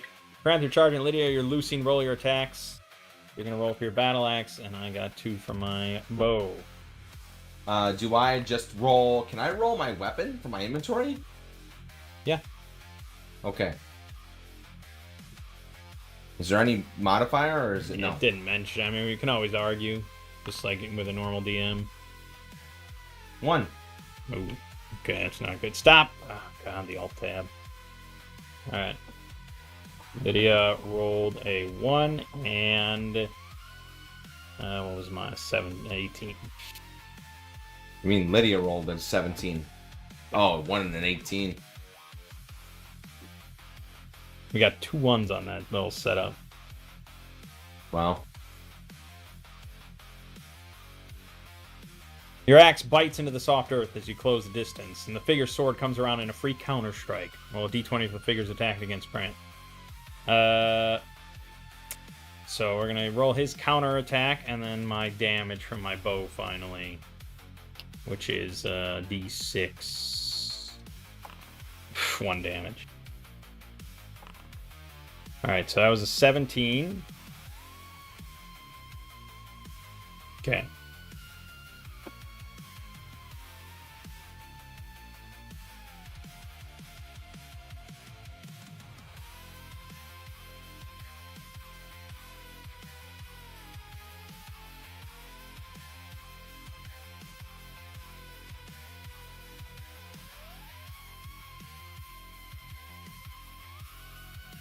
I mean, it might have, you know, Claude might have caught that without me mentioning, but it's may as well. 17 drops to 13 against Krant's AC of 17. Longsword scrapes across the chainmail, but finds no gap. Krant is unharmed. Lydia's arrow has found its mark. 1 point of damage. The figure is visibly deteriorating. The arrow that hit earlier, the acid, and now this. Pieces of plate are hanging loose, and the thing's movement has grown more ragged. Still on its feet, still grinding forward toward the tree line, now with Krant in its face. Figure swings at Krant. Okay, well then...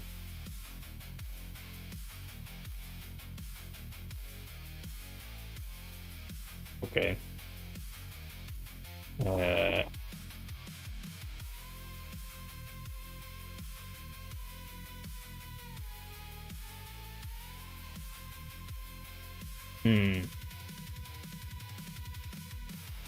Nah, I don't think that's right.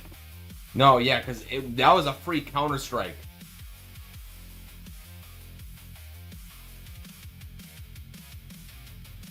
Yeah, correct. Which is a house rule, so it's... Yeah.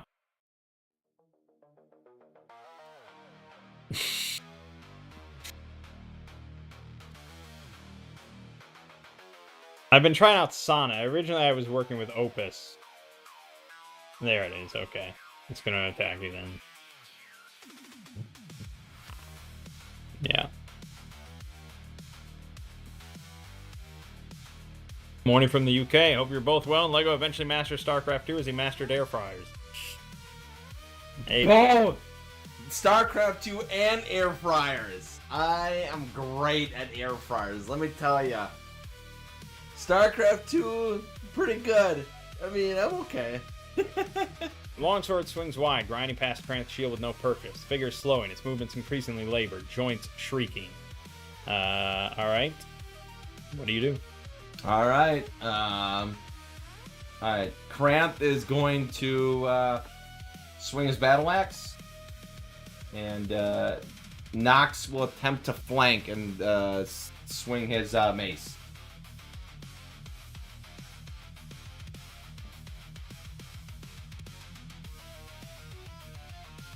Okay.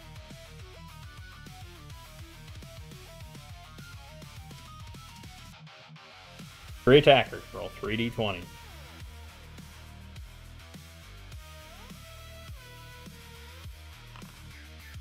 Nice. Alright, so the first one was Krant. The second one was Nox. Yeah, I mean, you could have just rolled the... Yeah, I should should have have rolled your rolled- damage, too, yeah. and it keeps it kind of together. I don't know here. why I do that. I don't know why I do Because that. it also lists the character's name on the roll, too, instead Correct. of just player 2. Correct. Can I just roll damage? No! Well, you can just roll your damage.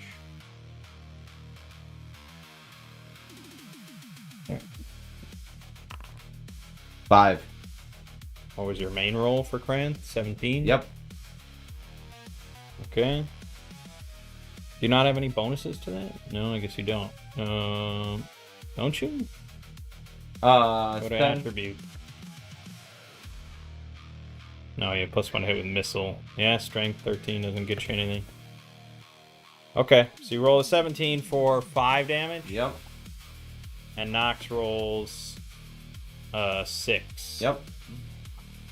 Yeah, that's what Lydia rolled. This is Swords and Wizardry, which is a retro clone of original D&D, and we are playing it co-op using Claude as a DM that I've been working with. Krant's axe is a slashing weapon. It bites deep and the figure finally goes down. Longsword drops into the furrow. The armored form crumples with a grinding shriek of corroded metal and lies still in the dark earth. Silence, save for the breeze and the distant sound of cherry blossoms. The farmer is making his way toward you now, unsteady on his feet, staring at the heap of rusted armor. The armor's worthless. Lydia will inspect the sword. Anything you want to do?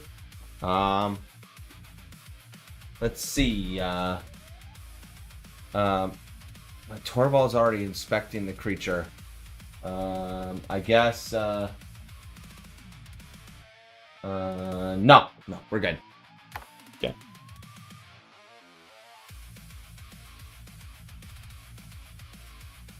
Torvald crouches over the fallen figure and works the visor open. Inside the helm, a mummified face. Desiccated gray skin pulled tight over bone. Wisps of white beard still clinging to the jaw. Strands of white hair matted beneath the helm. Whatever this was, it has been dead a very long time. The eyes are dark and sunken. No glow remains in them now. The armor, despite its rust, bears markings, etched into the breastplate beneath the acid scarring, mostly obscured, but visible if you look. A stylized tree, branches spread wide, with small round fruits hanging from them. Cherries, perhaps. A heraldic device of some kind. Lydia, the longsword is old. The blade is pitted with age, but the steel beneath the rust is sound. It held an edge through this whole fight. No maker's mark you can identify. A plain crossguard, a grip wound in leather that is mostly rotted away.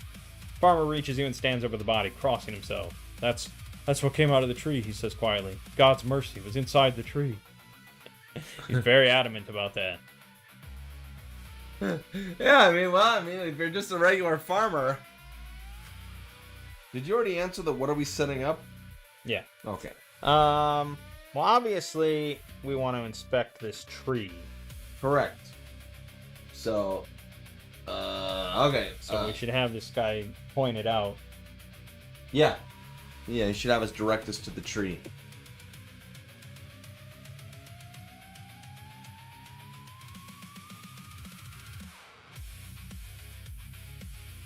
Yeah, I don't think I really need the sword. It could be magical. That's the thing with these old school games. Yeah, I think, okay, we have encumbrance, right? Sort of. You can carry quite a lot. Okay. Okay, strength carry plus 10. I guess Cramp will carry the weapon.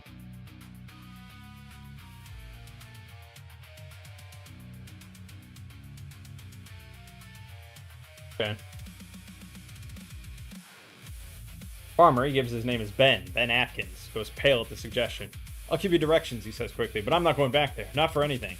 Points northwest toward the tree line. Follow my back trail into the wood. You'll see where I was cutting. The tree's hard to miss. Lightning split it down the middle, recent-like. Big oak. I barely put 3 strokes into it when the ground opened up and... He stops, swallows. There's a hole beneath it, in the roots. That's where it came from. He looks at the body again, then back at Cranth. What was it? Cranth, the longsword is now in your hands. It's heavier than it looks. Good steel, old make. What do you do?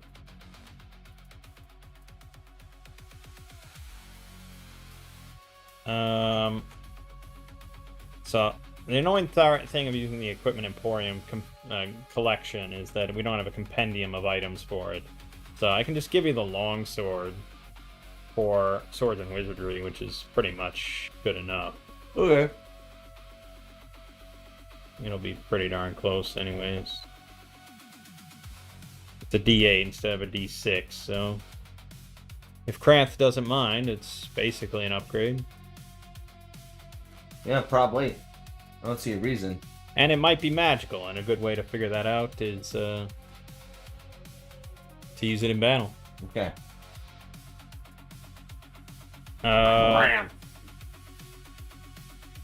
Cranth will wield the sword in the next battle to determine if it has any special properties. Nox, I'm gonna ask, can Nox make an educated guess as a paladin about what the creature might have been? Correct. You'll test the blade in the next fight. Nox, you cast your mind back over what your order taught you about the enemies of law. The creature's patience, its silence, the way it shrugged off pain, and the fact that it rose from whatever long sleep held it when the tree was disturbed. Undead, that much is certain. Something bound by oath or duty, you'd reckon. The purposeful way it moved, not the mindless shabbling of a simple corpse. Something that wanted to be somewhere, or stop someone from being somewhere. The heraldic device on the breastplate nags at you. A cherry tree. You don't place it immediately, but it speaks of old nobility. Someone who swore allegiance to a house long enough ago that the armor rotted around the bough. Ben is still waiting, shifting his weight from foot to foot, eyes on the tree line. Alright. I think we'll follow Ben. He's not showing, like, he pointed. That's all he did. Oh, okay. He doesn't want to go anywhere near it. Okay. He just asked, what is it? Oh, okay. Let's respond. Nox will respond to the farmer. It seems to be an undead, cursed knight. Okay.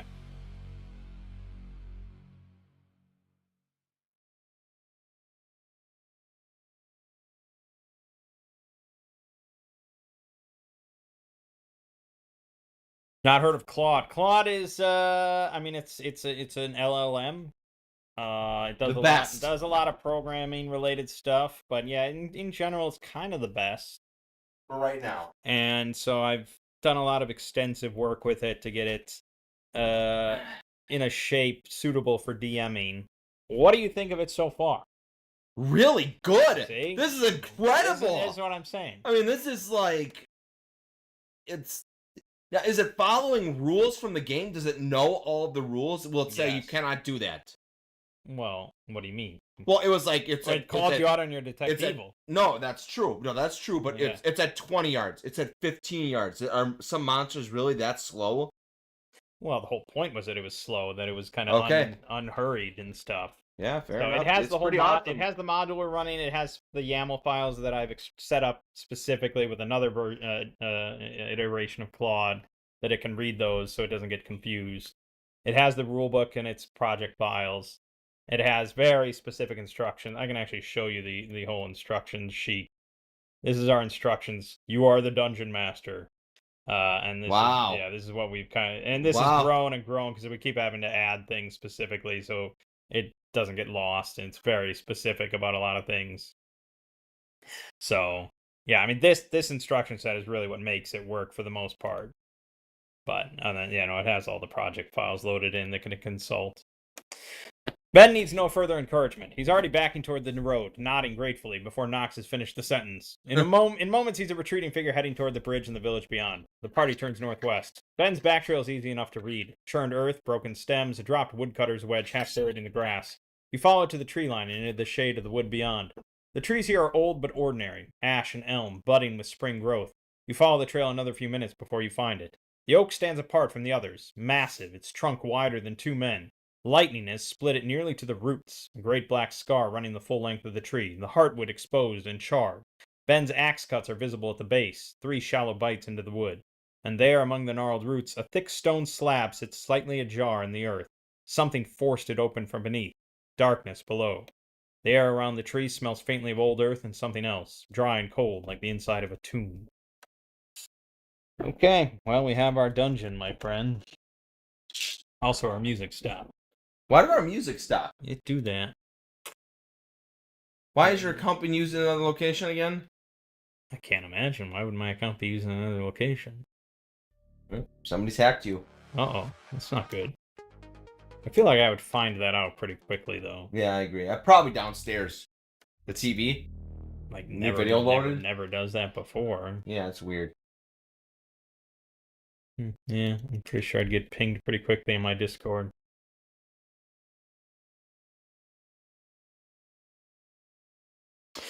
All right. Well, I mean, we got to go down, so we got to go down.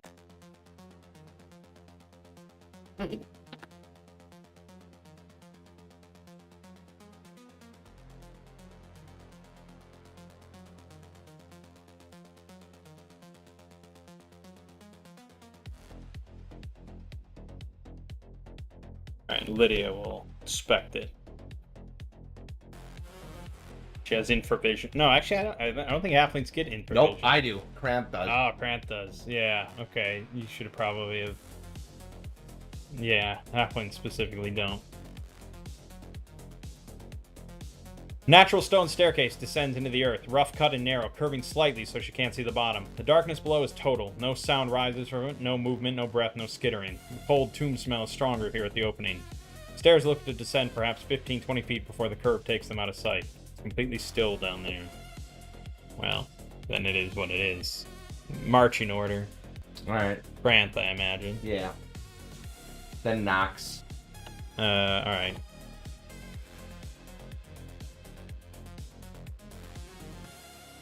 But somebody has to light up a torch. A Torvald, okay. yeah. Grant, Knox, Torvald. Yeah, I guess Lydia will be in the back.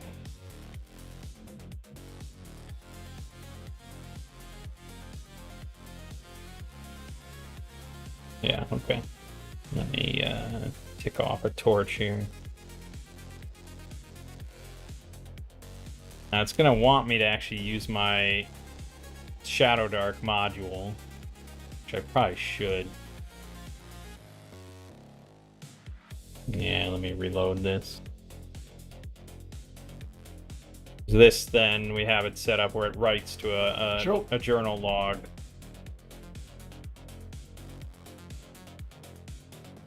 Oh no, now it's not loading. Shit. I didn't test it with, because I set up for Shadow Dark, but I thought I could use it for Swords and Wizardry, but I never tested it. Alright, it's fine. It'll just approximate anyways. Cramp leads the way down, ducking under the root-tangled ceiling of the entrance. The stairs are solid underfoot despite their age. The torch throws orange light down the curve of the passage. The staircase descends about 15 feet and opens into a chamber. It stops you cold. The room is perhaps 30 feet across, rough natural stone walls and a low ceiling. And everything in it, every surface, every object, every creature, has been turned to gray stone. A fine, eerie mist hangs at ankle height across the floor, drifting slowly in the torchlight. There are figures in the stone, squat, gnome-like shapes. 3, 4 of them, frozen mid-movement, arms reaching, mouths open. And at the far end of the chamber, larger, hunched over something, another shape, more massive, frozen like the rest. All of it gray, all of it still, all of it blanketed in that slow drifting mist. The silence is absolute.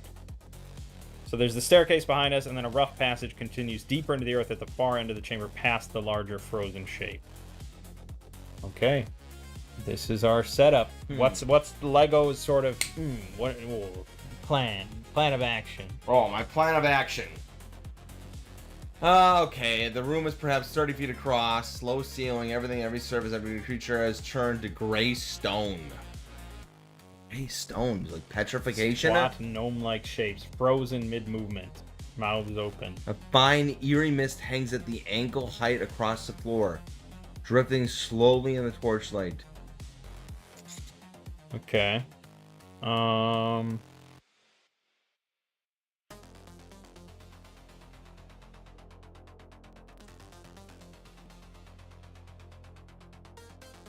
Alright. What do you think? Lydia will attempt to poke the closest figure with her 10-foot pole from as far away as possible. The pole connects with a solid thunk. Stone. Figure doesn't move, doesn't crack, doesn't react. It's as inert as a statue, cold and hard under the pole's tip. The mist eddies slightly around Lydia's feet from the disturbance, then settles back. Okay. Well, that's promising. You didn't turn to stone. I didn't turn to stone. Could all be just like creepy red herring sort of stuff. Yeah. Of just like, this is the creepy opening. And this was all done like by some sorcerer from long ago, and this is no longer relevant to us. Could be. That could be.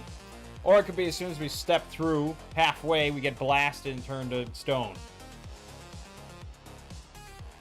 This is How where does it May handle that? usually helps to have like a bag of rats with you or something. True. We could try to push one of the things over. It's not a bad idea. I mean, we don't care that these things might have once lived, and maybe they could be freed, but they're like weird gnome creatures. I don't give a shit. Yeah. She'll try to push the figure over with the pole. If she's not strong enough, Pranth will do it. Hey, get out of here. No straws. Lydia leans into the pole. The figure grinds against the stone floor, tilts, and topples with a heavy crash that echoes off the low ceiling. It doesn't shatter, solid through and through like carved rock. Lying on its side now, you can see it more clearly in the torchlight. The face, frozen in the stone, is wrong. Squat features, a bulbous nose, enormous eyes, long arms. Not human. Not anything you have a ready name for. The mist swirls from the impact and slowly resettles. Nothing else in the chamber moves. Yeah, I mean, you know, at a certain point, it's like, are we gonna just hold our dicks in our hands all night, or are we gonna do something? On. Yeah. Okay. So you want to just ignore this room? Well, we have to go through it. Yeah. So, well, you know what we could do? tell me. We could move all the statues To where? to a corner, Okay. so they're all cornered. Okay. In case they suddenly come along. Correct. Then they're all just in a big group. Okay. Don't you have a wizard? What does that have to do with anything? Do you have any AoE attacks? I have sleep, yeah. No, that's perfect then. Sleep's pretty OP. It's really like a fucking atomic bomb in this game, so... That's what I'm saying. Uh, Like, at this point, you can always just sleep all of them. First, let's just have you step up. Kranth steps forward, boots pressing through the ankle-deep mist, shield raised. The torchlight throws a shadow long across the gray figures. Nothing moves. The frozen shapes stay frozen. The larger mass at the far end of the chamber, hunched, long-armed, broader than a man, sits motionless in the mist like everything else. The cold is more noticeable in the middle of the room. The passage at the far end is a darker shadow beyond the larger figure, maybe 25 feet ahead. Still no sound, still no movement. Alright. You want to go through with your plan? Yep. Okay. Kranth will start to move the statues all into one corner, bunched together. That's going to take time. Kranth sets his shield aside and gets to work. Figures are heavy, dense stone, but manageable one at a time. He drags and rolls them towards the nearest corner, the grinding scrape of stone on stone loud in the silence. 4 smaller figures gathered and stacked as best he can manage. Then he turns to the larger shape at the far end. It's bigger than he realized up close, hunched even in stone. It would stand perhaps 4 feet tall, but broad, powerful arms, thick torso, the same bulbous face and smaller ones but larger, more pronounced. Long fingers curled into fists. It's heavy, very heavy. Kranth can move it, but not alone. Nox will help.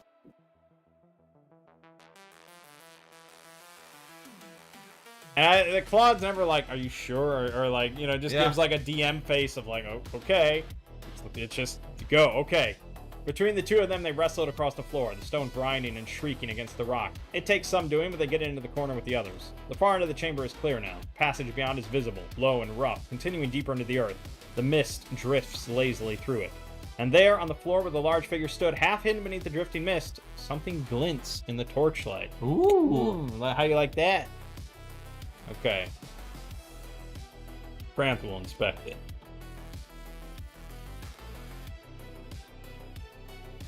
Kranth crouches down and brushes the mist aside. A small glass vial, stoppered with wax. Inside, a dark liquid, brownish, viscous, catching the torchlight with a faint reddish tint.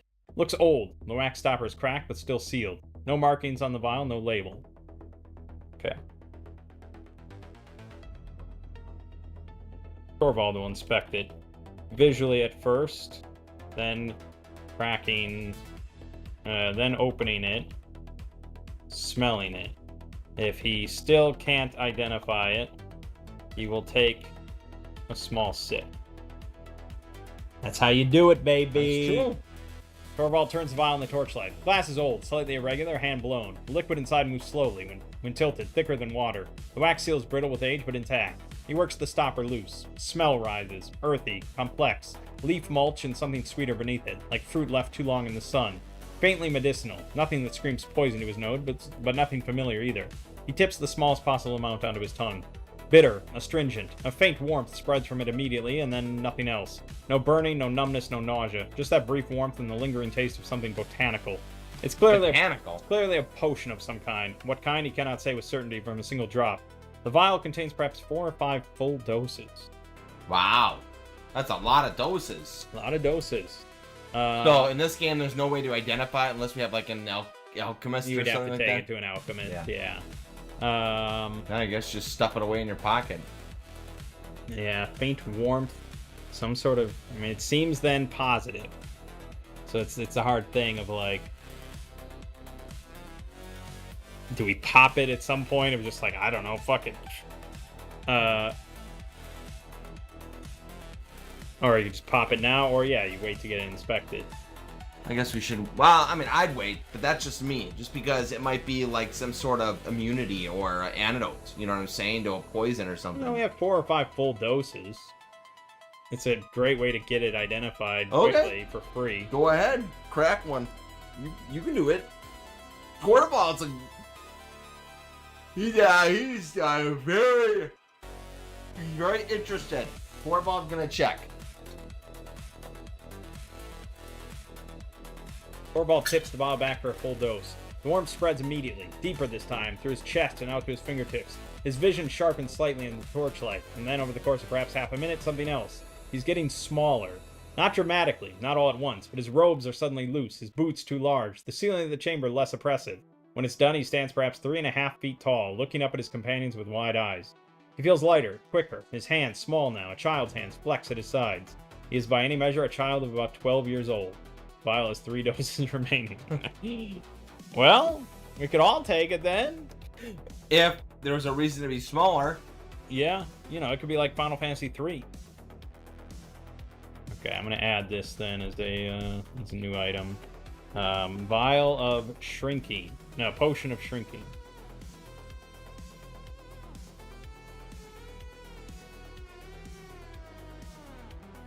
Oh, at least you know what it is now, technically. Yeah, I told you, identification. That's what it's all about. 3 doses. All right. Well, that was cool. You rearranged the room. Torvald drugs.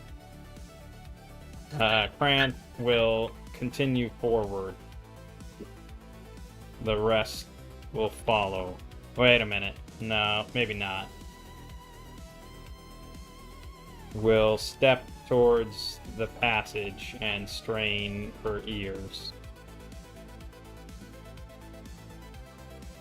Lydia presses toward the passage entrance and holds her breath. She rolls her hear noise. Tell me the results. 1 in 2 and 6 chance for a halfling at first level. Actually, let me check that. Where are listed thief skills? I want to confirm.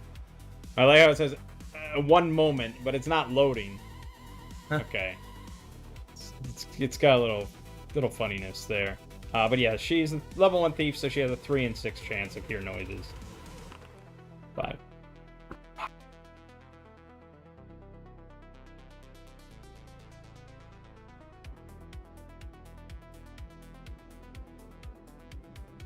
Yeah. Okay.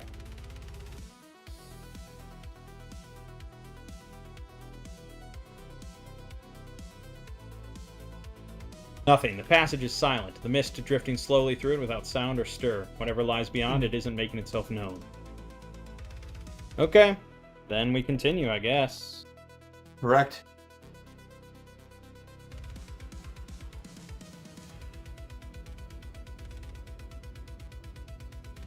Franth ducks into the passage, torch ahead. The ceiling is low, he has to hunch slightly. The passage runs perhaps 30 feet, rough natural stone, the mist thicker here, swirling around their ankles.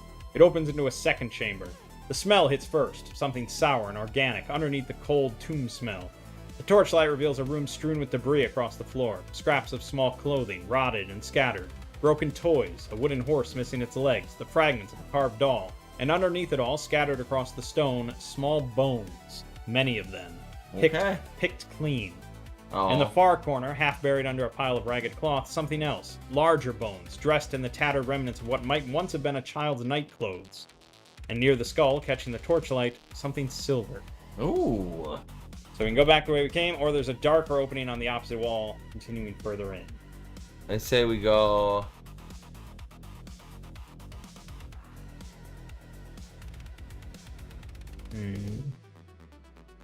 Something sour and organic. Debris. Basically, a bunch of children were abducted and just murdered and eaten. But there's also some larger bones.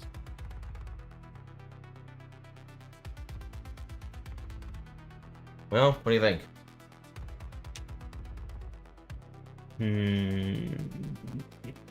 Anytime you pass one room that's not dangerous at all, you become increasingly wary of every room afterwards. Only a matter of time before a bunch of skeletons pop up. Right. That's a good thing to mention, because anytime you find bones in a dungeon, it's like, are they going to animate? Yeah. The problem is it's kind of hard to check that. We could just throw a rock in or something on the ground. Good idea.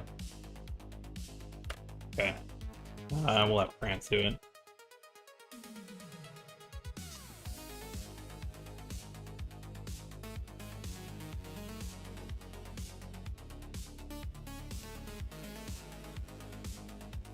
The stone clatters through the bones and rags with a dry rattle. The pile shifts slightly from the impact. Nothing moves, nothing stirs. The silver object glints in the torchlight, half hidden near the skull. Okay. I guess grab it. Alright, I'll have Lydia do it.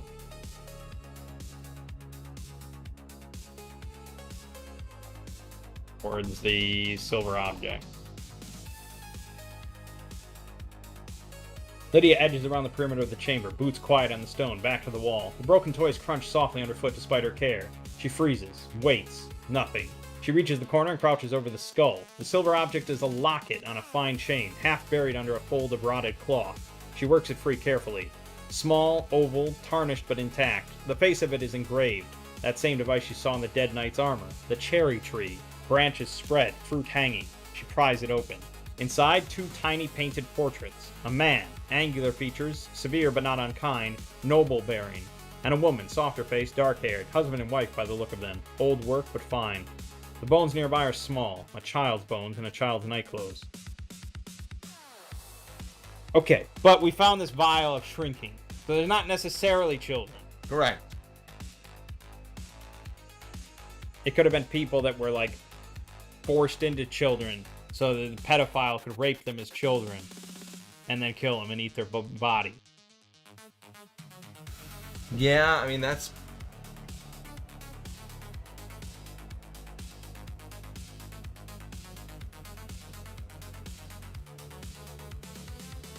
Okay. We'll see how generous Claude is. Does Nox detect any sort of unquiet spirits in this room? Spirits not at rest. Because anytime you encounter bones that aren't skeletons, like, could we bury them? You know, could we solve a problem by burying them? There's a lot of modules that throw that in. Correct. Nox, so that makes sense. Nox stands quietly in the chamber doorway, holy symbol in hand, and opens himself to whatever his faith might reveal. Nothing speaks to him here. The bones are old, centuries old by the look of them. Whatever soul once inhabited them has long since departed. There is no unquiet presence in this room, no restless dead. Just the remains of something terrible that happened a very long time ago. Okay, then, yeah, I mean, I think the group will search the room methodically at this point. Yeah, I mean, right now, all we need to do is find out if there's anything in the room. You spend a turn working through the chamber carefully, turning over rags and debris. The broken toys yield nothing beyond their own sad testimony. There are more of them than you first counted. Dozens. The scraps of clothing are too rotted to be useful or identifiable. The small bones are everywhere. More than one child's worth. Many more. The larger bones in the nightclothes, the ones with the locket nearby, are older than the rest. Centuries older, you'd reckon, though bones are bones and none of you are scholars. Whatever child these belong to, they were here first and longest. Beyond that, nothing. No coins, no weapons, no further items of interest. Darker opening in the opposite wall breathes cold air at you. Faint, steady, like something exhaling from deep underground. Yeesh. Alright. I guess we should take the locket. Okay.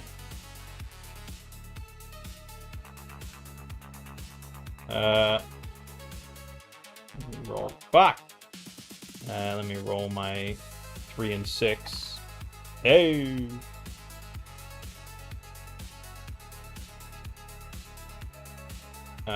Nox? Krant? Either one? But why don't we do this? Okay, so, I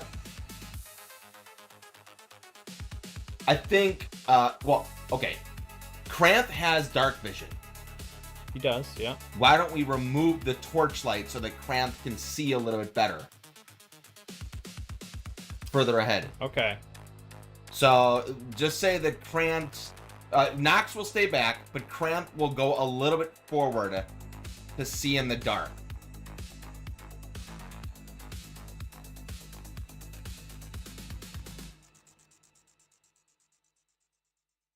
Okay. There we go. That's kind of what I'm trying to do. Okay. Plus, he's got a good AC, so he should be okay. She presses her ear to the opening. Water, distant, slow. The sound of an underground stream somewhere below. Nothing else. No breathing, no movement, no scrape of stone. Kranth hands the torch back to Thorvald and lets his eyes adjust. Dark vision opens up the passage beyond in shades of gray. It runs another 40 feet or so before widening to what looks like a larger space. The walls are natural stone, wet in places. The floor slopes gently downward. And there, at the edge of his vision, in the larger space beyond, each shapes. Faint, but present. 2 of them, low to the ground, not moving. Something is in there. Well, there you go. At least we got Yeah. a little bit of a hint at what's in there. What do you want to do? And this isn't ready for prime time? Does it air out once in a while? Yeah, I mean, the longer you go, the bigger the module, things like that, it will start to just make up a lot more Hallucinate? stuff. Hallucinations, and it'll start to contradict itself. Okay. I mean, you saw it right there. It said Kranth hands the torch back to Torvald. Kranth never had the torch. Correct, that's So true. there's little things like that that start to crop up. And I do think it's probably better overall with Opus than Sonnet. I still don't know the difference. I just stay on Sonnet, but do you think... Opus is like the high-end model for like really like the heaviest of tasks and stuff. Okay. It's a lot more like narrative when you run Does it end up using more usage if you use... Yes, it does. Okay. Okay.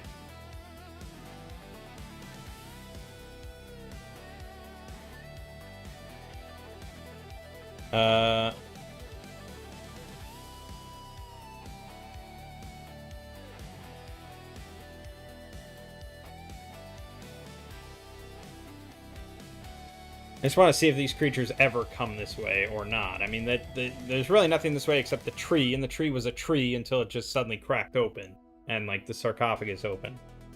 Lydia crouches at the opening with the torchlight and examines the floor. Yes, the mist has settled thickly here, and the stone is damp, and in the damp marks. Scuffed impressions, not boots. Something with wide, flat feet and long toes, moving in and out of the passage. Recent enough that the edges are still crisp. More than one set. Small ones, the size of a child's foot, but the wrong shape entirely. Okay. So they do come this way, which means they will come this way, which means we can set an ambush. Okay. I think that's a good idea. But how do you set an ambush with the torch going? Doesn't matter. I mean... That's true. You know, we just have to have, like, Torvald kind of out in the open, just like, what's going on? True. You're right. We can hide, we can basically wait on either side of the door. It doesn't have to be Torvald. It could be Kranth. Well, you want Kranth in the middle? Well, in case we fuck up the ambush and they charge the person that's just the bait. That's true. Okay, you're right. Kranth then can stay in the middle of the room. Did you want to make a noise? Yeah, Kranth will just start, like, kicking some bones around. Sure.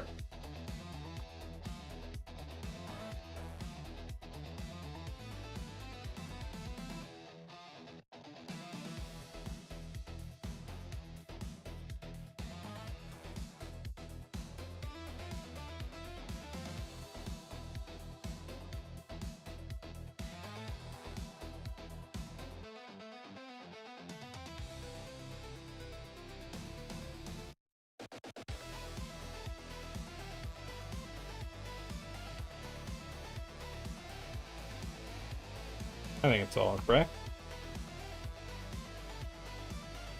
Kranth stomps through the debris, bones clattering and skittering across the stone, making no effort at quiet.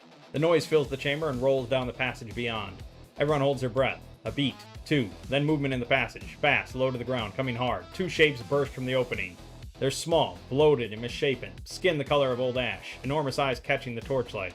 They move like something between a toad and a child, all scrambling limbs. Their mouths are open and full of teeth. They come straight for Kranth. Alright, this is where you gotta push back a little bit, which happens in real games, too, of players arguing.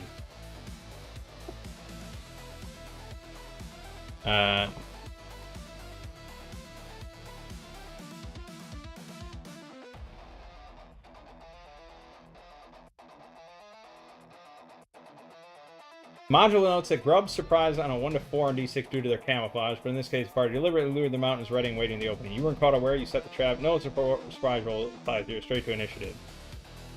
Okay. It's pushing back on it.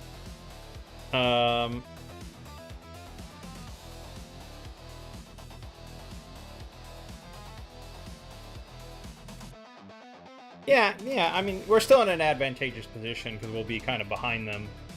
True. And in this game, if you're behind an opponent, you do get +2 to the attack roll. Oh, okay. That makes sense. Alright, go ahead and roll for our side.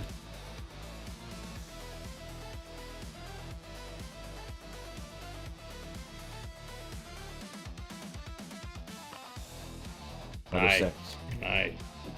Nice.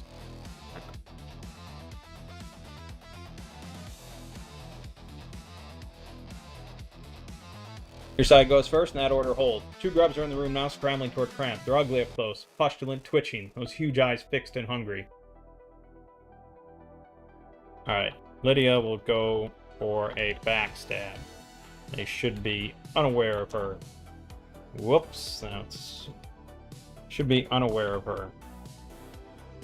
Alright, so she gets +4 to hit, and if she hits, she gets double damage.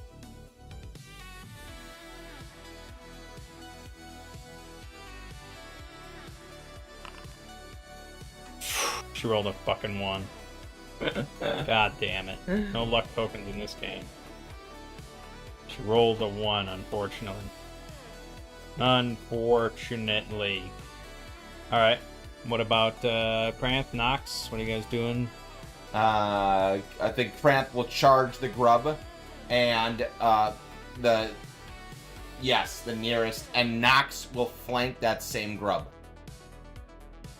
Okay, give me Cramp to rolls then. Okay, let's not fuck this up this time. It is this one. 18 and a 6. And then Okay. 2 and a 5 miss. Nox misses. Nah, I don't think you can get better than a... Torvald. Yeah, he's got... He can do something. Yeah, he can do something. Yeah. Darts are twice per round. In Swords and Wizards, they're actually 3 times per round, but here they have a D6, which I don't even think that's correct, but let me double check. Do range, darts. No, it's a D3. Yeah, but it's twice per round.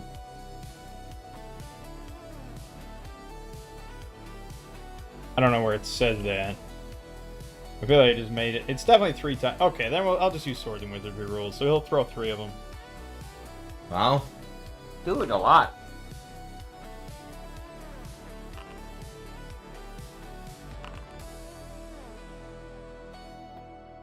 $13, $8, $13.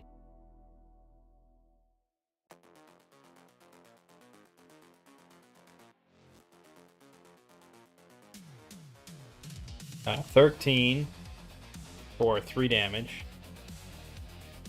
8. Yep. 6 damage for mine, because I rolled an 18 on Cramp. Yeah, no, I got that one. Okay, good. And then, yeah, I missed. On Nox. 13, what was that? 2 damage, okay. Now, technically, it's not following the... Well, technically, I already broke the combat order. Because, I'm not used to it. But the combat order for Swords and Wizardry is that you start, you check for surprise, then the second part, you declare spells. You have to declare if you're casting a spell at the top of the round. Because if you get hit before it goes off at the end of the round, you lose it. Oh, jeez. Then you reroll initiative every round. Then you do any movement for the people that won initiative. Or, instead of moving, you can shoot a missile weapon. Then the losers of the initiative move and use missile weapons. Okay. Then you do any melee attacks or spells for the winner's side and then the loser's side. Pranth's longsword, the old blade, tested now, cleaves into the nearest grub. 6 points. The thing splits open with a wet sound and goes still. It doesn't even twitch. Nox's mace swings wide in the cramped space. Lydia's dagger scrapes off the stone floor as the grub lurches. The backstab finds nothing. Torvald, child-sized and apparently unintimidated, pelts the second grub with 3 darts in quick succession. 8 damage total. Grub is staggering, leaking something dark from the puncture, but still on its feet, barely. Surviving grub is near death. So you did 6 damage and killed it. I did 8 damage. Okay. What? Yeah, I got I it. got a discrepancy here.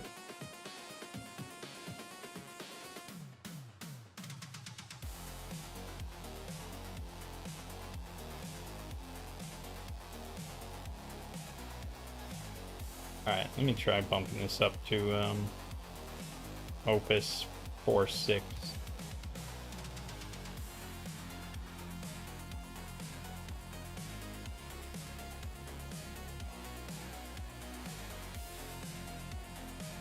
Second grub crumples under the hail of darts, collapsing face down on the stone. Twitches once and goes still.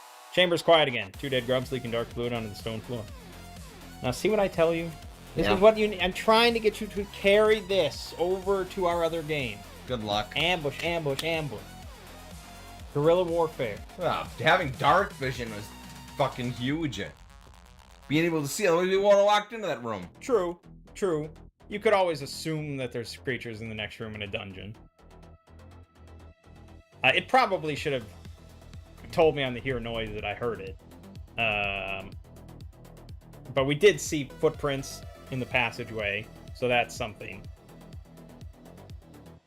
But yeah, it should have probably mentioned that the creature. I could hear the creatures. That's kind of unfair. All right. Are the grubs wearing anything or holding anything?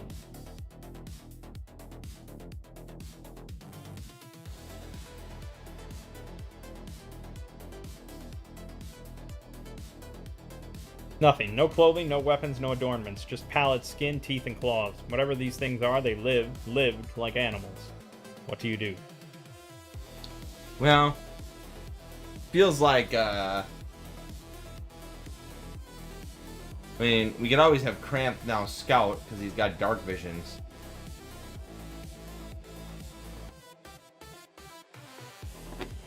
Keep going deeper. There's a lot of disparate threads here, you know? Yeah. So we have like an undead knight that came out of the tree. We have children's bones. We have a potion of shrinking. And then we have these grub creatures, which could be like children that have just lived here for their whole lives. Some colony. True. Yeah, this could be a grub colony. Of former children or something that have been permanently shrunk.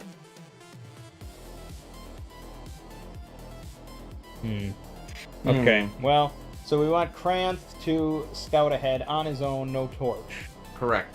Okay. I think that's probably the smart thing.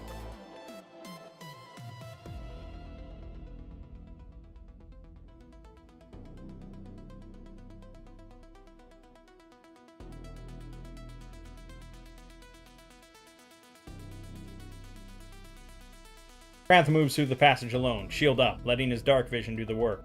The floor slopes downward, wet stone underfoot, the sound of water growing louder. The passage opens into a larger chamber. His dark vision picks out the space, wider than the rooms behind him, maybe 40 feet across. Well, the ceiling rises here, and the far wall drops away into what sounds like an underground stream somewhere below. The floor is covered in refuse, rotting cloth, shattered bones, filth, and heat signatures. None. The chamber is cold and empty. Along the far wall, a narrow ledge follows the edge of the drop toward the sound of water, and to the right a smaller opening, another passage, low and cramped, leading further in. We have the passage back to the grub chamber, or the bone chamber. We have a low passage on the right, and a narrow ledge along the far wall leading toward the sound of water. You could crouch and look into the passage.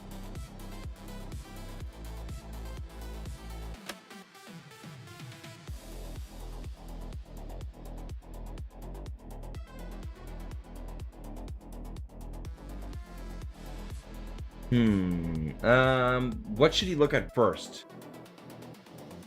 Probably the low passage. If we're dealing with small creatures. Yeah. Yeah, I think he should scout out the low passage to make sure nothing else is coming through there, or to see how far he can see in.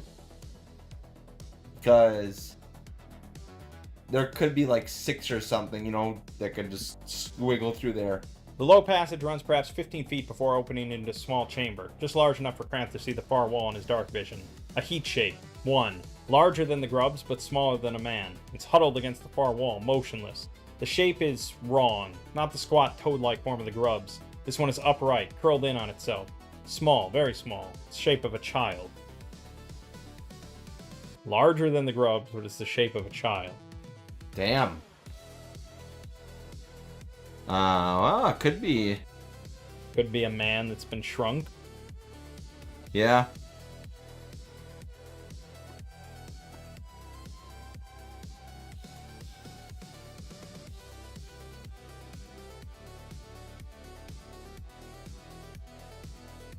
Or does it look more like Torvald does right now? It's hard to tell from heat shape alone. Dark vision gives him temperature, not detail, but the proportions look right for an actual child. Thin limbs curled in a ball, knees drawn up. Grubs are squat and bloated, nothing like this. Torvald's transformed shape is also that of a child, but this figure is smaller, thinner. It hasn't moved. Well, that's hard to say then. It seems so unlikely to just be like a lost child, you know, down here. Yeah, it kind of feels like it's. But what? I mean, what would it be? I'm trying to think of what monster it would be. Well, that's the idea, is that you don't know. It's not just going to say, oh, it's a goblin. You know, it's they like to throw in all sorts of unique creatures. All right. Well, is he the only one in the room? Mm-hmm. Okay. He should probably go get the others. What do you think? Yes, I agree. I mean, at this point, why does he want to be here fighting whatever it is alone? This doesn't make any sense. If we don't know what it is, just.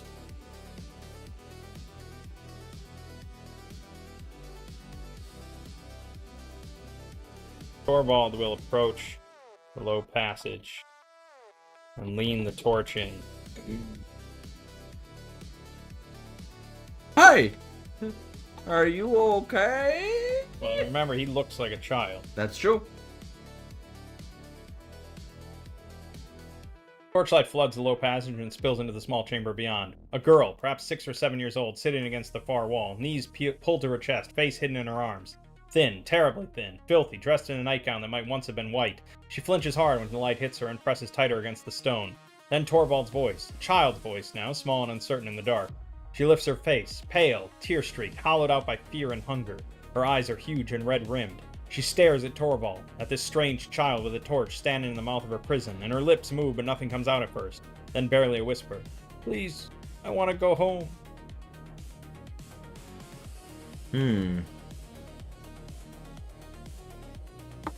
This is all you, Torvald. Torvald holds out his hand and waves her in.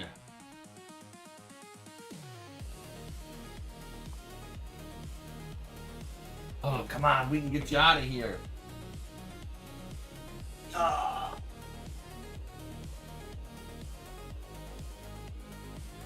of here. Get us out of here. She stares at him for a long moment. The child's face, the outstretched hand, the torchlight. Then she unfolds from the wall, slowly, like something that has forgotten how to move. She crawls forward on hands and knees, too weak or too scared to stand. When she reaches Torvald, she grabs his hand with both of hers and holds on tight. Her fingers are cold, and she's trembling badly. She doesn't say anything else, she just holds on. You see Torvald emerge from the low passage, leading a frail, filthy girl by the hand. She shrinks back at the sight of Kranth's armor and shield, pressing behind Torvald. Torvald reassures her. What happened? She crawled over and took my hand, and I let her back out, and she shrinked back at the sight of your armor and shield, pressing behind me. Huh.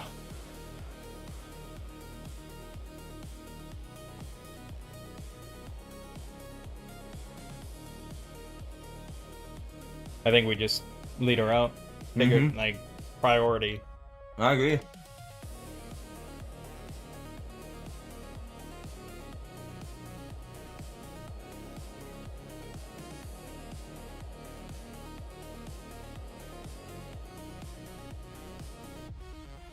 The girl keeps her grip on Torvald's hand and follows, head down, bare feet moving mechanically on the cold stone. She doesn't look at the grub chamber as they pass through it. Nox steps in front to block the worst of the view, and she doesn't look at the first chamber either, with its mist and scattered bones. The stairs are the hardest part. Her legs are weak and she stumbles twice. Kranth hoists her up the last few steps without a word, and then they're out. The afternoon sun hitting them full in the face, the smell of grass and cherry blossoms replacing the tomb cold air. The girl squints against the light and starts to cry. Not the terrified silence of the caves. Real crying, the kind that comes with relief. The road to Leandra's Row lies ahead, Cherry Creek Bridge visible in the middle distance.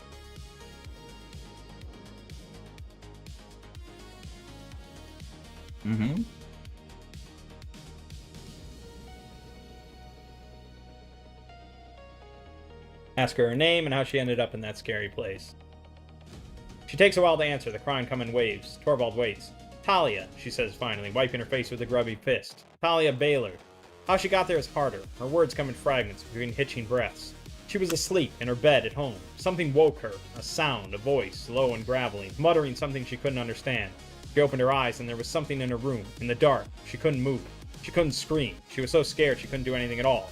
Then she was somewhere else. The cold place. The dark. She doesn't know how she got there. She doesn't know how long she's been there. Where's my dad? She says, and she asks, looking up at Torvald. Where's my mum?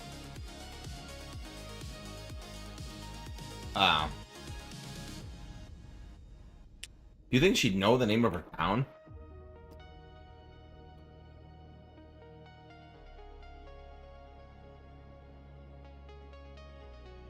And well, we'll ask. She doesn't need to know the name. She should recognize if that's her village or not. She follows his finger and her face crumples again. That's home. That's Leandris Road. Okay. I think we should just take her in. Sure. All right, we're gonna walk her home.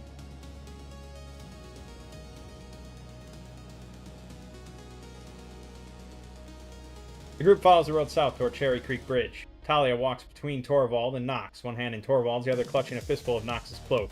She doesn't speak. Her bare feet are cut and dirty on the road stones. As you cross the bridge, you can see the village properly for the first time. Narrow cottages of wood construction line a central road, 1 and 2 stories tall, with shops below and living quarters above. A stone abbey dominates the north side of the village. Large, sprawling, well kept. To the south, crop fields stretch away. Northeast, cherry orchards run in neat rows for what looks like acres. On a hill to the northwest, the overgrown ruins of a manor house overlook everything, half swallowed by vegetation. The village is busy. People in the road, a few carts, the smell of cooking smoke. Heads turn as you approach. A dwarf in chainmail, a paladin with a tower shield, a halfling with a short bow, and what appears to be a 12-year-old boy in an oversized wizard robe, leading a barefoot, filthy girl in a torn nightgown. A woman's scream cuts the air. A dark-haired woman drops a basket of washing and runs toward you, arms outstretched. Talia! Talia lets go of Torvald and runs. We did a good deed, didn't we? Wow, we are We're true heroes. Yeah. Okay, we'll watch. I guess Pranth could explain. Yeah.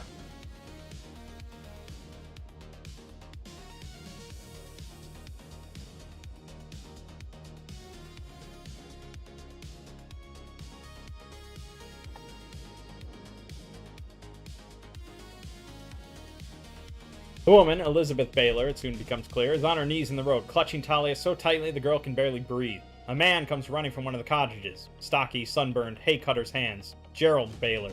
He skids to a stop, stares, and then he's on his knees too, arms around both of them. A crowd is gathering. Villagers are stepping out of doorways, putting down tools, drifting toward the commotion. Pranth steps forward and gives it to them straight. The armored corpse chasing Ben Atkins across the field, the fight, the burned oak with the stone slab, the chambers below, the stone figures, the mist, the creatures, the bones, and the girl alone in the dark. The villagers listen in stunned silence. Gerald Baylor looks up from his daughter, face white. Elizabeth Baylor just holds Talia tighter. The murmuring starts when Pranth finishes, nervous voices overlapping. Someone mentions the Tanglewood. Someone else invokes the name of Saint Leandra. A broad-shouldered man at the edge of the crowd, leather jerkin, a sword at his hip, watchful eyes, pushes through to the front. I'm Arlen Travers, he says, village warder. He looks over the party, then at Talia, then back at Pranth. You'd better come with me. Mother Millis will want to hear this. Okay. Alright. We introduce ourselves and follow along, I think. Okay.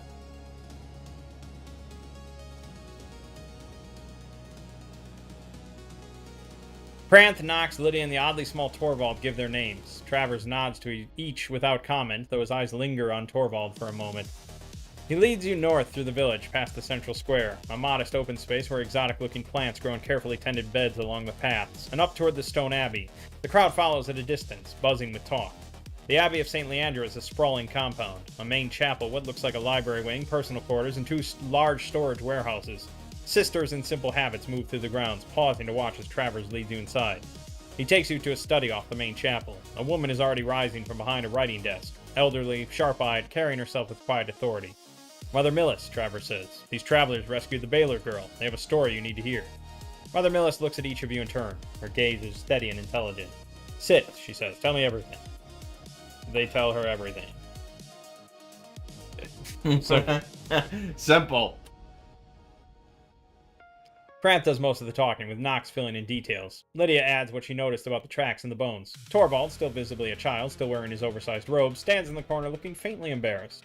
Mother Millis listens without interruption. When Cramp describes the heraldic device on the armor, the cherry tree, her expression sharpens. She exchanges a glance with Travers. When the telling is done, she sits quietly for a moment. The cherry tree crest, she says. That is the standard of House Lansing. They were the nobles who ruled this village long ago. Centuries past, when it was still called Lansing's Row.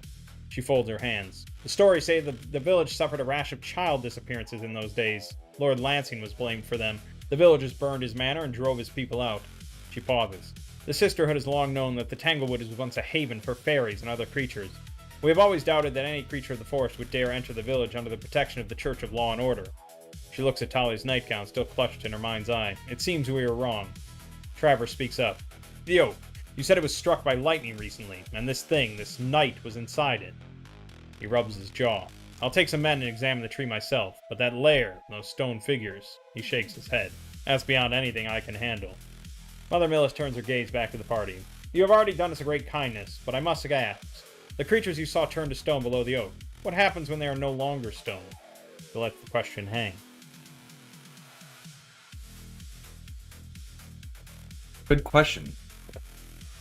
Lydia says, in my experience, stone things stay stone.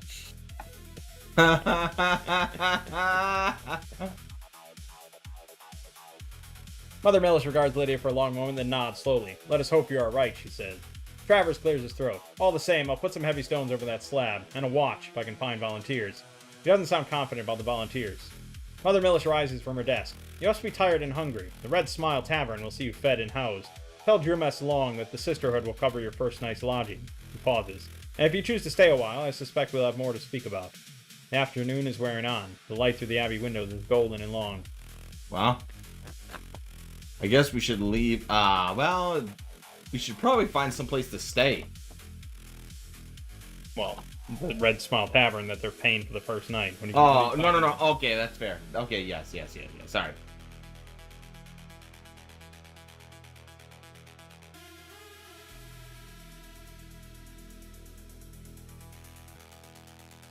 Is there... Well, I mean, why are we here? I mean, are we... There's no hook. We're just adventurers. Cool. If the tree was sealed up, how did Talia get taken down there? Mother Millis stops. She turns back to Torvald, this child's voice asking an uncomfortably sharp question, and her expression grows troubled. That, she says quietly, is an excellent question. She looks at Travers. Travers looks at the floor. No one has an answer. The silence sits in the room for a long moment before Mother Millis speaks again. Farmer Ben said the oak was struck by lightning. Perhaps that broke whatever seal held the entrance shut. Perhaps whatever was inside had already found another way out. She shakes her head. I do not know. Okay. Torvald asks about the manor up on the hill. Yeah, okay. Manors are always bad news in a village. Yeah. Especially if they look abandoned. The ruins of Lansing Manor, Mother Millis says. It has sat empty and overgrown since the villagers put it to the torch all those centuries ago. No one goes there. The children are told to stay away, and they do, mostly. She considers for a moment. If there are answers to be found about House Lansing, that ruin would be one place to look. The cemetery is another. The largest crypt there bears the Lansing cherry tree crest on its doors. She glances at the locket in Knox's hand. That locket, the portraits inside. If that is Lord Lansing and his wife, then the bones he found belong to their child. The stories say Lord Lansing's own son disappeared during the abduction. I'll use your character.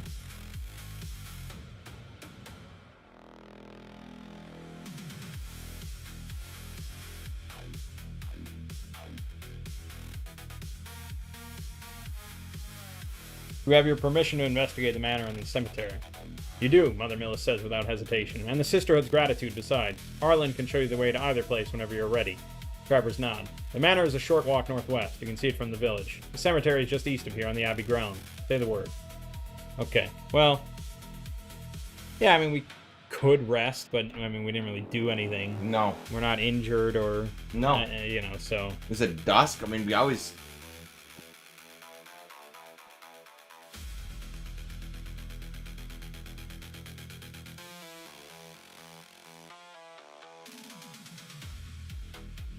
You arrived at the village in the afternoon, having fought Sir Gilroy, explored the lair, rescued Tally, and walked back. Between the fight, the dungeon exploration, the conversation with Abby, I put it at late afternoon. Perhaps 2 hours of daylight remain.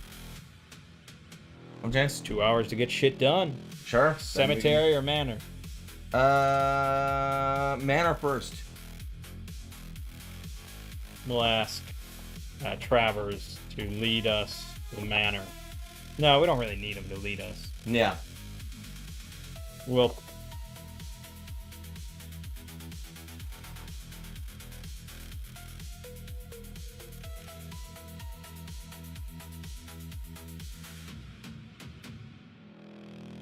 Travers nods. Northwest up the hill. Can't miss it. Watch your step. The floors are rotten in places. He pauses. If you need me, I'll be gathering men to seal that slab. The party steps out of the abbey in the late afternoon light. The village is still buzzing. Clusters of villagers talking in low voices, glancing your way. The hill to the northwest is visible from here, the dark shape of the ruined manor silhouetted against the sky, half swallowed by creeping vines and overgrowth. You head up the hill. The path, such as it is, disappears into tall grass and weeds within 100 yards of the village. The manor grows larger as you climb. Okay. Well, we'll approach, wanting to do a full inspection of the exterior first. Step one, always. Any building. Oh, it's going to search through the project. That's always good. You always wanted to do that. The manor looms larger as you crest the hill. Up close, it's clear this was once an impressive home. Stone foundation, 2 stories, broad fronted. Now the upper floor is entirely gone, collapsed inward. The walls that remain are blackened by ancient fire and choked with creeper vines. Sections of roof timber jut from the rubble like broken ribs. The grounds around it are littered with debris, chunks of worked stone, the stumps of what might have been statues, the basin of a dry fountain half buried in weeds. You circle the exterior. The main structure is gutted. You can see through gaps in the walls to the sky beyond. Most of the interior is open rubble, impassable. One section on the east side still has partial walls standing, forming what might once have been a room. The floor there, though buried under brush and vine, looks more intact than the rest. The tanglewood is visible from up here, a dark wall of ancient trees stretching northwest beyond the manor grounds, dense and trackless. Light is getting long, maybe an hour of daylight left.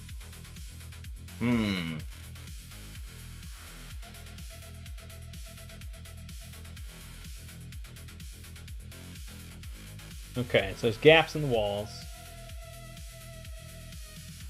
Most of the interior is open, rubble, and passable. One section on the east side still has partial walls standing, forming what might have once been a room. The floor there, though buried under brush and vine, looks more intact than the rest. I guess that's probably our ingress. Correct. Okay.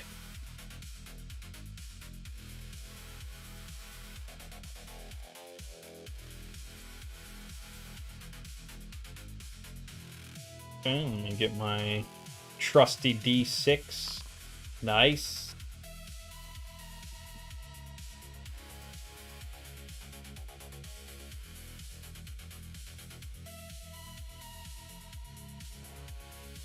Unless you have some other suggestions here about what you want to do.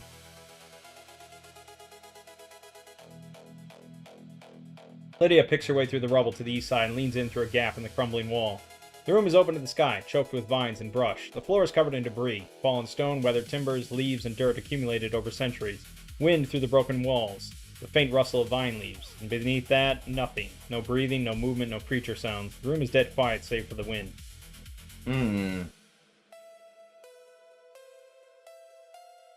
So do they mention that the room that they're looking into has no ceiling, or it's just a decrepit room?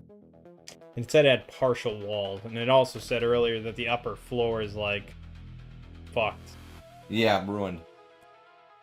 Yeah, the upper floor is entirely gone, collapsed inward. So, yeah, this is just... It's a ruin, you know? Yeah, it's a ruin. We're gonna have to poke around in here. Right, well, why don't we split up and search each of the rooms and look for, well, I don't know how many rooms there are, and I don't think we should split up. Okay. If this takes the hour of just inspecting the manor. Yeah, then... as far as we know, there's no other abducted children. I say we inspect each room, and we look for any sort of entrances or anything like that. Maybe there's like a tunnel or something that goes underneath to where we were before. Could be a vast complex.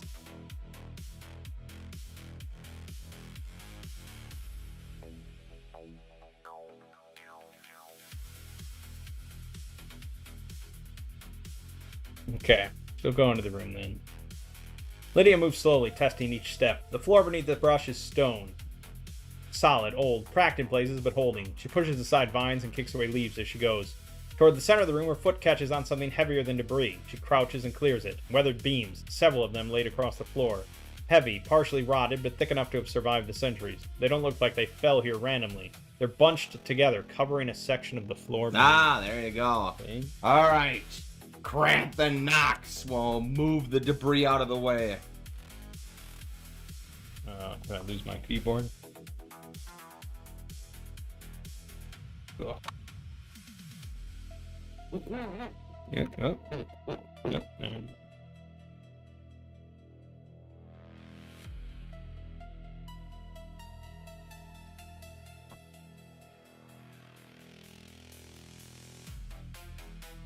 Beams are heavy and awkward. Franth and Nox set their shoulders to them and heave. Roll a d20. Hold on.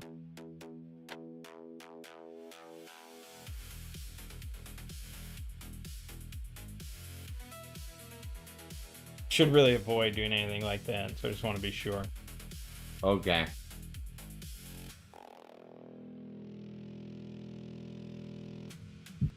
Good catch. Module calls for a strength check with +1 per additional character assisting. Standard D6. Okay. Okay, so the module called for it. Then I can't argue too much. Okay, then that's the way it's gonna be. So this is gonna be strength. This is gonna be an open doors check. And for Kranth, he has open doors on 1 and 2, but they're giving you a +1 for Nox, so it's a 50-50. So roll a d6. Yep. 1 to 3 is a success. 4. Okay, so you're gonna take 1 damage from the strain. Wow, Cramp is almost dead.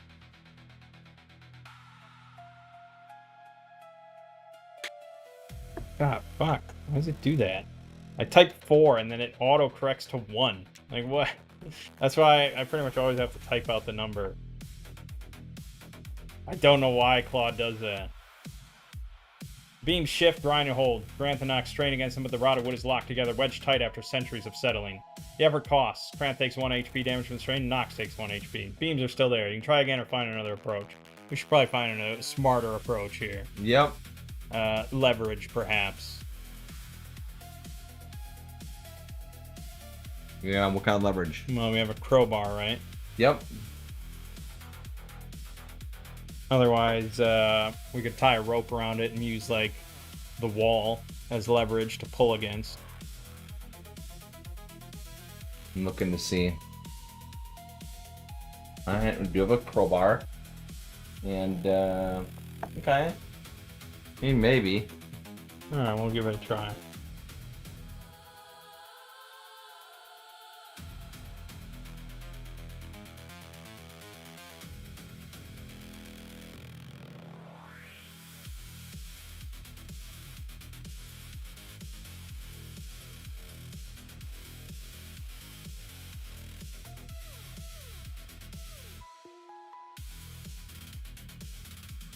I'll just see how Claude sort of wraps its head around that one. Correct. That's good thinking. I love when Claude Yeah. compliments me. It's called me ingenious before. Wow. 4 people pulling with mechanical advantage from the wall. The rope bites into the rotted wood and the first beam grinds free, tumbling off to one side. Once the first one shifts, the rest come easier. You drag them clear one at a time. Beneath the beam... Okay. See, this is why you use your noggin, by the way. Whereas you were just like, yeah, strength, meathead. Oh, I didn't have a... Beneath the beams, the floor, and in the floor, a trap door. Ancient, warped, the wood split with age. It crumbles when Kranth puts his boot to it, falling apart into rotten fragments that drop into darkness below. A shaft, 10 feet straight down. The ladder that once lined the wall is long gone, just rusted iron brackets where the rungs were mounted. The air rising from below is stale and cold. The torch shows a stone floor at the bottom. Okay. What do I do? Well, we probably are going to tie the rope around, like, the wall. Like a gap in the wall or something, and then Correct. throw it down. Who wants to go first is the question. Unfortunately, I think Nox is going to have to go this time. Okay.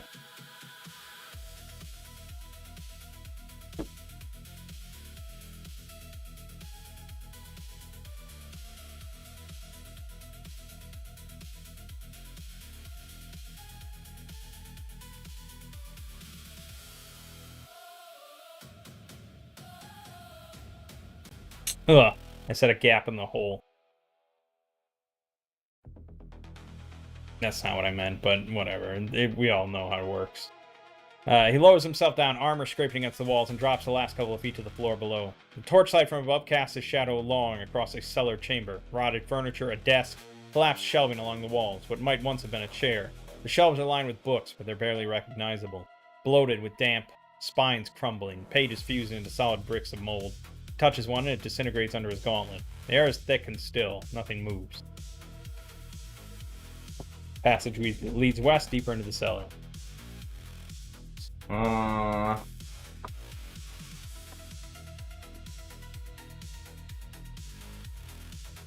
unless you don't want to go down. No, we do want to go down. Grant could go back to the inn or something. What is the down state in this? If you go to 0, you're dead. Really? Yep. It's weird. It's weird. It sounds like dead. I mean, when we drop a monster to 0, they're dead. Franth comes down next, then Torvald, still child-sized, the rope comically oversized in his small hands, and Lydia last, pulling the rope down after her. Whoa, wait, don't do that. Okay, I'll have to correct it on that. Don't do that.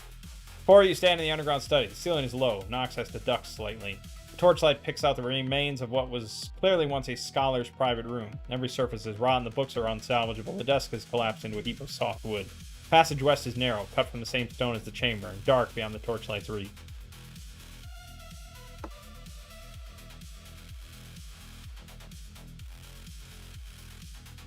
Okay, it doesn't seem like there's much of value in here. Likely not, but... So.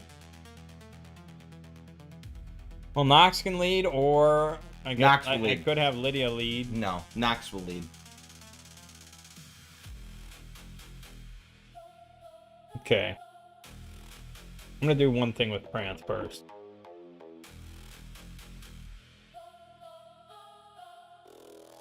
Franth will inspect the stone and try to determine its age. Good idea.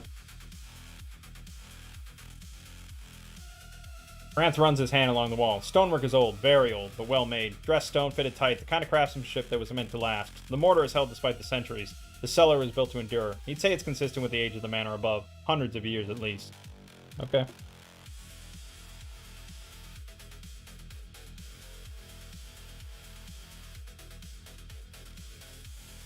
Torvald will strike another torch. Marching order, Nox, Franth, Torvald, Lydia trailing. The only problem with you in the lead is just like, if there's a trap, like you're certainly gonna spring it. Yep. Chemical. Nox ducks into the western passage, fresh torch in Torvald's hand throwing doubled shadows against the walls. The passage is short, maybe 20 feet, before it opens into another chamber. The smell hits first. Chemical, stale, the ghost of something acrid long since evaporated. The room is larger than the study. Thick wooden tables and benches line the walls, though they're sagging and rotten. Wooden shelves hold an assortment of bottles, jars, and ceramic vases. Dozens of them, dusty and dark, their contents long since dried or decayed. This was some kind of laboratory. A large cabinet stands against the southeastern wall, tilted slightly where one leg is rotted through. Torchlight catches glass and ceramic on every surface. The room is cluttered but still. There's no other exit from here. So there's gotta be... So we should it's either a inspect- dead end, it's just a cellar, or there's gonna be a secret wall. Yeah, we should inspect the room. We should be more specific, I think. Torvald will inspect the bottles and jars. Lydia will inspect the cabinet carefully, checking for traps. Franth and Nox will start to check the walls. Because technically, I think you have like a 1 in 6 chance. Oh. A normal character does, but I think dwarves might have a better chance if you go to feature at the bottom for ancestry. Yeah, 1 to 4 and 6 when actively searching. You might find hidden stonework details. But that's like sliding walls, sloping passages. So, it depends. But I will see how Claude plays the whole thing. I think it has a tendency to just give it to you. That's what it feels like so far. Torvald picks his way along the shelves, peering at each container. The bottles are old, hand-blown glass, ceramic stoppers, wax seals long since crumbled. Whatever was inside them is dried to crust, turned to powder, or evaporated entirely. Nothing usable remains. Touches a wooden shelf and it crumbles under his fingertips. Alright, so Lydia's gonna roll her trap thing, percentile. Granth and Nox work the walls, running hands over the dressed stone trap, tapping, listening. Granth, roll 1d6 for your stonework detection. 2. That's good. Correct. Lydia for traps is a 15% chance at level 1. Oh. Bathroom. That's your second bathroom break.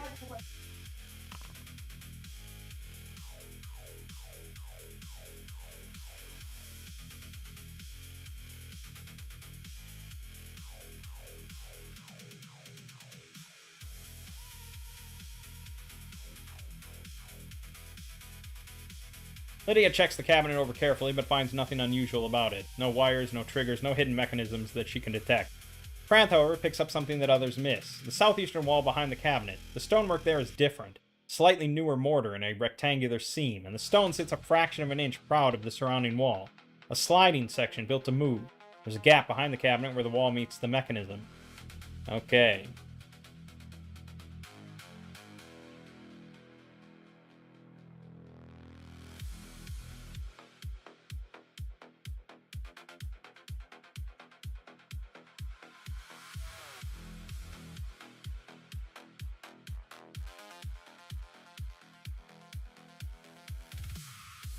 Lydia eases the cabinet door open. The hinges creak and one breaks off entirely. She catches the door before it falls. Inside, more bottles and jars, same as the shelves. Dried crust, powdered residue, nothing usable. One shelf holds a row of ceramic vases, all empty. The cabinet is unremarkable beyond its contents. Ranth and Nox grip the cabinet and slide it aside. It's heavier than it looks, but moves, the rotten legs scraping grooves in the stone floor. Behind it, the sliding wall section Cranth identified. A narrow seam in the stone, rectangular, around 3 feet wide and 5 feet tall. There's a finger groove cut into one edge. Cranth pulls it. The wall slides, reluctantly, grinding, revealing a passage beyond. A low, rough cut, heading east, and almost immediately collapse. The ceiling has come down. Rubble, earth, broken stone. The passage is completely choked. Whatever lay beyond is buried under tons of fallen rock. There's no way through. Damn. Okay. That's kind of surprising, then. I assume that's in the module. I don't, like... If Claude was hallucinating, it would not cut off a passageway behind a secret door. So that's almost certainly from the module.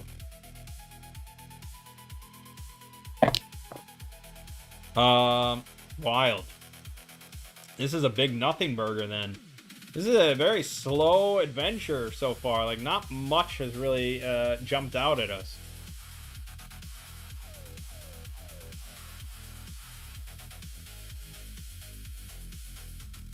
Buried under tons of fallen rock.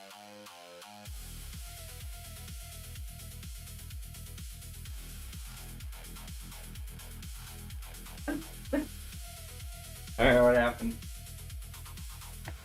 Well, you found a sliding wall behind the cabinet. Excellent. The cabinet was not trapped, even though I failed. And there was really nothing in it, just more bottles and jars. Damn. Behind the sliding wall section, there was a passageway, but it was filled with rubble. Tons of fallen rock, no way through. Cranth studies the collapse. It's not a surface fall. The ceiling has come down in layers, and behind the first pile of rubble, you can see more rubble, compacted earth, and broken stone extending well beyond the torchlight. The walls on either side are cracked and bowed inward from the weight above. This isn't a day's work, this isn't a week's work. You need a team of miners with proper shoring timbers, and even then you'd risk bringing down more of the passage and possibly the manor above on top of you. Months, maybe, with the right crew and equipment. It's not happening with 4 adventurers in a row. Okay. Oh, okay. So there's nothing in this laboratory, it was just a fucking dead end? Yeah. crazy, isn't it? Damn. And that's why I think that's from the module. There's no way Claude would hallucinate a hidden wall and put nothing behind it but rubble. Yeah. So, yeah. This was just a big red herring. Damn. Should have went to the cemetery. Yeah. How would you know that, though? Well, there's no rush. Fair enough. Like I said, it doesn't sound like there's any kids that have been abducted No. Otherwise. Alright. We'll retrace our steps and leave the way we came.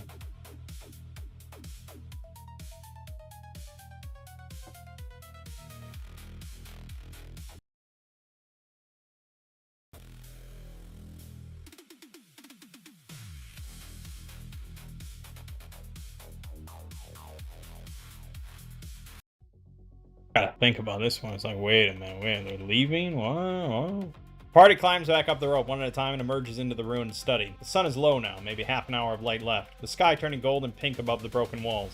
Leandra's Row is visible below, hearth smoke rising from the cottages. The Abbey of St. Leandra catches the last of the light. I guess we'll settle in for the night. Yeah.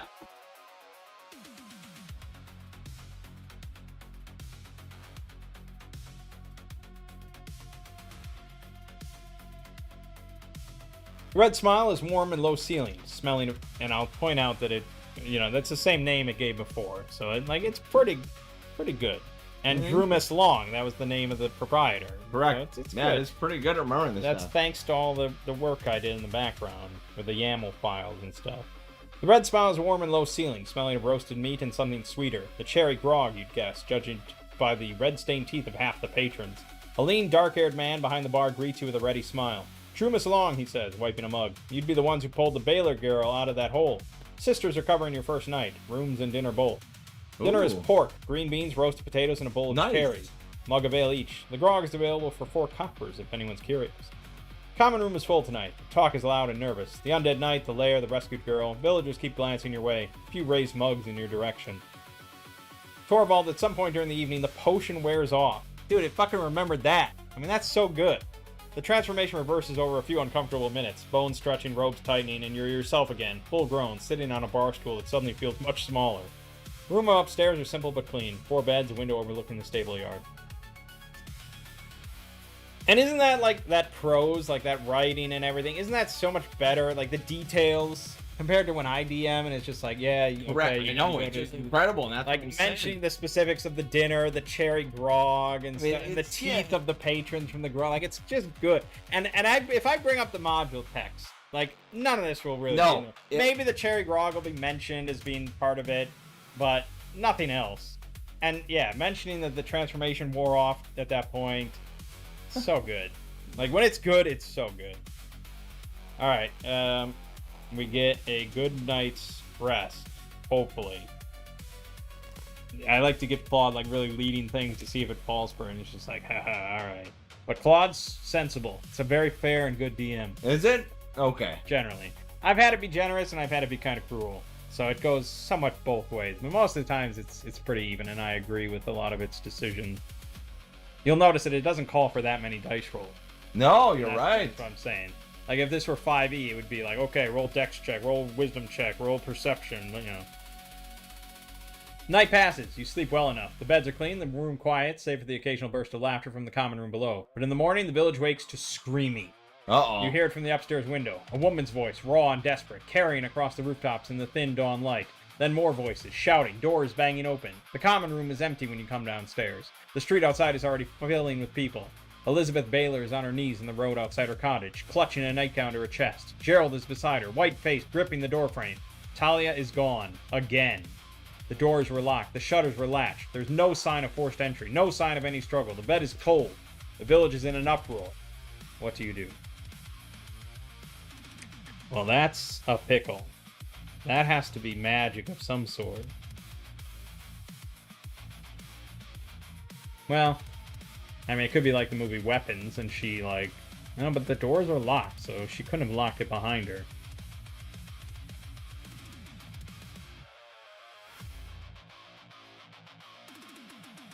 Could be that we didn't actually rescue Talia.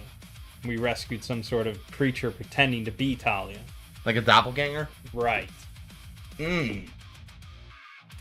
It's either that or something out there is using magic to get in and get out with her, which is like teleportation magic.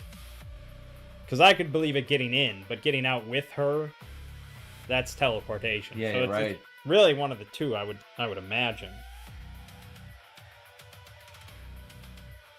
All right.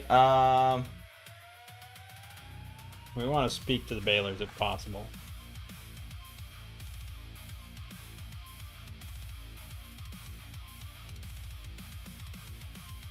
I just want to ask them, like, if she was acting any, like, unusual or just not in her normal self. Like, did they notice anything? Yeah, I mean, they're gonna say like, "Oh, she's just scared." Yeah, I know, but Gerald is in no state for much. He's standing rigid in the doorway, jaw clenched, saying nothing. Elizabeth is being held by two village women, sobbing. But Gerald sees you coming and steps forward.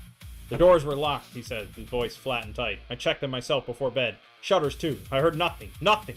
She was in her bed when we turned in. This morning, she was gone.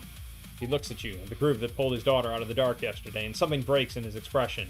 You brought her back once, he says. Kranth will ask,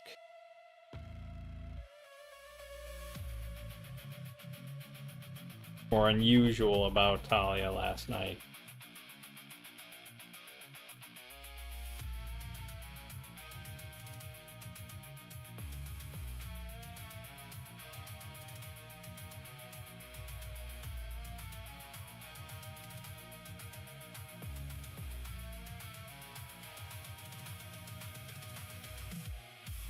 Gerald shakes his head slowly. She was quiet, ate a little soup, wouldn't let go of her mother's hand. We put her to bed early. She was exhausted. He pauses. She asked us to leave the candle burning, so we did. Elizabeth, still held by the village women, looks up with red eyes. She said something before she fell asleep, she manages. She said the bad man would come back, that he always comes back. Gerald's fist tightens on the doorframe.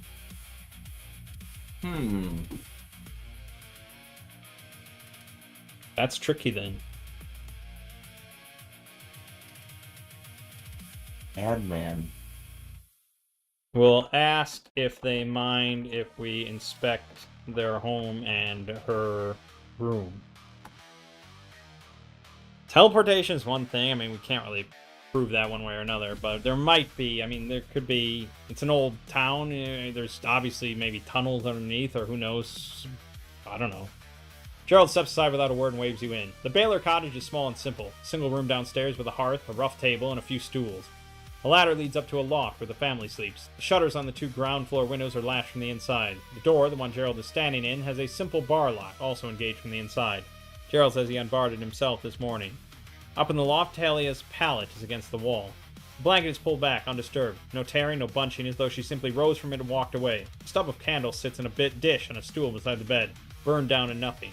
There's no sign of forced entry anywhere. No scuff marks, no broken latches, no muddy footprints. The air smells faintly of candle wax and straw. Damn. It's not much to go on. No. Is there any sign of a struggle? No, they said that before. Okay.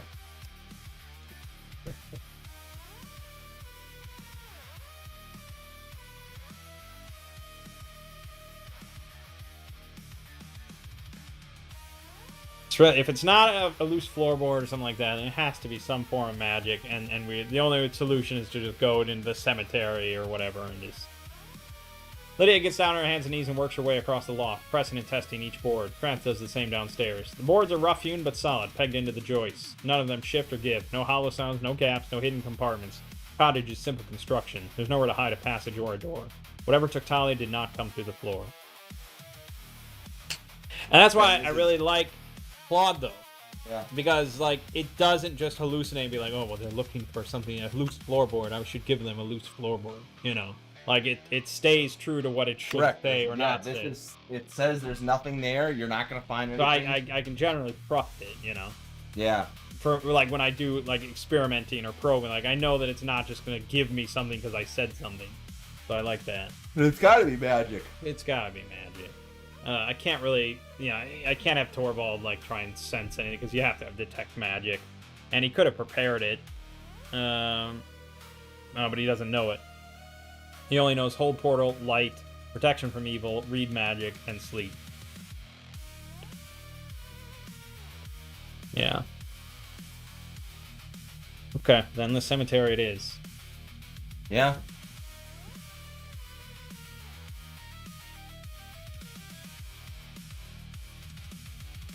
The bummer part, and you're not going to like to hear this, is you didn't heal overnight. You need a full day of uninterrupted rest. And by the official rules for OD&D, it's 1 hit points every 2 days of uninterrupted rest.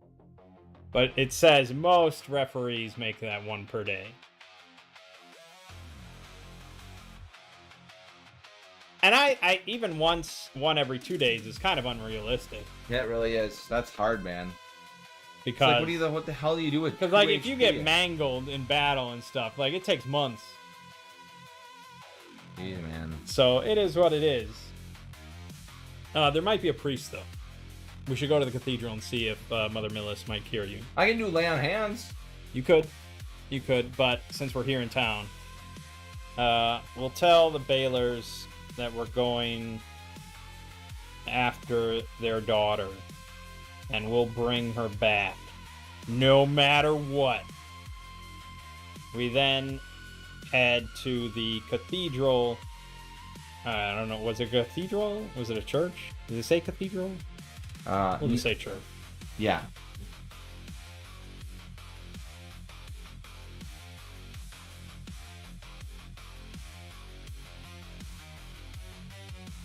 Oh, and Knox, I guess, but that's not as important. No.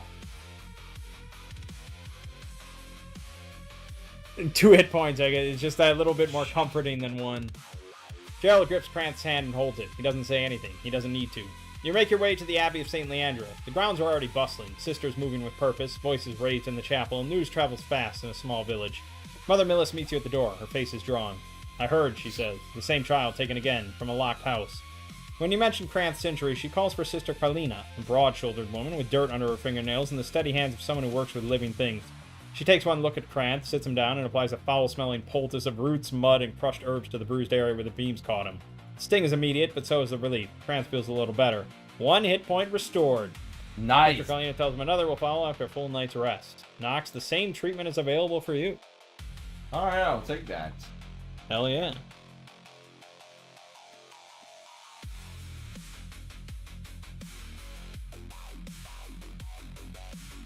Cemetery it is, right? Mm-hmm. I not know how to spell cemetery. There's no A's in cemetery? Interesting.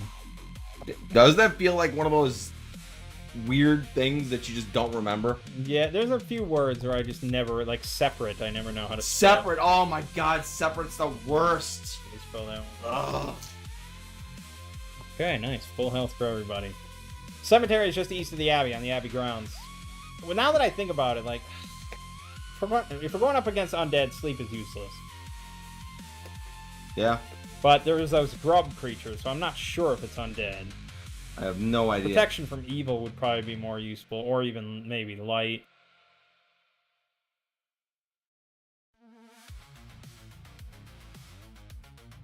Yeah, I'll keep it, because if we do go against living, sleep is just unmatched. Okay. The cemetery is just east of the Abbey on the Abbey grounds, an ancient place, dozens of grave markers weathered and moss-covered, and a dozen stone crypts scattered among them. The Sisterhood tends it, and the grass between the graves is neatly trimmed. 1 crypt is larger than the rest. Its double doors are heavy stone and carved into them, unmistakable now, the cherry tree standard of House Lansing. The morning light falls across the cemetery. The Abbey is close behind you. Sister is tending a flower bed near the wall and glances your way without comment. Okay. Is the crypt locked in any way?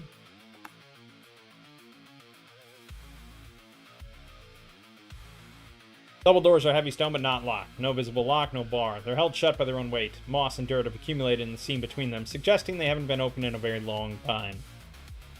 Alright.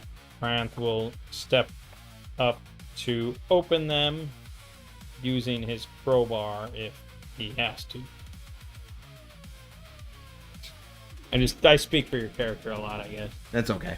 Krant sets his shoulder against one of the doors and pushes. The stone grinds, resists, then gives. Dirt and moss crumbling away from the seam as the door swings inward with a low grinding sound.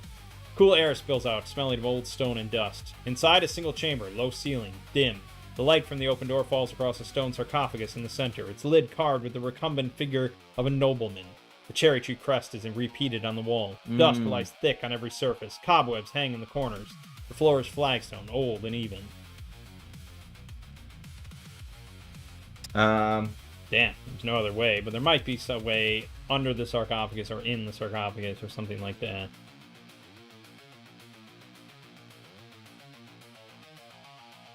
But, you know, Paladin has to kind of look on while we desecrate a sarcophagus. But a child's life might be in this is true. in stakes here. All right, then. Okay, then let's do this. Yes, for traps, and Nox will say a prayer for the deceased. The chance, 15% chance of finding traps.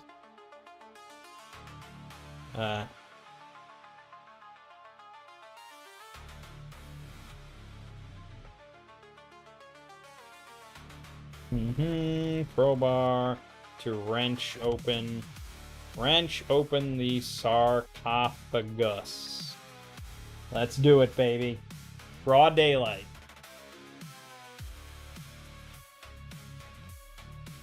Lydia checks the sarcophagus over and finds nothing suspicious, though with that roll, she can't be certain she didn't miss something. Knox bows his head and speaks a quiet word for whatever lord lies within. Granth wedges his crowbar into the seam between the lid and the base and heaves. The lid grinds sideways, stone on stone, and stops halfway, enough to see inside.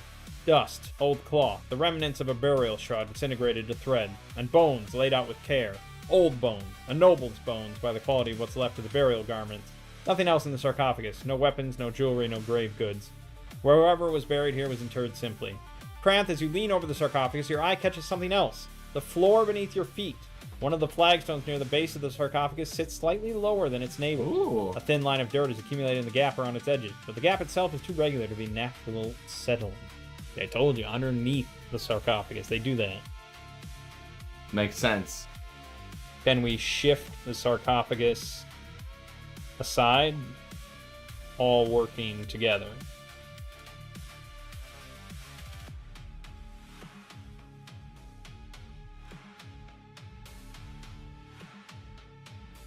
The four of you set yourselves against it. It's massive, solid stone, but on a smooth flagstone floor with Krant's crowbar for leverage, it moves, inch by inch, grinding until the suspect flagstone is fully exposed. The gap around it is clear now. Definitely a seam, not a crack. Krant works the crowbar in and levers it up. Trap door. Beneath it, a stone staircase descending into darkness. The air that rises is stale and cold. The same dead air as the manor cellar, but older somehow. Stairs go down about 15 feet before leveling into a passage heading west. Excellent. Yeah, okay. Is Krant on the lead again now that he has Krant one is- extra hit point? Yep, Cramp Okay. is gonna go down and he's gonna see what his dark vision can see.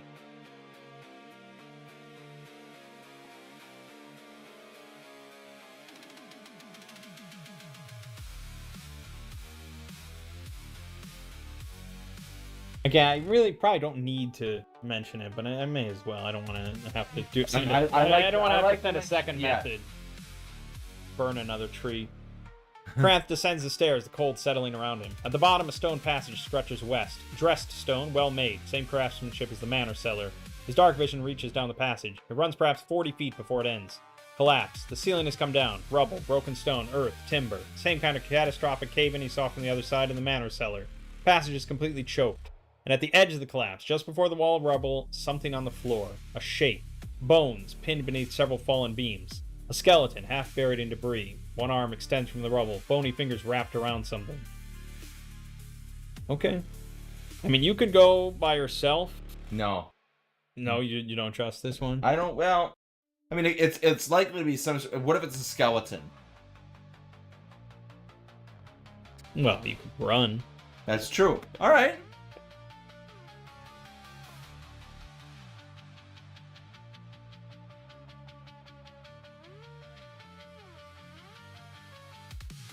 Kranth picks his way down the passage to the edge of the collapse. The skeleton is pinned from the waist down under fallen beams and stone, crushed in the cave-in centuries ago. The skull faces the ceiling, jaw open. The extended arm reaches toward the crypt, toward escape. The bony fingers are clenched tight around a small wooden box, banded with aged bronze. Grip is fierce, even in death. Whatever this person was carrying, they held onto it to the last. On one finger, a glint of gold. A ring, a signet ring, the cherry tree standard of House Lansing pressed into the metal. Treasure, baby. Excellent. Oh, hell yeah. And cramped will lift the ring off. Okay, and what about the box? He will also take the box. You open it or let Lydia check? Let Lydia check it first.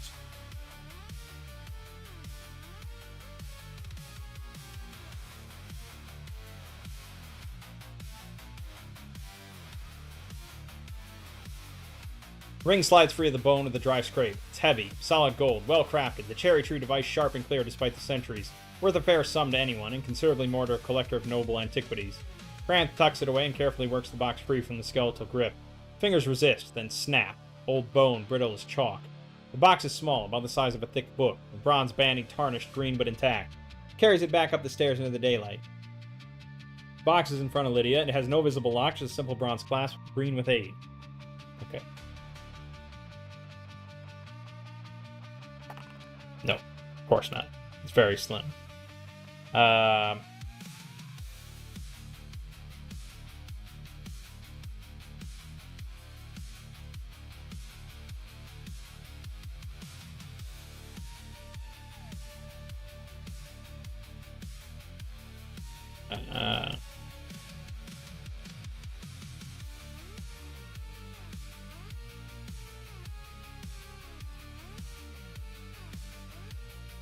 Yeah, I mean, it should tell us some value for the ring. That's just a D&D rule. Ring is worth 250 gold pieces! Money! Possibly more to a collector. You put that with like every single piece of treasure. Just always say it, possibly more to a collector. And we found... I was like, because Claude does that a lot. Wow. And I found like, I was looting like a goblin, and I found like, God, it was like some just like some smooth rock, like a skipping stone that the goblin had. It's like, oh, it's worth maybe 3 gold, but possibly more to a collector, to the right buyer. It's like, okay, everything's worth more to the right buyer. That's right. Lydia Just hold on forever. Lydia holds the box at arm's length, flips the clasp, and lifts the lid. No trap. Inside, nestled in a lining of rotted velvet, 2 items. The first, small glass vial, stoppered and sealed with wax. Inside, a dark brownish liquid with a faint reddish tint. Looks identical to the vial you found in the Gromble's lair. The Gromble? Okay. The second, a thin leather-bound journal. Its page is yellowed and brittle but intact, protected by the box. The writing inside is dense, small, and in a script none of you can immediately read. It isn't common. Letters are unfamiliar. Old, perhaps, or written in a private cipher in archaic language. I think we should probably take that to Mother Millis. I agree.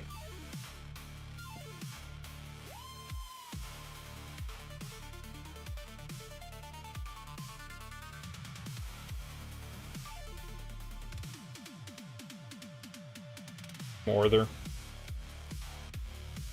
Okay, so I don't know. It didn't. I probably have to ask how many doses it is. But if we assume it's another 4, bumps him up to 7 doses of shrinking anytime he wants. Mother Millis examines the journal carefully, turning the brittle pages with practiced fingers. This is Old Valnish, she says after a moment, the language of the old nobility before the Church of Law and Order came to these lands. I can recognize a word here and there, but I cannot read it properly. He looks up. Sister Allison might know more. She is our historian and has studied the old texts, but even she may not be able to read it fully. She pauses. There is a spell, I believe, that learned men used to read languages unknown to them. If your wizard can manage such a thing, that would be the surest way. Thorvald, you have read languages in your spellbook. Do I? No, I specifically don't have it, unfortunately.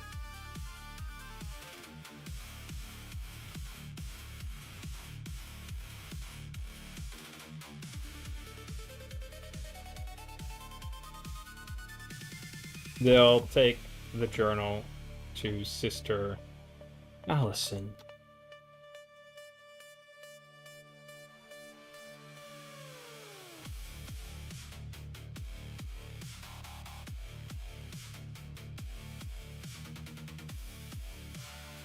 Sister Allison is found in the Abbey Library, a young woman with bright eyes and an easy manner, quite different from the stern Sister Celadine. Okay. She sets down a quill when you enter and looks at the journal with immediate interest. She turns the pages carefully, brow furrowed. I can't read all of this, she admits, but some of the words, I recognize them from my studies. She traces a line with her finger. This is a personal account, a nobleman's journal. He writes about his son, a child taken from him. She looks up. This was Lord Lansing's. She turns more pages, squinting at the cramped text. There's something here about the Tanglewood. He went into the forest. He met someone there. A spirit, perhaps, or some kind of forest creature. She gave him something. A recipe, I think. And something else. Something to plant. She shakes her head. I'm sorry, I can't make out the rest. The old language is too difficult for me, but I can tell you something that may help. She sets the journal down. Years ago, before I joined the sisterhood, I spoke with an old man in the village, the last person alive who remembered the old stories firsthand. He told me that Lord Lansing's son was abducted, and that Lansing went into the Tanglewood to seek help from the spirits who were said to dwell within. The villagers thought him mad, or worse, that he was in league with whatever was taking the children. They burned his manor. He looks at you steadily. Lord Lansing wasn't the villain the stories make him out to be. He was trying to save his son. Yeah, well... Well, I'm not sure how actionable any of this is. No, but... that's just data. Well, it's lore. Yeah. People like lore. Sure. Then I think the only real solution is to get back in that tree. That's what I'm thinking. Hopefully they didn't put the slab up yet. Likely he did, though.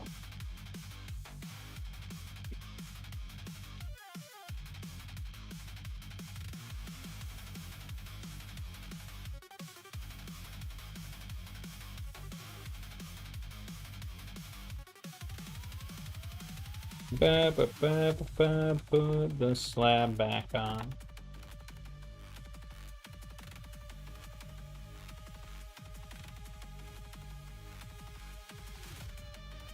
Stones are likely in place. You make your way southwest past Cherry Creek Bridge, following the now familiar trail toward the burned oak. The morning is bright and warm. When you arrive, the oak is as you left it, lightning split, blackened, but the stone slab at its base is now covered by several large rocks piled deliberately. No watch is present. Travelers apparently couldn't find volunteers willing to sit out here overnight. Rocks are heavy but movable with effort and time. Well, yeah, they weren't counting on the girl getting abducted again, so... Fair enough. Yeah, we'll crank it. Sure. Knox and Cramp will team lift. More leverage. Takes the four of you a good 10 minutes of heaving and rolling, but you clear the rocks and drag the slab aside. Dark staircase yawns open beneath you, same cold tomb smell rising. It is mid-morning, daylight streams down the first few steps before the curb takes them into darkness. Okay, Torvald lights up a torch. Correct. And the group descends. Marching order is Brand, Knox, Torvald, Lydia trailing. I'm gonna mark off yet another torch. I think that's like my last torch. I have some. I'll keep burning through them. And mark that last one. You have some? 2. Okay. You want to just hand them to Torvald now? Sure. Okay, and then we'll go back to 2.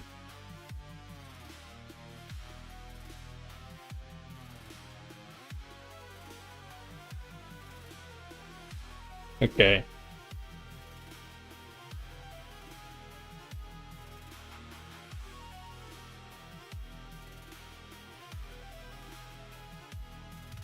You shouldn't tell me that. You're right. My apologies. Brand leads the way down, torch held high behind him by Torvald. The stairs curve into darkness. The same cold air, the same faint smell of old earth. Branch reaches the bottom. The chamber opens up before him. The same room where the gray stone figures stood yesterday. Stone figures are gone. The corner where Krant and Knox piled them is empty. Scuff marks on the floor. The mist still drifts at ankle level, but the room is bare. How do you like them apples?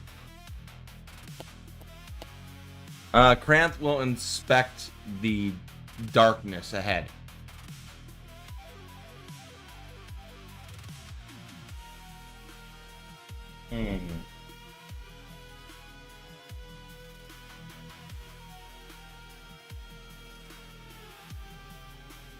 Krant moves into the chamber, shield up, eyes adjusting. The torchlight behind him throws his shadow long across the empty floor. Scuff marks on the stone where the figures were piled are clear. Drag marks leading away from the corner back toward the passages deeper in. Whatever is here was moved under its own power.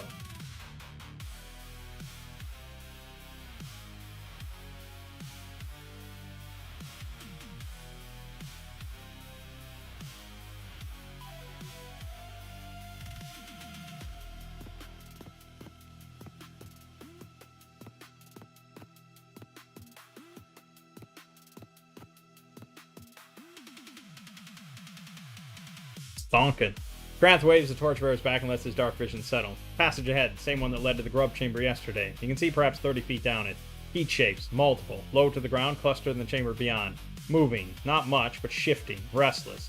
More than the 2 grubs you killed yesterday. Counts at least 4 shapes and something larger behind them, further back. Harder to make out.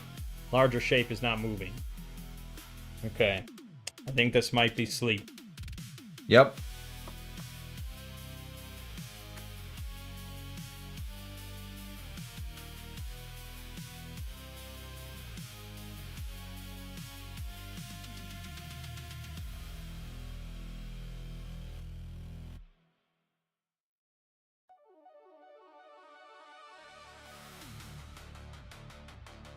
Range is 240 feet, more than enough. Torvald doesn't need to see the targets directly, he needs to target a point. Kranth can guide him to aim down the passage toward where the shapes are clustered. Kranth whispers back, describing what he sees. Low shapes clustered in the chamber at the end of the passage. Okay. Yeah, I mean, you really should never have mentioned grubs at all, let alone tell me that they have less than 1 hit dice, although we might be able to infer that. Doesn't really matter if they have less than 1 or 1. It's 2d8 of them. No saving throw. The larger shape, at least it doesn't tell me what that is.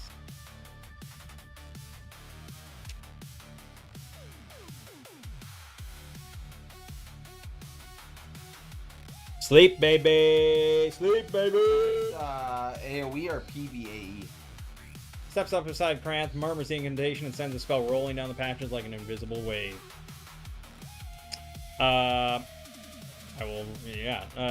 Range 240 feet, duration of 1 hour. Spell puts creatures around a targeted point into an enchanted slumber. No saving throw permitted. It affects creatures based on their hit dice. Less than 1, 2-1 hit dice is 2d8. 1 plus 2 plus 2d6. 3 to 3 plus 1d6. 4 to 4 plus 1. Okay, so 2d8. 6.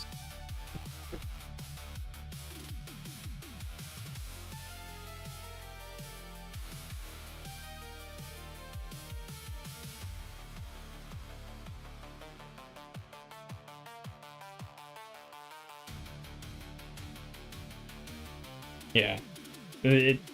I didn't actually know how it worked either, based on just that reading, but it actually applies to each hit band.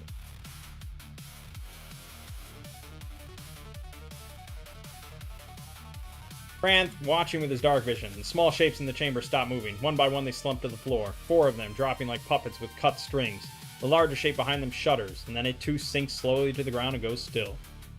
That's how it's done, my friend! That's right! 1 spell per day, but it fucking counts. If, as long as you get lucky. With what? What was the luck? Oh, just automatic? So it's hit die.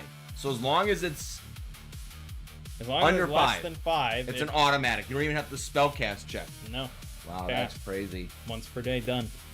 And in Shadow Dark, sure, you can cast maybe a spell 10 times a day, but maybe you can cast it 0 times a day. I've been there several times.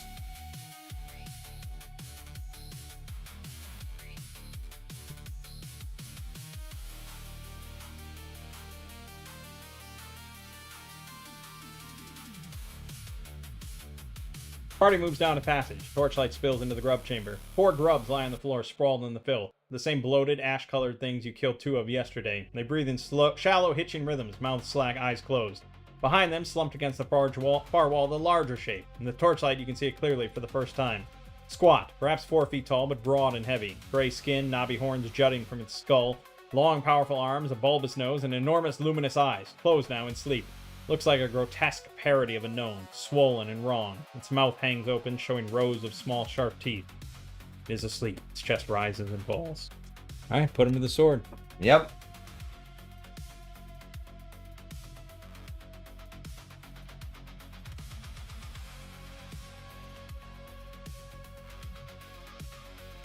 Grubs die without waking. 4 quick, ugly strokes. Larger creatures another matter. Kranth brings the longsword down, and then the blade bounces. Steel rings off the thing's skin like he'd struck an anvil. Not even a scratch.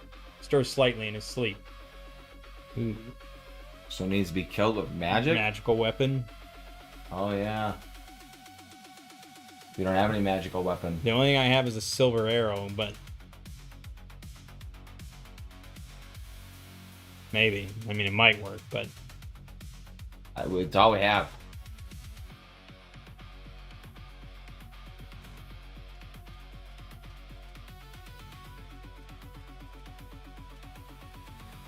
If this thing wakes, we're pretty fucked. Lydia drives the silver arrow point first into the creature's throat. It skids off the skin. Silver tip bends. The flesh beneath is unmarked, not even reddened. Whatever this thing is made of, neither steel nor silver can pierce it. Sleep won't last forever. Fuck.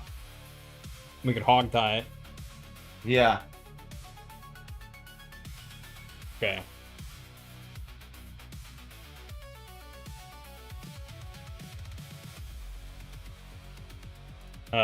Extensively.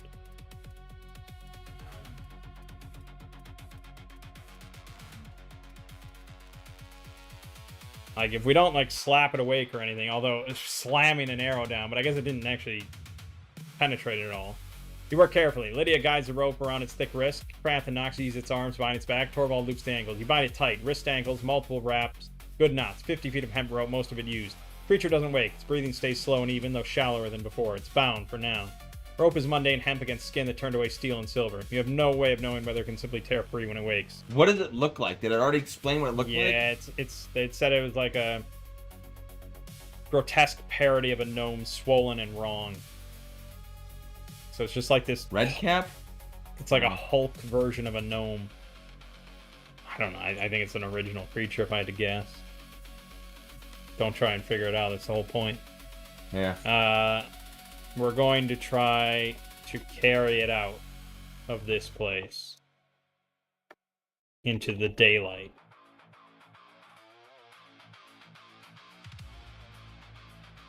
Thing is heavy, dead weight, dense as packed earth, but between Crampton knocks, one at the shoulder, one at the legs, they manage to lift it. Torvald lights away, Lydia covers the rear. Up the passage through the empty first chamber and up the stairs. Creature doesn't stir, the ropes hold. You emerge into mid-morning sunlight. The burned oak looms overhead. Sky is bright and clear.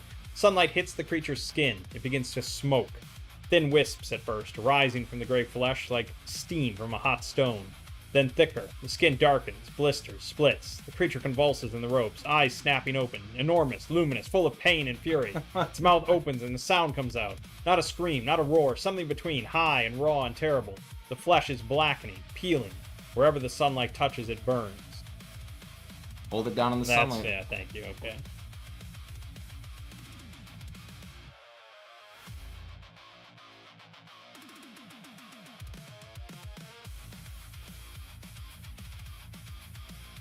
Creature thrashes wildly, far stronger than its size suggests. Crampton knocks bear down, pressing it into the dirt. The ropes strain and creak. The burning smell is terrible, acrid, chemical, like nothing natural. The creature's skin splits and chars. It writhes, that awful keening sound rising in pitch. Then its body begins to come apart. Not like flesh burning, but like something dissolving, crumbling, turning to ash from the outside in. The ropes go slack as the form beneath them shrinks and blackens. In less than a minute, it's over. What lies in the grass is a heap of dark ash. Wisps of gray smoke rising into the morning air. The ropes lie tangled in the remains. The keening has stopped. Sunlight falls warm and indifferent on the clearing. What the hell was that? I don't know, but I'm glad we handled it. See, Wow. you stick with me, kid. I'll get you through it. It would have killed our entire group. 100%, yeah. You would have bumbled in there, you would have tried to fight, and be like, yo, my sword didn't do anything, and then it just shred your ass. Stick with me. Alright, I think that's a good place to call it for today. Yeah. You seem like you're falling asleep. I am very, very extremely tired. I've been awake for far too long.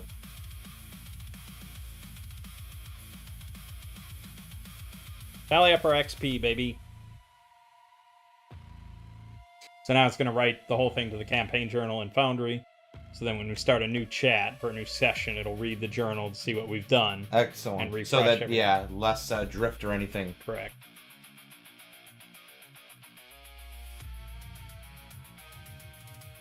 Torvald did nothing except cast sleep. That's all he needs to do.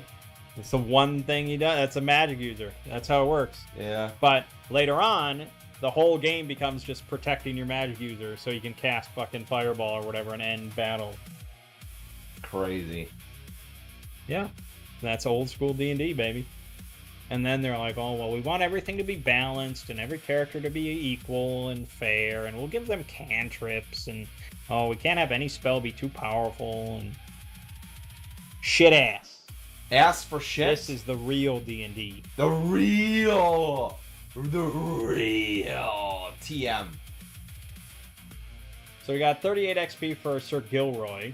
the undead guy. We got 42 XP for the grubs, and 140 for the gromble, which was a 3-hit dice creature. Wow.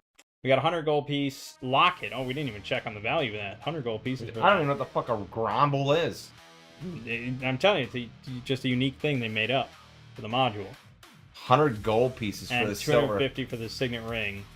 142 XP each. Yep, that's correct. See, it did all that correctly. That's right. So you can write in on your note tab 142. Why is my XP bonus 15%?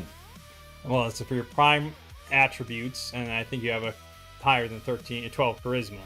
So you can do it where every time you get XP, like right now, you'd add 15% on 142. But the easier way in the long run is to subtract 15% off the number you need to level up.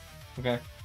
So you need 2,000 to level up, so really you would need 1850. Okay. So you could write in 142 out of 1850 if you want.